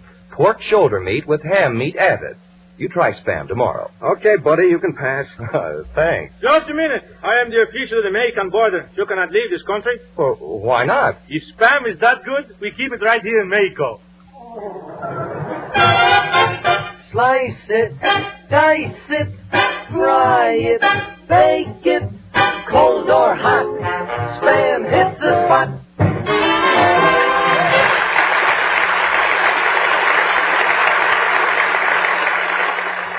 Look, we've got to get across the border. We've got a broadcast to do in San Diego. Well, why don't you get in touch with the American ambassador? Oh, he's in Mexico City. What about the consuls? Oh, George had those removed when he was a baby. Gracie, try to be sensible. This is important. Will you get hold of yourself? Well, I can't. I'm ticklish. Look, Ollie, Bud, can't you think of something? Wait a minute, George. I think I've got an idea. Bud and I can start a fight, and while the border official's watching us, you and Gracie can sneak across in the dark. Yeah. Say, that's a swell idea. Go ahead, boys. All right. Well, I'll punch you in the nose. Oh, I'll punch you in the nose. Yeah, I'd like to see you cross that line. Gracie, just follow me. Yeah, I'll follow you. Boy, it's dark. Give me your hand. Okay, I've got it. I think we're across the border. Are we really? Yes. Who are you? The border official. Get back. Oh. Well, come on, Gracie. There's nobody here. Well, nobody here. Then whose fingers am I holding?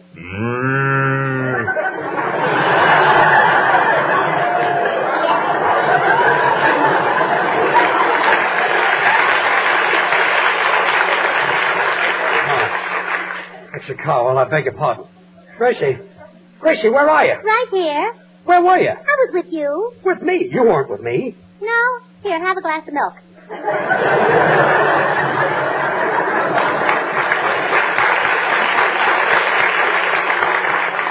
Gracie, where did you get the milk? Well, I put my hand under the cow's crankcase, and when nobody was looking... Never mind.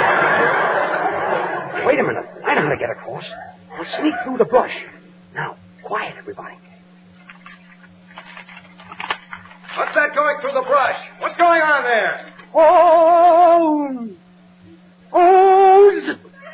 Take some bicarbonate, it, Burns, and get back. It didn't work again. Don't be silly, Artie. There's no other way. There's at least 10 different ways. Well, I can't think of any other way. Now, listen, Bud, I've tried 3 ways. What are the other ways? Well, you can fry it with eggs. You can try it with chili sauce. Now, wait a minute, Bud. Try it with chili sauce. Look, Bud, there are other things in the world besides Spam. Traitor. Well, what am I going to do? Time is flying. Well, George, why don't you put on these moccasins that I bought in the gift shop so that you won't make any noise, and then you can get across? Oh, well, that's ridiculous. Oh, yeah? Well, if Burbank could cross an onion with a potato, you ought to be able to cross the border with a pair of moccasins. Well, all you do is talk until nobody knows what's happening. So you just hit on an idea. What idea? Now, I'll go over to the border official and talk so much that he won't know what he's doing. And so it's dark, and then you'll be able to sneak across. Say, that's a good idea. But he might see me. No, he won't. When I see he's interested in this conversation, I'll whistle like this. Wait a minute, and just you can... a minute. Did that whistle come out of you? Yeah. Let's hear that again. Oh, say that. And then you can jump in the brook over there and swim to the American side. Well, anything. I'll try anything. Okay. Yoo-hoo, Mr. Official. Yes? What is it, miss? Hello. Hello? Say, you're pretty. What's your name? Bill Murray. What's your name? Oh, Grace Ethel Rosé Allen. Oh. What were you named after? After I was born. Yeah, that's pretty cute. Oh, so am I. How do you like your job? Oh, it's all right, but sometimes it gets pretty hot here. Yesterday was 120 in the shade. 120 in the shade? Not yet, George.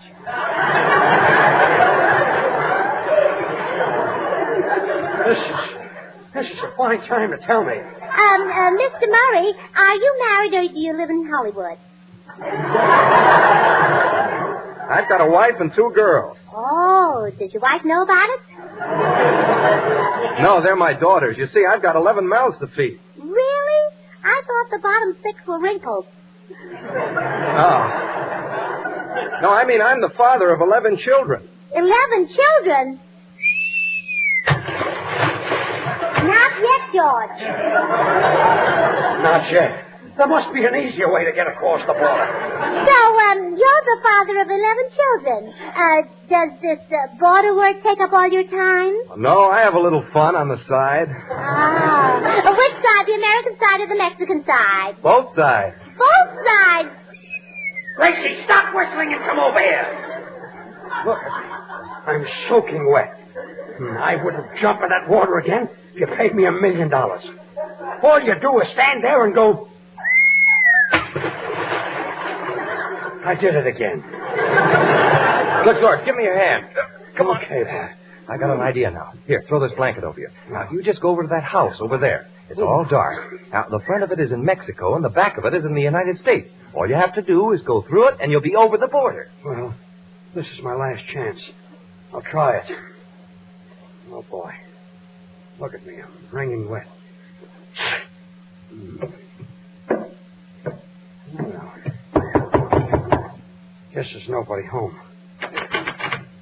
See, the door is unlocked. Say, it's dark in here. Oh, just look. The phone has to ring. Oh, boy. Better answer it before somebody hears me. Ouch!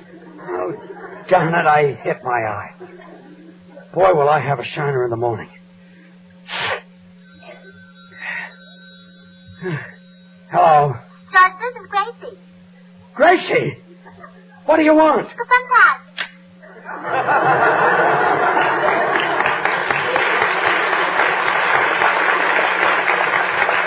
Well, this must be the light switch here. Oh, who are you? Oh, pardon me. I didn't know there was anybody home. You see, miss, I got to get across the border to do a broadcast. I'm George Burns. George Burns of the movies and the radio? That's right. Oh, come over here. Sit down. No, I'm sorry, miss. I've got to go. Oh, you do not have to go now. Come here and kiss me. Oh, no. I've got to...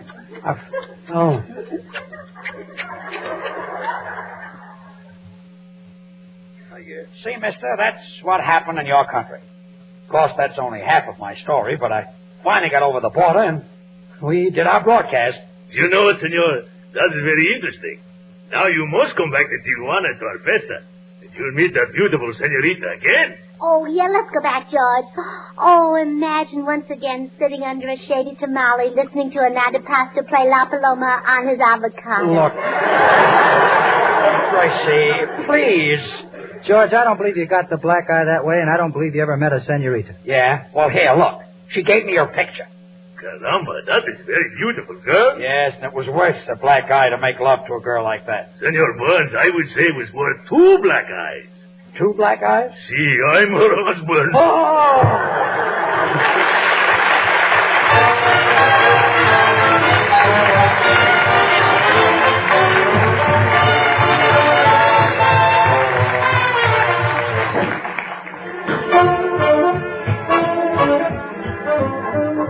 At some time or another, all of us have tried to work crossword puzzles. Well, here's a 4-letter word for a delicious meat that's different. The word is S-P-A-M, Spam. Thousands of families now use it regularly because Spam has a meaty taste, a finer flavor that satisfies the family served cold or hot. If you haven't yet tried Spam, now's the time. You're really missing something. Get a can or two when you shop tomorrow. But be sure to insist on Spam. Then try the easy recipes on the label and discover the modern way to serve delicious meat that's grand to eat, economical to use. Thanks, Bud. Well, Gracie, say goodnight. Oh, good night. Say, George, when you were in Mexico and you wanted to get over the line, why didn't you make out you were a bear? Make out what kind of a bear? A Chicago bear. They got over the line 11 times yesterday. They did, huh? Well, good.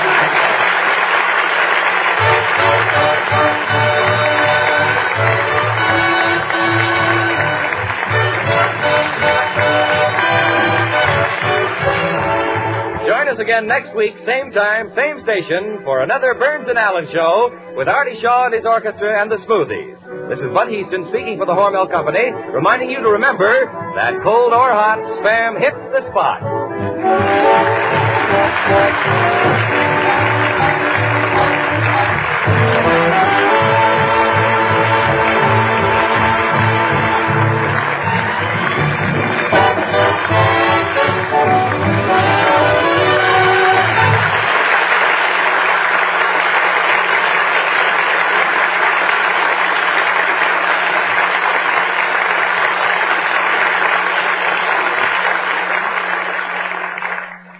Have you tried Hormel chili con carne? Even those who think they don't like chili do like chili con carne the way Hormel makes it because it's different and everybody likes it. Double your money back if you don't like it. Try Hormel chili con carne tomorrow. This is the National Broadcasting Company.